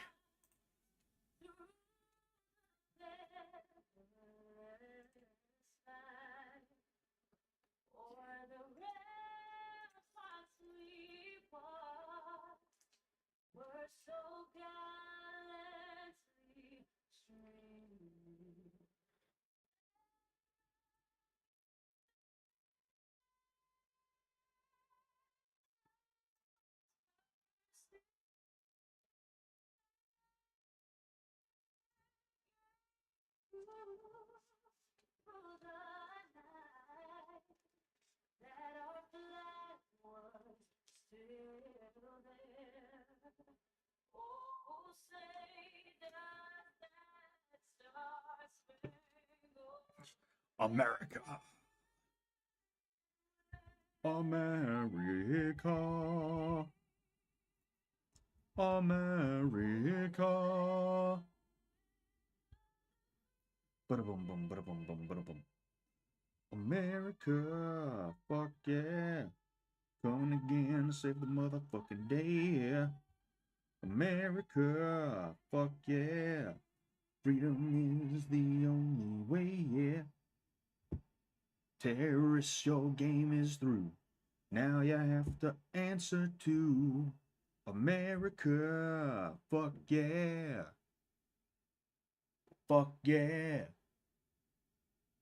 Brazil sucks. Fuck yeah. Brazil sucks, 'cause Brazil sucks, yeah. She just flipped me off.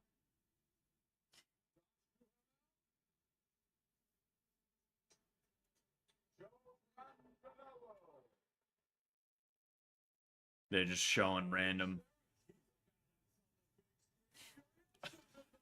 Charlize Theron. Oh, she's a badass on the big screen, which means she pretends to do things.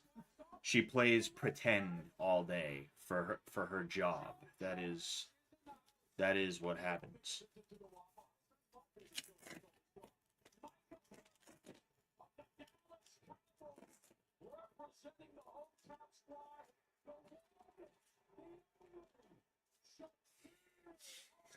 Shaquille O'Neal looking like he's fucking lost a few brain cells.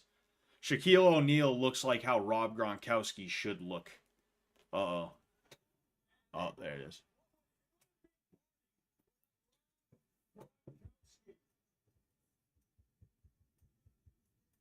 So, the stars from around the world of pop culture, entertainment, and sports are here to witness this one-of-a-kind main event. Let's go to the tail of the tape. And the biggest stat, the 31-year age difference. 31 years old. Holy shit.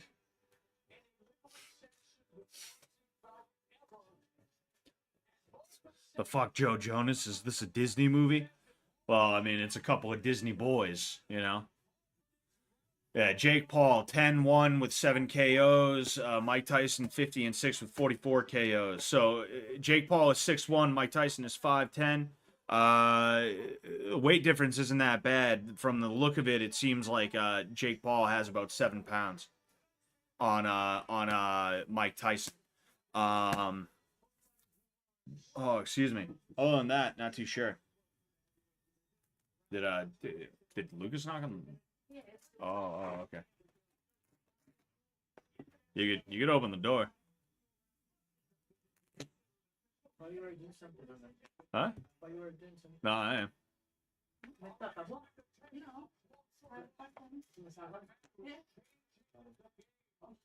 Paul's a neophyte boxer, but the power is scarier than it gets states in the wrestling. He has jailed or knocked down every opponent he has been in the squared circle with in this attention economy. Well, he commands it and he turns it into capitals. It's like his favorite artist. Wait. I'm just waiting. It's like his favorite artist, Drake. He's a pedophile. Certified boxer boy, certified pedophile. That was like the dumbest, most legit rap beef you've ever seen. Like if Drake really is going after underage kids, if he really is doing the Diddy thing,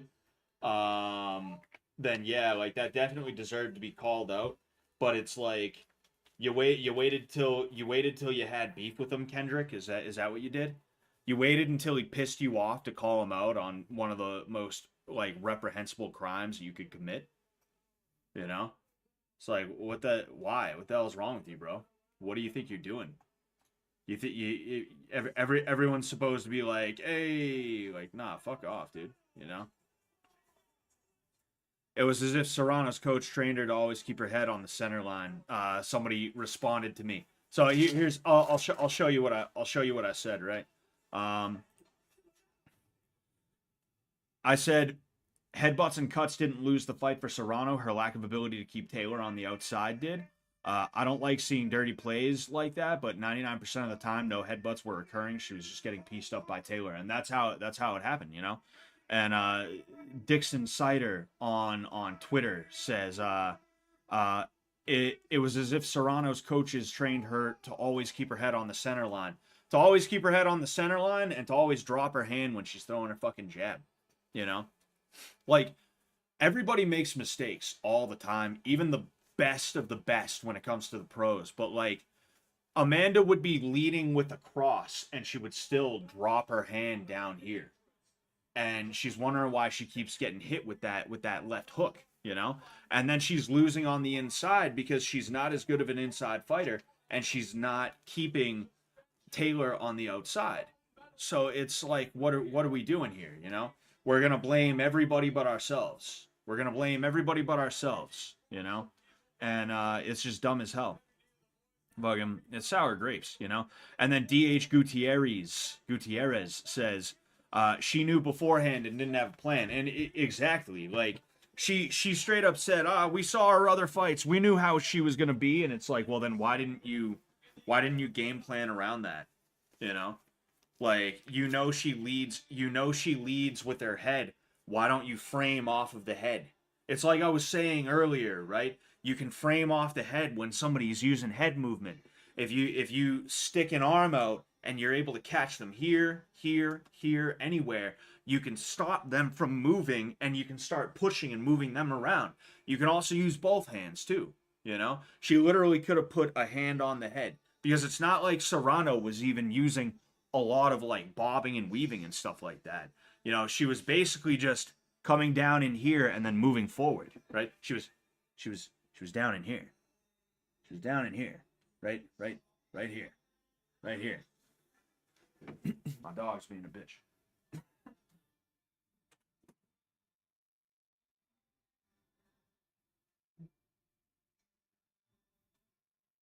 Man. It's been 4 hours. It feels like it's been 2. Those 24-hour streams I did made it so much easier to stream for longer periods of time, you know? And of course, they got to make it some big fucking thing with Jake, you know, coming out in cars. That's stupid as hell, you know? See, like, part of what Jake Paul is doing is he's adding some pageantry to boxing, and that's not a bad thing, but not all pageantry is a good thing, you know? It's like I said about the Triller card. They were trying to add a little bit of, they were trying to draw in a little bit of interest to boxing for the first time in a long time by having Ice Cube and E40 and Doja Cat and Justin Bieber all perform on that card. You know? Not a bad idea in theory, but when it's supposed to be a boxing card and you have one fight that lasts between, say, 12 and 15 minutes or something like that, 3, 6, 9, 12, yeah, 12 and 15 minutes, we'll say.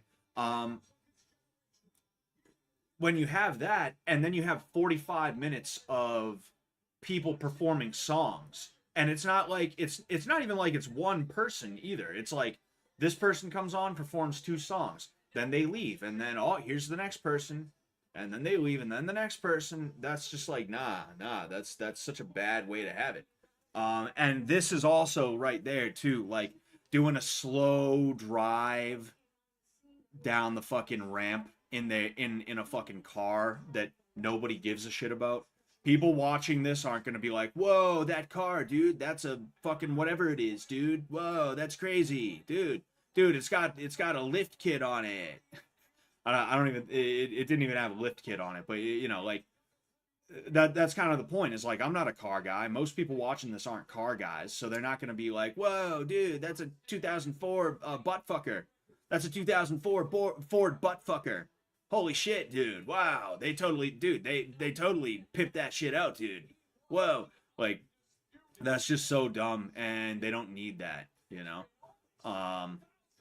There's something about the gladiator effect of like,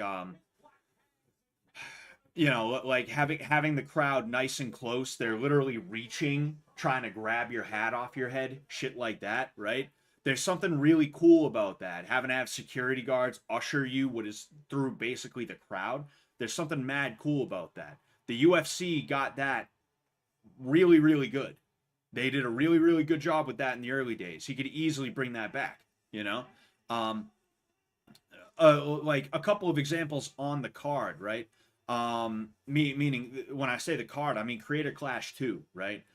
Creator Clash 2, everybody had a walkout thing where it's like, we're coming out in costumes. Yeah, we're going to have costumes and we're going to do a dance. I'm going to be walking out and I'm going to be going, I'm going to be doing that. It's going to be so funny. Dude, it's going to be like we're not even in a boxing match. I'm so quirky that at a boxing match, I go, when I walk out, whoa, dude, haha, dude, I'm not like those other guys, dude, whoa, right? You have like all these fucking idiots who do that. And then Harley, the absolute genius. It sucks that he lost, because if he won, then it would have went down in history. Like it would have become, it would have went completely and totally it would have revitalized his career in a certain sense, I think. I shit you not. Like, if Harley won that fight after he did the whole big boss thing, sitting in the crowd all the way up and being able to walk down, that was fucking legendary, dude. That was amazing, man. Fucking, like, there's good pageantry, i.e. what Harley did for Creator Clash 2, and then there's bad pageantry, i.e. some of this shit right here, or the whoa, dude, I'm about to go fight. I'm dancing. I'm dressed like a wizard, and I'm dancing. Whoa, whoa, I'm gonna go fight. Stream froze as Tyson was walking out. Rip. Knocking on wood. Gonna cross myself here. Everything is fine thus far. Gonna knock on wood again. Gonna go again. Gonna go again. All right. Netflix overload. That's 1,000,000% what it is. That is 1,000,000% what it is. There's no way it's not. You know. It'll only stream on your phone and it keeps lagging. Fuck, man, that sucks, dude. That sucks ass. I can't even watch the fights. It's buffering like crazy. Yeah, they should have. I mean, I hope they learn from this. I hope they learn from this mistake. You know? What is life? That is... I hate the millennial euphemisms, you know? I hate millennial euphemisms and shit like that, you know? Like, millennials are one of the worst generations, even worse than the baby boomers, because at the very least, the baby boomers, yeah, sure, they ruined the economy, and they were all fucking socialist assholes until they started getting some of the money, then they became neocons and shit like that, right? Yeah, you can say everything you want about that. At least boomers have balls to a degree, you know? At least the baby boomers have balls, and at least the slang they came up with didn't make them look and seem like children, you know? But, like, this whole, what is life? You get it? What is life, tee-hee? That is so fucking stupid, though. I said dude and though at the same time. I don't know what the hell that was. That was just so stupid. And then what was I gonna say? Also, like, calling things side quests or saying you're adulting. I'm adulting today. Haha, I went and I paid my taxes. I'm adulting. Ha ha ha ha ha. This whole shit where you're meant to feel and sound like you're still a kid and you're only pretending to be an adult, you know? That shit's so stupid. I'm trying.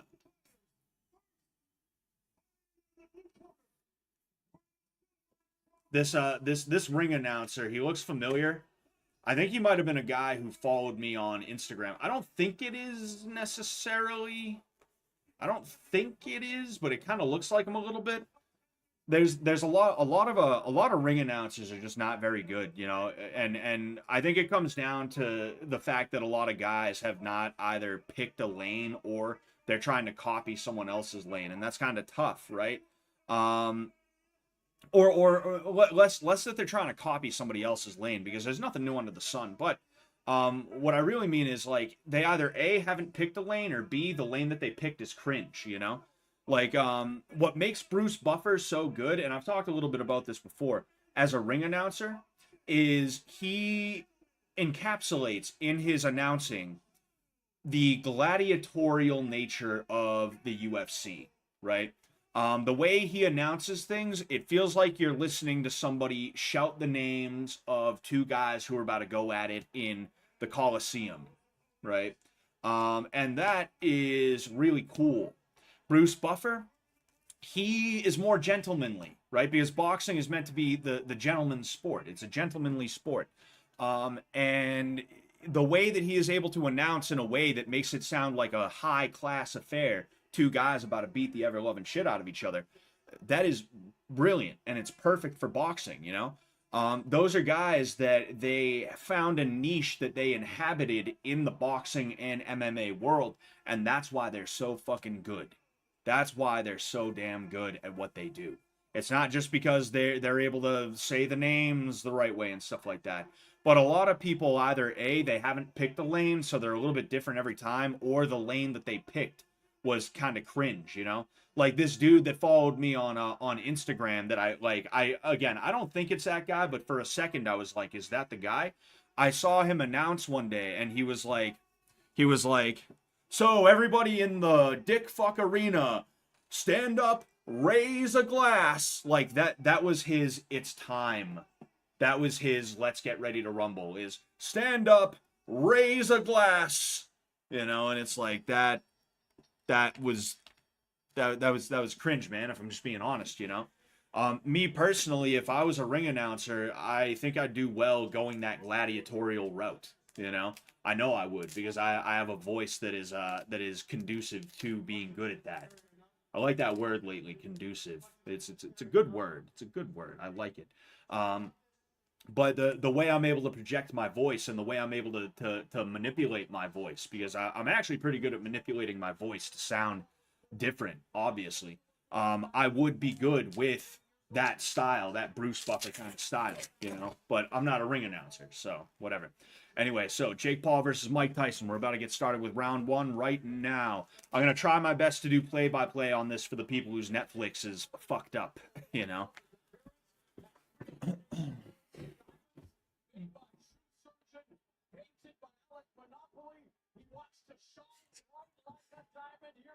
All right, here we go. Why are Jake Paul's tattoos the ones you find in example books? There's a lot of people who are like that. All right, so Mike Tyson taking the center right away. Jake Paul's hands pretty low. Tyson kind of comes forward with a couple of pawing jabs, and Jake circles out.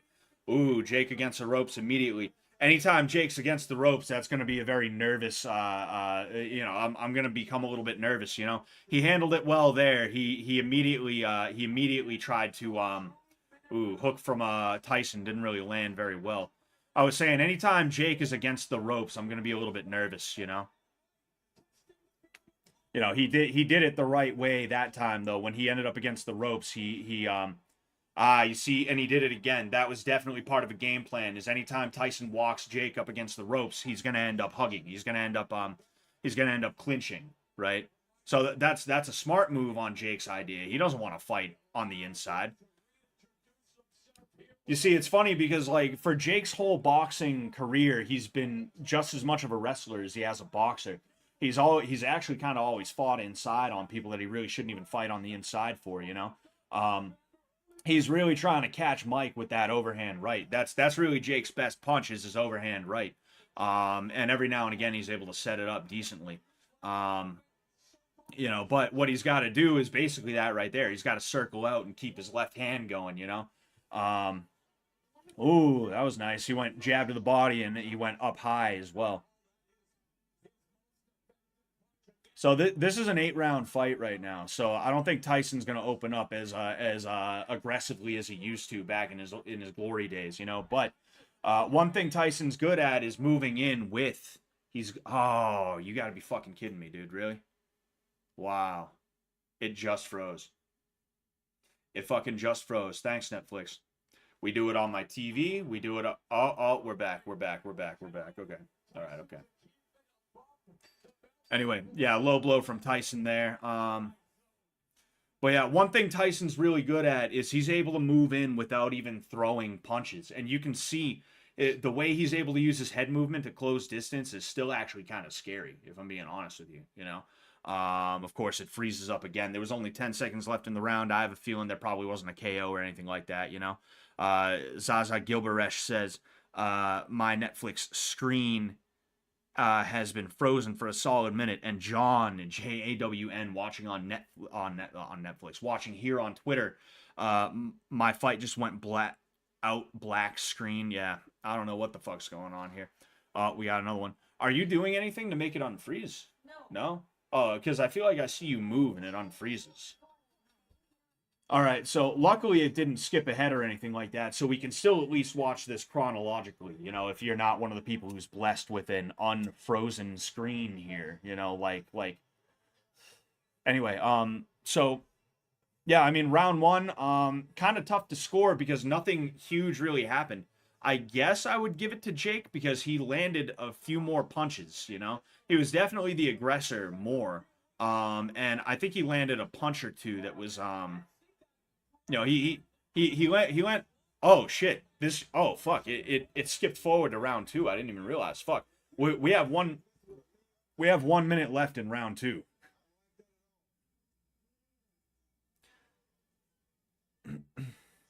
Alex Bernard, the Cobra, would kill these two clowns, dude. Hell yeah, bro. I'm hoping I can learn from Alex. I'm hoping Sam will let me in and learn from Alex. You know, I could use the lesson.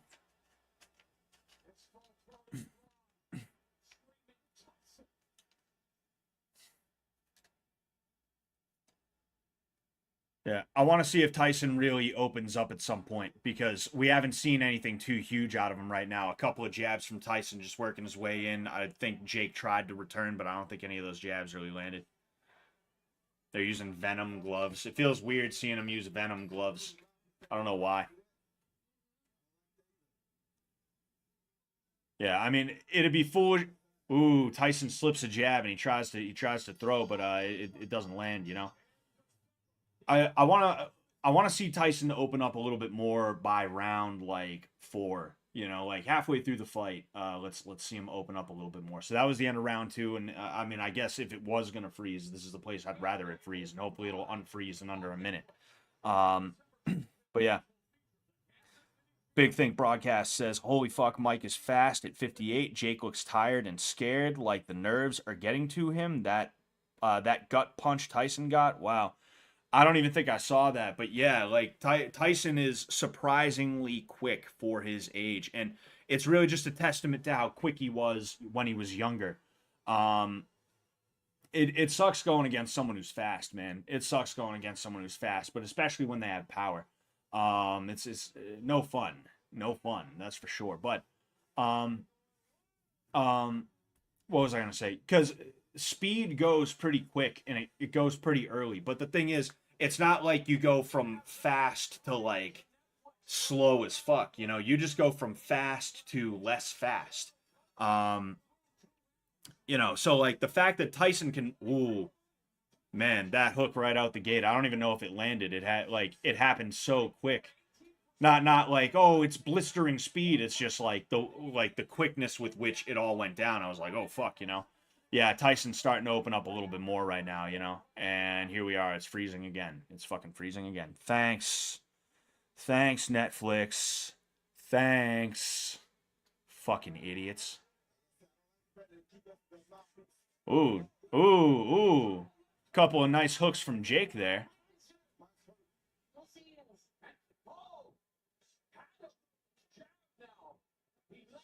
Ooh, he keeps. I think you see, there's a couple of things that are happening here, right? I think Jake is probably throwing his jab, and Mike is getting accustomed to it. He's making what he thinks is a read, so he starts to parry it, and then Jake throws a hook around it instead, right? That's a good way to use the 1 and the 3. Is you start throwing jabs, and then eventually, when you start noticing he's picking up the jab a little too well, you just whoop, bang, you switch it up to a hook instead, right? And that's kind of what he was getting Mike with, and he almost got him with it again before the shit froze up again. What was I going to say? But another thing that I'm nervous about is Jake is throwing crosses to the body, and he's going 1, 2, like that. His head is completely and totally exposed. And if Mike is willing to take a hard shot to the body, he's going to be able to counter with a left hook, which the left hook is one of Mike's best punches, and he almost countered with a left there, you know? So Jake's got to be real fucking careful, because if he lets his head hang out like that, he's like the commentator said, he's in big trouble. He's in big trouble. We got a little under 20 seconds left in this round right now. I don't know who I'd give the fight to, honestly, because it's there's a lot of things that are happening, but I don't know exactly how much is landing. I don't know how much is landing, and you know, I don't know. I don't know. We'll see. But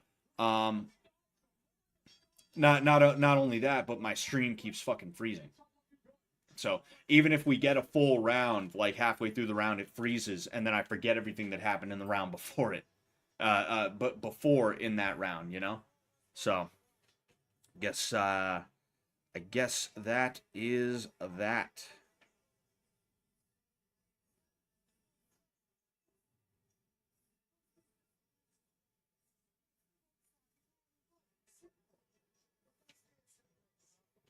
More jab, more right hand. Yeah, more jabs, more right hands. Facing Jake Paul, land a beautiful jab with right hand first. Right there, and knock Mike off balance 2 times. Mike highly off balance. Right Yeah, there. he followed up on that left hook, and that was good on him, you know. That affects his oxygen intake, right? There's something wrong. Shut up, lady. That affects his oxygen intake, right? Right. I'm here. I'm one of the guys. I'm not like those other girls. I don't think that's the case. Power punches in the third round. Paul 1 of 11. 11 of 22, 50%. Tyson 4. Damn.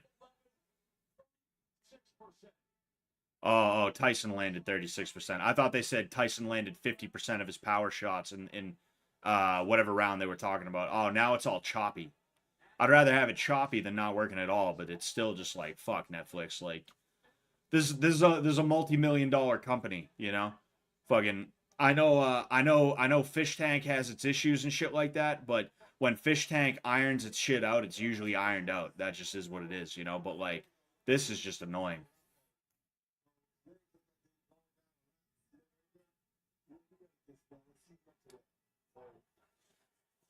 Mm.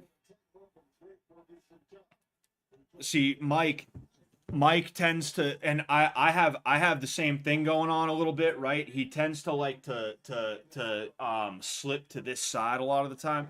Although he did slip to the left a few times. And I think Jake is trying to time that. A couple of the combinations I saw him throw when Mike slipped to his right, it looked a little bit interesting, like Jake was waiting for that to happen, and then he fired off, you know?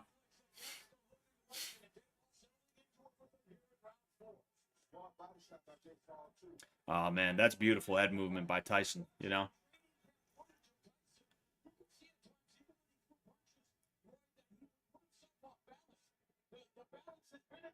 Yes, it has, but I thought of it in 2020. I don't see the rules block moves.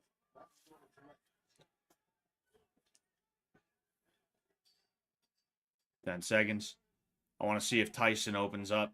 He might be taking this round off because he exerted a little bit more in the last round, you know? I don't think Tyson's trying to win this on points. I think he's trying to KO Jake, you know? Looks like those price hikes didn't do shit for Netflix's infrastructure. Exactly, you know? It's like I said, multi-million-dollar company. Netflix is the new cable, you know? Like, Netflix is the new cable, basically. That, Hulu, Amazon Prime, etc., etc. Like, there is zero reason for Netflix to be having that issue right now. They have all the money in the world to be hiring all the people in the world to make sure that that kind of thing does not happen. It's not like Fish Tank where it's literally a bunch of fucking 20-something-year-olds trying to put together a reality show, you know? Ooh, that's interesting. Mike tried to parry across to the body. He had his hands up here and he went down there. I wonder if Jake will make a read off of that and you know, maybe fake low and go high. That might be a and he's done shit like that before, you know. That's kind of how he set up Tyron Woodley a little bit. Was he was going low, low, low, and then bang, going high, you know. I actually made a video years ago about how Jake Paul wins his fights. I'll have to share that on Twitter the other day. I just remembered about this, and you know, I think I go over that a little bit, right, when talking about the Tyron Woodley fight, you know.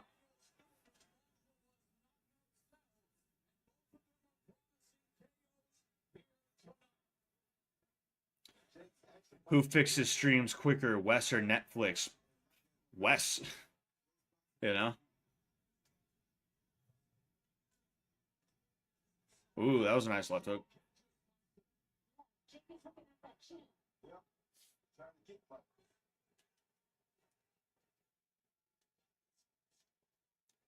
Trying to still get that line. I just don't understand that. I don't want to debate get this group up. Oh, here we go. I feel like with the vitality of Jake Paul that Mike can't afford to blow up too much early on in the fight, which is kind of contrary to his typical game plan. Oh, yeah, that's exactly what it is, you know? He's way too old to be going out there and trying to go for a first-round finish, because if that doesn't happen, he has 7 more rounds, you know? It would be... Ooh, that was a nice shot. It would be this round or next round where he really starts to kind of kick it up a little bit, I feel like, you know? Mike's not having a good round. Oh, yeah, no, he's definitely not having a good round, you know? I think they both are holding back a lot. Maybe, you know? I mean, if you're Jake, you have to be a little bit nervous about, like, throwing and stuff like that, you know? You have to be thinking, all right, well, you know, what if I make the wrong move? Like that right there. You see what I was talking about? When he throws that cross to the body, he just throws it like that. And that's going to be real bad for him, you know? If Tyson or anybody for that matter can time that cross to the body and counter it with a left hook, they're in Jake's in a bad place. Jake is in a bad place, you know? Oh, excuse me.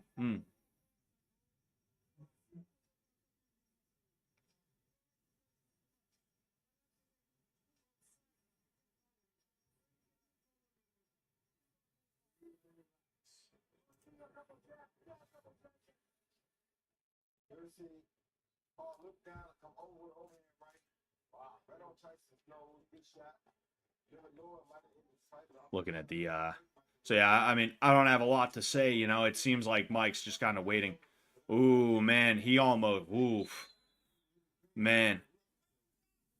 What's it called? Jake would have took that right on the chin. It would have absolutely bang right here if he didn't end up moving up like that, you know. That was scary. That was scary to watch. That was scary to watch, you know.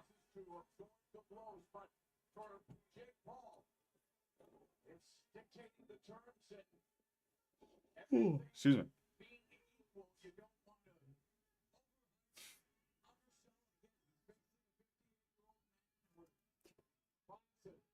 He's facing a 58-year-old man. Yeah, even right now, Tyson's moving a little bit more, you know. So like I said, this would be the round that he picks up in if he was gonna pick up, you know.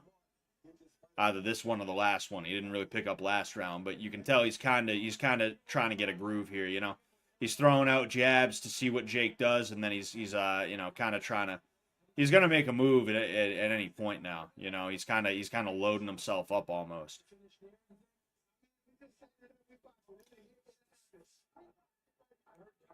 When I'm 58, I hope I can make it off the couch before I shit myself. Me too. Me too.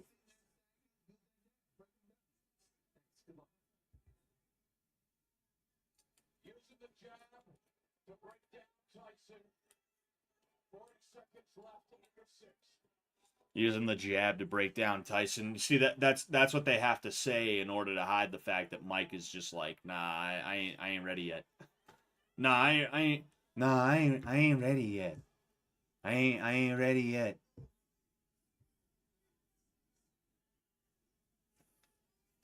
My entire 20s so far has just been trying to not shit myself. I think that's all of us, you know. Vic says, not gonna lie, this fight is boring. Yeah, I'm hoping like these last couple of rounds better have some fireworks from Mike. You know, he really better go for it, you know. Somebody said Mike doesn't have it anymore. Yeah, he's 58 years old, you know. He's 58 years old. What did you expect? Whoever that was in the booth.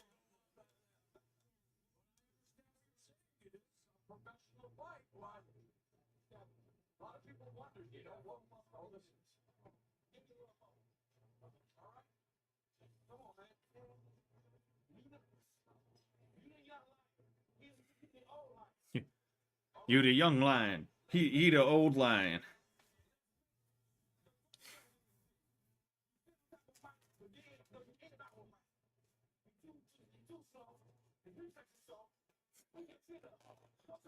He too slow. He wearing adult diapers. He has to eat prune juice.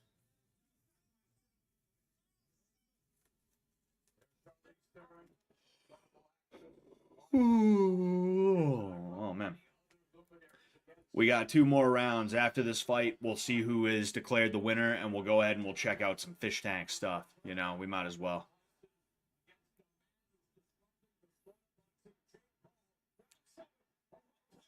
Yeah. He better come out in force now, you know. It's 2 rounds until the rest of your life, you know. I know he doesn't have a lot to prove. Oh, you know, he doesn't have anything to prove. Oh man, okay, yeah, but like, why take the fight if you're just gonna be like, yeah, about it, you know?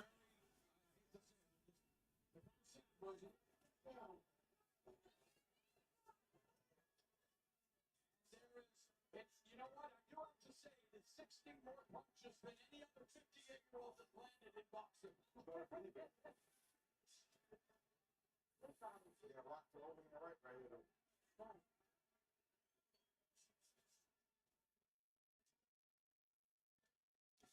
Yep. Any second now. Any second now, Tyson is gonna make his move. He's gonna make his move. Yeah. I can't get a read on Mike right now. Me either. I mean, obvious, like, he's got to have something in the tank that he's gonna expend. I'd be pretty upset if he had nothing in the tank, you know.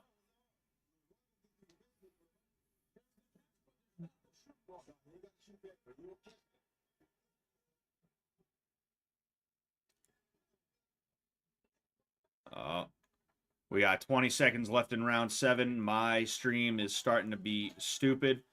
Tyson just took a couple of shots. Now he's moving in.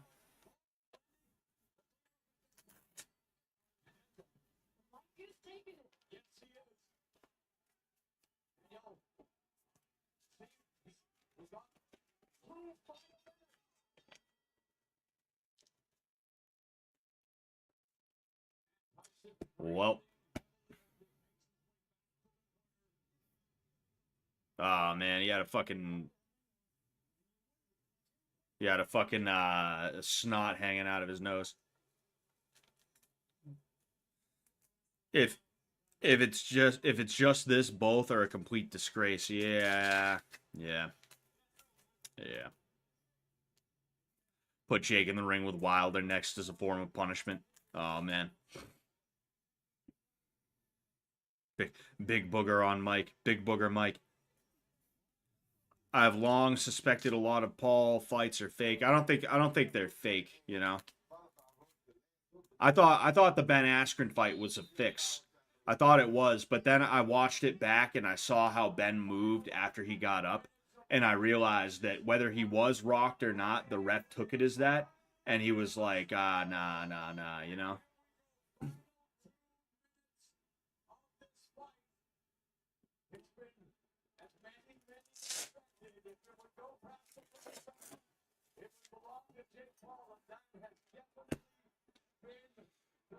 Let's see some kind of fucking life from Mike here, you know?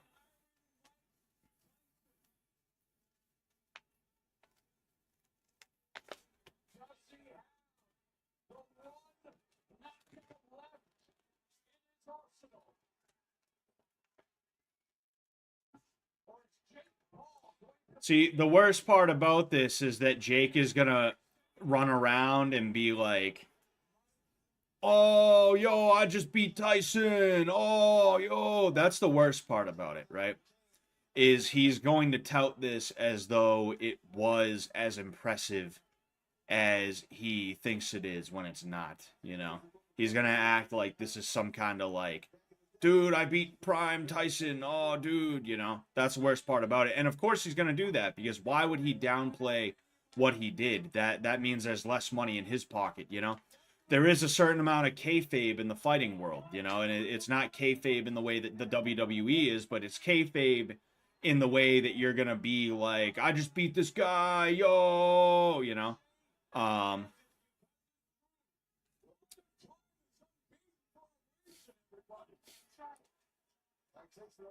Yeah, it's just annoying. Jake is going to mention this fight every day for the rest of his life. Yes. Zumi Kumi. Yes. Very much so. Very much so. He's going to mention this fight every day for the rest of his life. Anytime anyone's like, yo, you suck, he's going to be like, I beat Tyson. All right.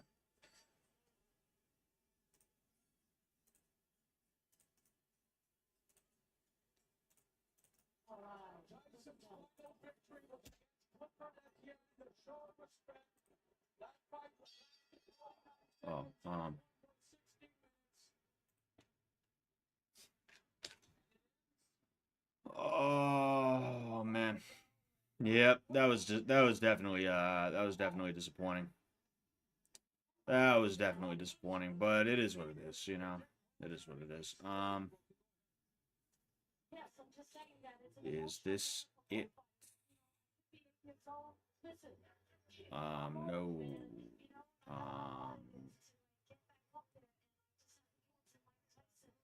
You know, I'm not surprised, I have to say that. You know, Jake Paul, giving him his respect, that was very touching. Let's see if we can listen to what they're saying. Somebody tagged me in the complete fight with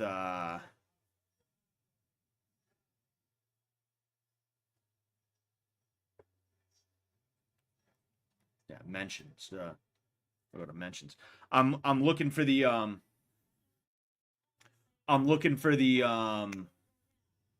the thing.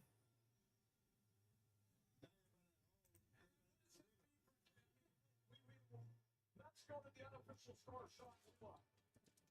78-74, 6 rounds for 2, Jake Paul. I gave Mike Tyson rounds 1 and 2. He was coming forward, he was landing the more significant strikes. Jake Paul, a very slow start to this fight, which I believe was by design, very defensive. Starting with round number 3, the body's picking up the forward pressure. Jake Paul round. I'm trying to track down all of the links for the fights and stuff like that. Nobody has tagged me. Nobody has tagged me in the Mizzy versus Peyton fight yet. So if anybody can find that, I would appreciate if you would go ahead and do. I would appreciate if you guys could tag me in that, because obviously I would like to take a look at them. All right. Yeah, so Jake Paul won. That was obvious. All right. I don't even care to, I don't even care to really. Yeah, that was no fun. Anyway, oh, excuse me. So this is a funny little moment here that I want to highlight first. So, we have Sam talking to Alex and Symbol about the fight. Listen to what happens. Fuck up and listen, or shut the fuck up, Alex. You got shut the fuck up and listen, or shut the fuck up, Alex. You guys are big enough that you can actually hurt each other, okay? So if you punch him and he looks like he's knocked out, don't follow up. I will stop the fight, okay? Does that make sense? Yeah. So hold on. Are we hitting when do we stop? When the glove touches Just the if you do damage, if you hit him and you can tell that you just did some serious damage, or just vice versa, stop. I will stop the fight, okay? Don't like Blood leakage? You mean? No, not blood. I don't care about blood. What are you talking about? Getting knocked out. So we don't have the same rules. If you fall. Yeah, if you fall, you can't hit a downed opponent. Okay? So don't hit them if they're downed, and if you know that you just did a ton of damage, I'm gonna stop the fight. If he's like that, if you fuck him up, or if he fucks you up, I'm gonna step in. Same gloves. Shut the fuck up and Oh, listen. man. That's fucking hilarious, dude. Holy shit. All right. Give me a second. So this is wait a second. What's this? Oh yeah. Birdie boy. So This right here, all right, this right here is apparently Alex versus Symbol. All right, we're going to go ahead. That's ready, Bird. All right. You got it. You got it? Okay. And fight. This lasts over 10 minutes. It's about 13 minutes between two different clips. Fight, my ribs fucked up. My knees already fucked up. Oh yeah. Me too. Holy shit. Holy shit. He's got a fucking bow and arrow. He's about to... That is fucking wild, dude. I kind of dig the yellow winning gloves, though. I don't know what it is about them. I kind of like the look. At least Symbol kind of has an idea to keep his hands up here, but it still doesn't mean much. Alex B is a corked up rifle from the south. Damn, he actually got Alright. killer Monkey King. Oh, it's like we're watching the fight all over again. Round one for Alex. The Cobra is We got Jake Paul versus Mike Tyson. Jab cross from Signal. Doesn't really land. Ooh, looked like a counter punch from Alex.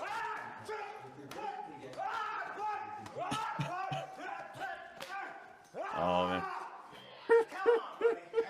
Yo, that's fucking hilarious, bro. Just swinging like that at each other. Oh, we lost a shoe. We lost a fucking shoe here. This is unironically already so much better than the fight we just watched with Tyson and Paul. That's crazy. Monkey style from Alex.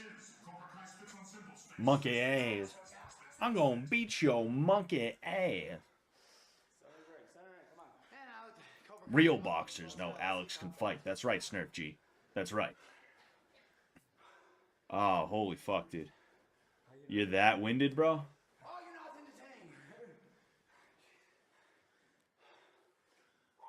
It's the Cobra Kai shirt, the Cobra Kai pants. You know, he's that's really what it is. He's just he's afraid to use his most deadly techniques.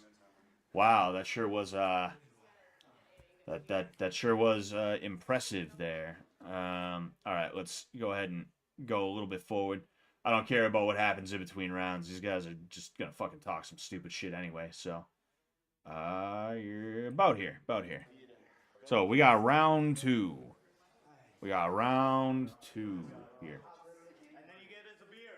Yeah. Oh, okay. Oh, we got a yes on that one? Nicotine beer, liquor, or something? Holy shit, dude. Go India, go India. Oh my dude. Make sure you sleep in the same bed tonight. Don't try and hurt each other. We're not trying to fuck each other's faces up because we look better than punk pussy. We're trying to fuck each Oh my god, dude. Shut up and fight. He's muscular and I'm fast. I'd rather watch paint dry. These guys fight Let's go. Make contact. The TTS, I'd rather watch paint dry. Well, you know, there was another fight on you could have watched. Ooh, nice shot from Alex. Cross right up the middle.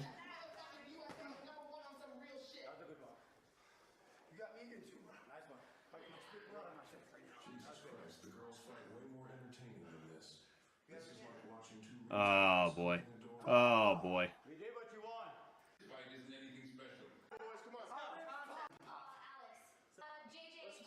Let's see.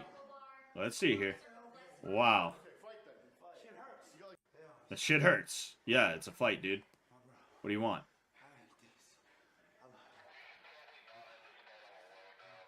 One more clip. Jake Paul won. Oh, holy shit, bro.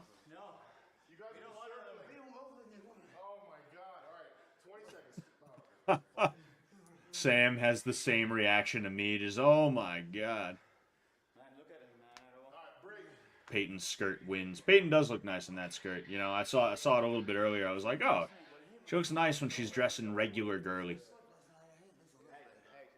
All right, so I guess that's the end of round 2, if you could even call that a round. All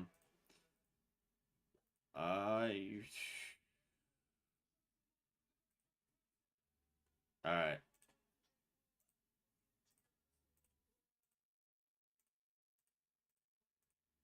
Oh boy.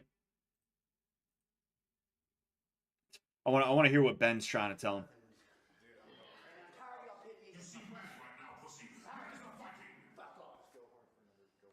I think everybody here knows I can fight. You fucking hear him? I think everybody here knows I can fight. Nah, bro. Nobody knows anything, dude. Oh, Ben's telling him go hard for 1 minute. Let's see here. Yes, it's looking like that's the end of that. So there was a part do, right?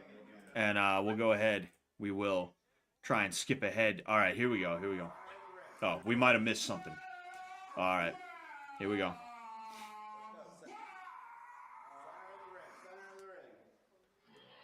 All right, here we go. Oh boy.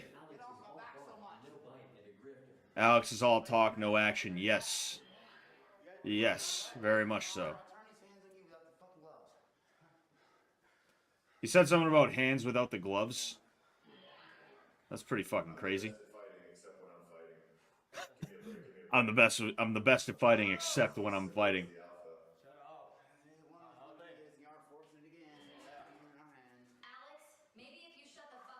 This you see Connor like, yeah, like what the fuck, dude? All right, we're gonna go ahead. We're gonna skip. I'm gonna skip ahead. All right. Oh. All right, here we go. Wow, nice double punch from what's his face? Ooh, that was a nice cross from what's his name? Symbol. That was a nice cross. He literally goes with the double punch. That was a nice punch he landed though. That was a nice cross he landed. I'll say that, you know. Symbol should win by default because Alex is a certified 100% bitch holy fuck. Oh man.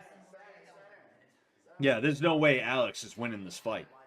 There's no way you can call Alex the winner of this fight. You know, and apparently he was pissed off or something like that.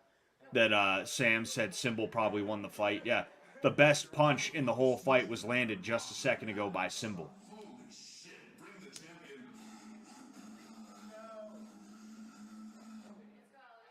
That's it. The fight's over. Really? Oh no. Oh.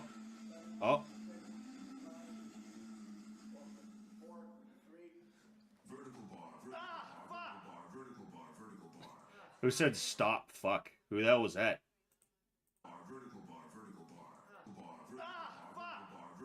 Somebody yelled, ah, fuck. I don't know who that was. Was it Signal? Was it fucking Signal? Yeah, that was terrible. The fights in season 2 were a lot better, you know. And I haven't seen Binks and Mizzy, and these were the first fights. We might have more fights later on, I would assume, you know, if especially if there was a beef bell. I'm still looking for Binks versus Mizzy. I'm still looking for Binks versus Mizzy. I'm just curious because it did end a little bit quick. Oh yeah, no. Hold on. We got Alex seemingly trying to tell people how to win a fight here, so I want to hear this. Block the punch and go in, you idiots. You wait for them to strike. Fighter out. Watch their attack so I can block and strike. You not. Hold on. Let's see. Let's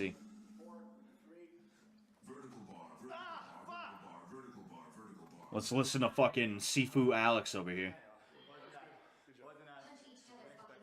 I'm a defensive fighter. I'll watch their attack so I can block and strike. You not. I'm a defensive fighter. Never throw the punch. Never throw the first punch. But fucking Cobra Kai's motto is strike first or something like that. It's like strike hard, strike fast, strike first or some shit like that. Or like I don't know. But bottom line, like, what the fuck is he like? Shut up. Legal problems. You block the punch and go in, you idiots. You wait for them to strike. Yeah. It's like a video game. You say you see red, you're lying. Yeah. Fighting is like a video game. So is war. War is like a video game too. You know, flying a plane is like a video game. I've played a little bit of Ace Combat, so I'm qualified to fly an fucking F whatever, you know, an F whatever. Oh yeah. Here you go. Yeah, I'm qualified. I'm qualified. It's all good. I can do it if I want. It's just fun. I love how like me when I talk about, when I show you how to do something, right? When I'm like, you want to block something, I'll be like, you parry a jab. That's what you do. Or you shell up, or you answer the phone, or whatever. I like how his little miming of how to defend against a punch is, you wait for their punch to come in. He grabs it like he's grabbing a titty or something like that. It's like, yeah, that's how that works. Yeah, you wait for his punch to get this close to you. You wait for his punch to get this close to you, and that's when you throw yours. Yeah, that's how it goes.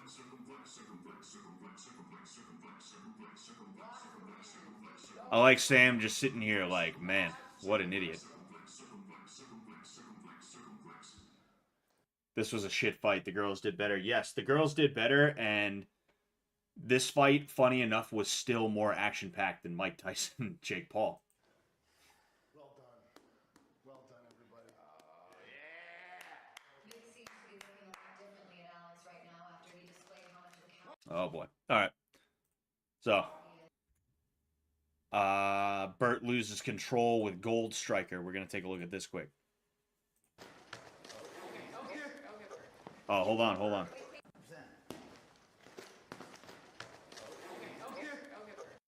Yeah, I do heavyweight boxing. Yeah, I'm a heavyweight boxer. Yeah, I do heavyweight boxing. Call me Coach.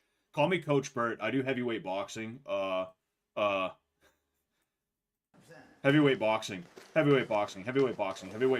Yeah. Yep. Chill out. Okay. Chill out. Okay. All right. You can punch, Jeff. So that's what they use to determine whether or not Bert should be allowed to punch Jet. Is he was like, okay, I want to see if Bert will actually be able to hurt anybody. If Bert will hurt. And yeah, figured out pretty quickly that that's not the case. That's not the case. Bert ain't hurting nobody, you know? Again, it's funny to see people's cuck fetishes come out where it's like they see a big black dude and they're like, oh, dude, he could totally he would totally fuck everybody up, bro. Dude, he would totally fuck everybody up. Whoa, dude, that's crazy, bro. It's like right-wing cuckoldery, you know? Well, you see, dude, it's called race realism. And that means their dick is bigger than mine. It's called race realism. That means they have bigger dicks. And they're more masculine. And I like to watch them fuck my wife. But it's okay because I have a higher IQ and I built society. So yeah, you heard that right. I built society and I have a higher IQ. I sit on the computer all day, but it's totally cool. Because I have that high IQ, but they're just more virile because it's race realism, dude. It's race realism.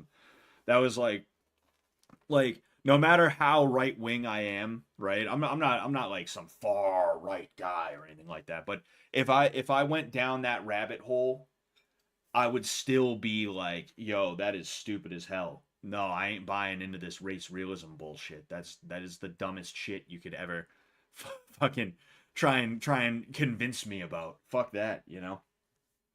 It's just funny as hell.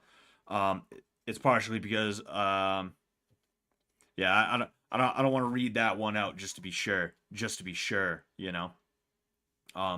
Bert dances like an artist, has no rhythm. Yeah, pretty much, you know.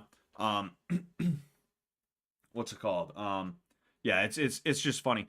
And I called that about Bert right away. He, like, anyone who, when they talk about themselves, they lay out everything that they've ever done, they're lying. And they're doing that because they're trying to seem like they are more interesting than they are, right?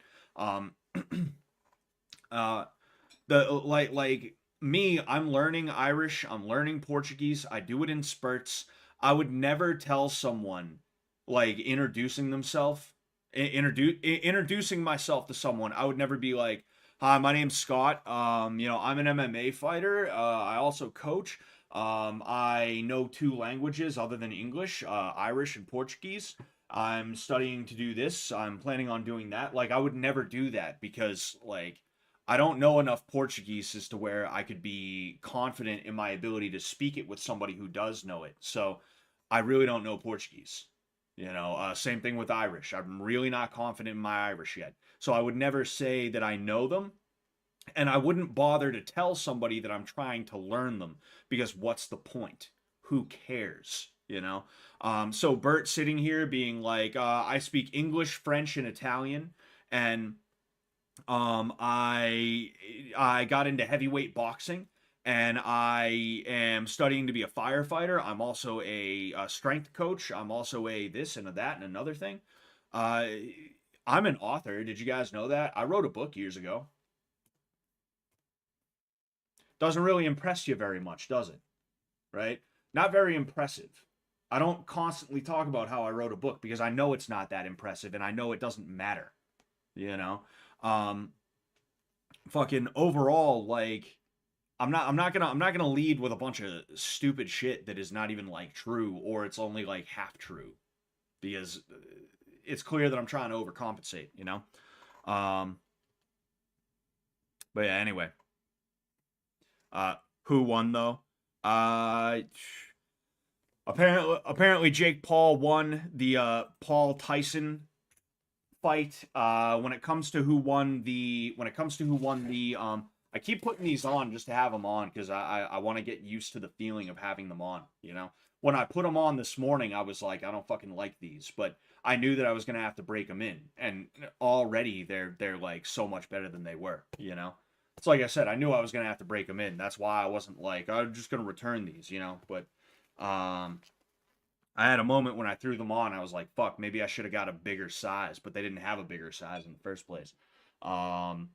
Anyway, so let's see if somebody has tagged me in apparently 2 minutes ago. Okay, all right.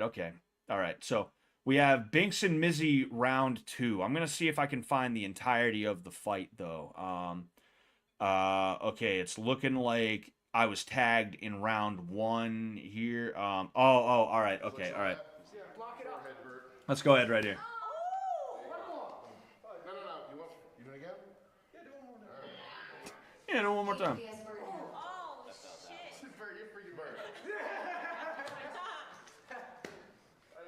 Shoulders up, flex, all that, all right? You flexing all that? Yeah, block it up. Forehead, Bert.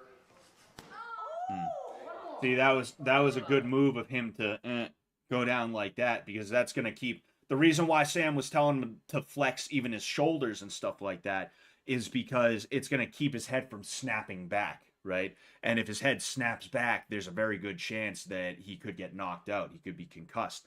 But when you tighten your shoulders, right? Because your neck muscles and your shoulder muscles play a big part in as to whether or not you're going to get knocked out by a certain punch. Not all punches, but if you have good neck muscles, if you have good shoulder muscles, you will be knocked out a lot less compared to other people. Or you won't be rocked, is what I should say. You won't be rocked as much as other people. But like when you end up showing this part of your head, that's gonna especially make sure that your head doesn't snap back. So not only is your head not going to snap back, but this is also the hardest part of your skull, which means there's even less of a chance of anything in your skull being damaged, So that was a smart move on him. But then the next one, I'm pretty sure he just takes. I'm pretty sure he just takes the next one, right?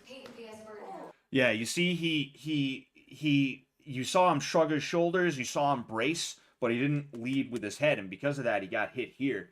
And that's why you can see he's a little like, ooh, Anyway, so we have Binks and Mizzy round 2, apparently. I want to see if I can find round 1. It would be nice if... man, dude. Did they not have round 1? All right, you know what I'm gonna do real quick? I'm gonna search it on Fish a Tank. Fish tank. Well, live. Binks. Alex versus Symbol boxing match. Oh yeah, I'm sure Fish Tank would have it. Yep. All right, let's see here.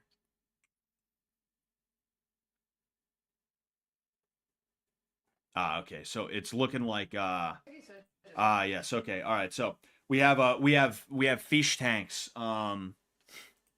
We have Fish Tank's channel right here. You can't really see, but Fish Tank right here, right?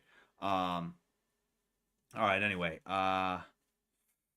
we'll just go ahead and we'll skip straight to the fight. I just want to make sure. Okay, so here's gonna be round 1 right here. Looks like I just want to make sure. Just want to make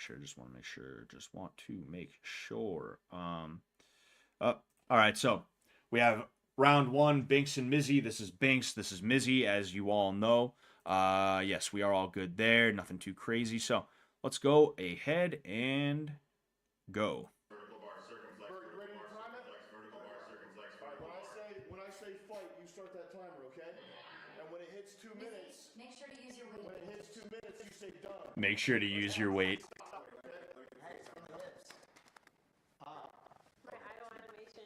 Keep your mouths closed. Don't have your jaw rattling around. Okay. Ladies, are you ready? Get back in your corners here. Each one of you take a corner, okay? And you can meet in the middle. All right. Girls shouldn't be fighting. They should give me smooches instead. I agree, Dion. I agree.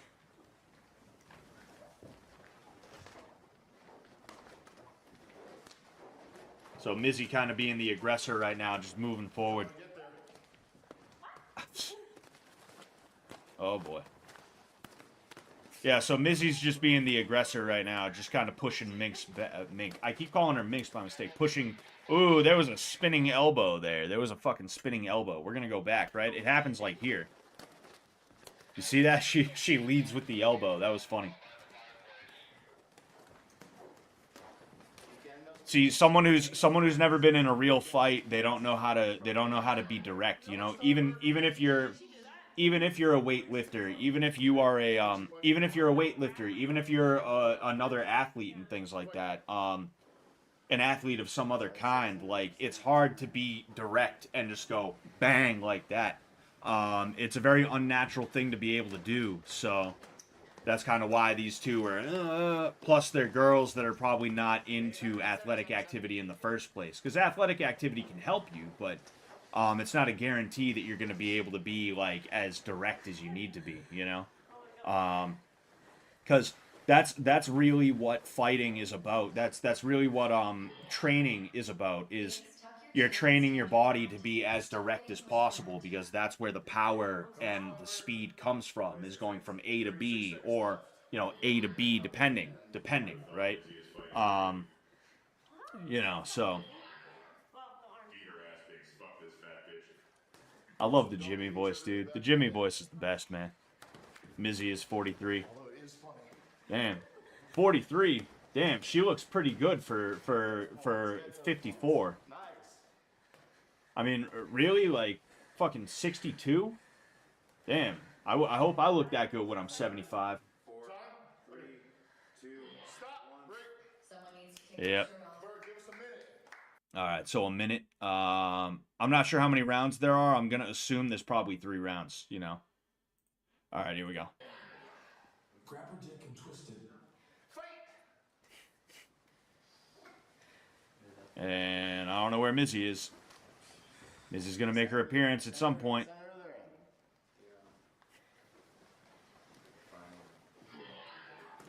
You see, and they have that thing where they hop from foot to foot, you know? Like, a lot of people have that, but that's especially a girl thing, you know? Absolutely pathetic. Any of the girls on season 2 would have knocked you both out with a single haymaker. That's pretty true. That is pretty true, you know? I think the season 2 girls are a little bit tougher than the season 3 girls, you know.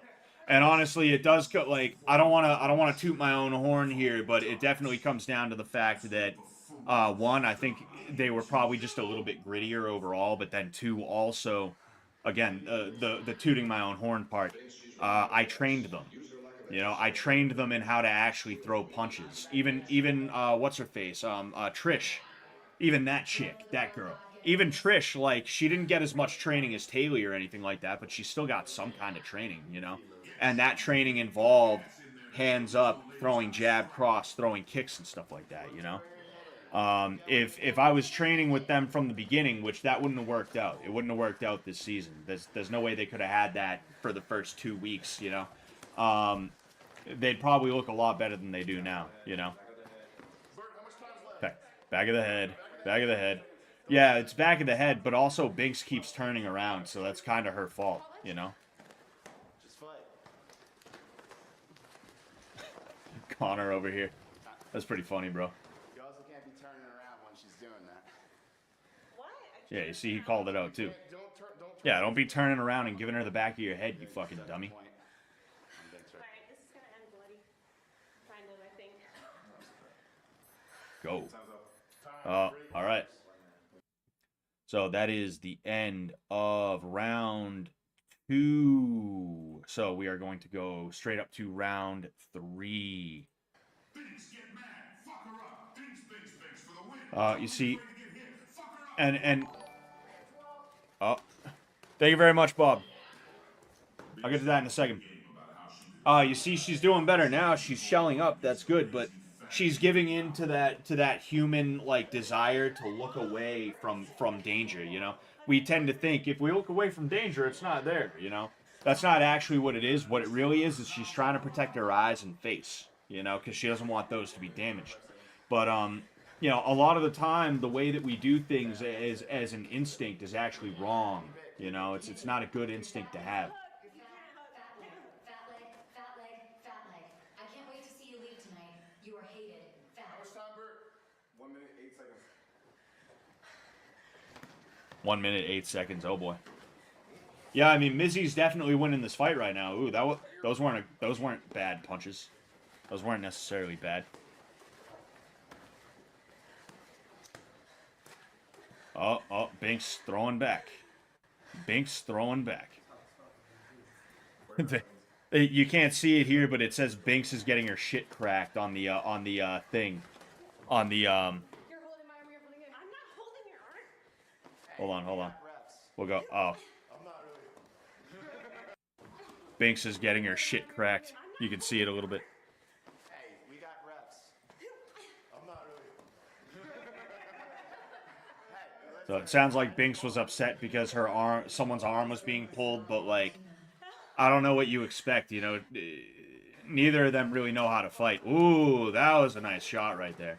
Let's see that one again. Let's see that one again. That was good. That was a good shot right there. A nice left from Binks. She loads it up and then bang, just right down the middle too. And that's what I was talking about, is she was a lot more direct with that. You know, she reached back like this and she threw straight. You shouldn't reach back like that. But at the very least, it was a straight shot that drove the force into her head, meaning Mizzy's head, as opposed to coming down on top like that with only really the power of the tricep doing the work, you know? So that was really good, you know, and you could see how hard that was compared to any of the other punches that were landed by either of them too. Are we good? How is time? Brett, how much time? 10 seconds. 10 seconds, ladies. A chance. One knockdown to go all for. Oh, Jesus. 2, 1. You're good. I got way more than before. Oh, time. Shit, you good? Well done. What a fight. Yep. I guess that's it. They looked like they were about to kiss for a second. That hurt my hand.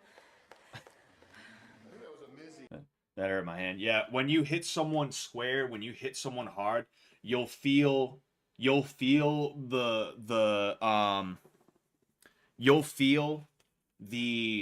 material compact, and you'll feel your knuckle through the glove making contact with whatever you're hitting, you know. Fucking, she's not used to punching shit too, so she probably wasn't really making a fist the way that she should have. But you know, that was a really good shot from her. I mean, it's not really that tough to score. It's just that, like, seeing how Binks landed that shot and that was such a good shot. I want to be like, well, I mean, technically Binks did more damage than Mizzy, but no, Mizzy controlled that whole fight. So, you know, if I had to pick a winner here, I'd probably pick Mizzy, you know.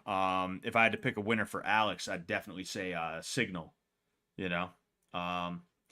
So those were the only fights that happened today. I would assume there's going to be more fights at some point because I could see them having Bert fight somebody. I could see Job or Connor boxing with somebody. You know, maybe Connor and Bert could box. You know, maybe Job and somebody else like what was his name? There was two freeloaders. One of them was like Gene, and the other one was also a J name. I forget what the name was. It wasn't Jared, was it? I forget. Bottom line, I forget the name.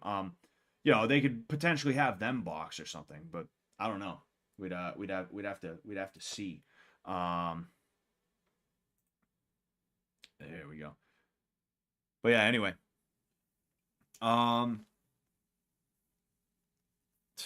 They ran a poll on the site. Who we got, Jake Paul or Mike Tyson? Man. Anyway, I think I'm gonna end it here. All right. It's been just over 5 hours. All right. I had a really good time today. I might be back tomorrow. You know, we'll see. What was I gonna say? I see Trish and Shoddy in the chat right now. Anyway, yeah,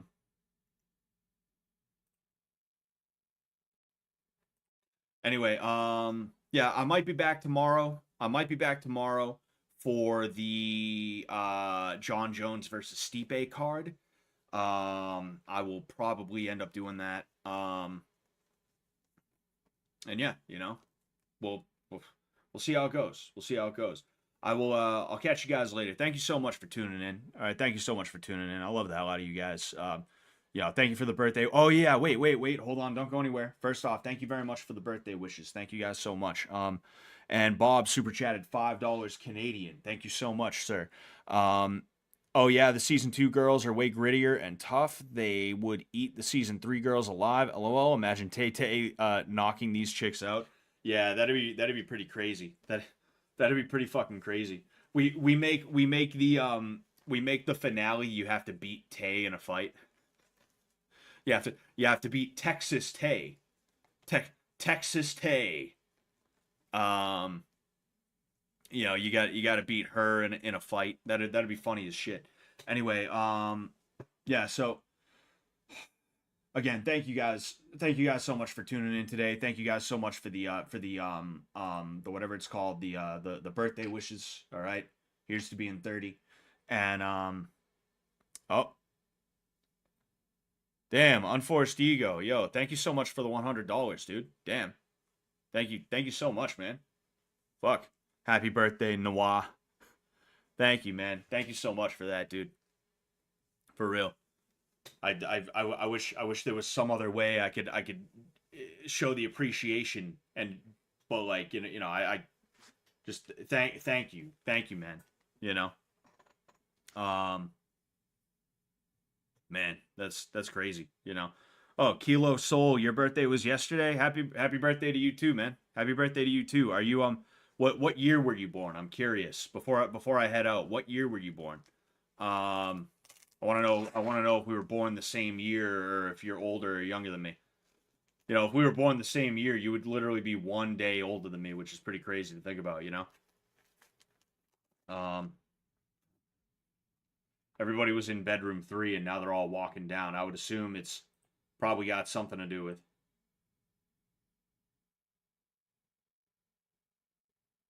Everybody just go over there, go over where? Oh, 1984. Damn, we are 10 years and 1 day apart. We are literally 10 years and 1 day apart. I was born in 94. That's pretty crazy, you know? Man. But yeah, I gotta head out though. Thank you guys so much. You know, thank you all so much for real. Thank you again, unforced ego. Thank you so much, man. Yeah. We're gonna head out. Peace out.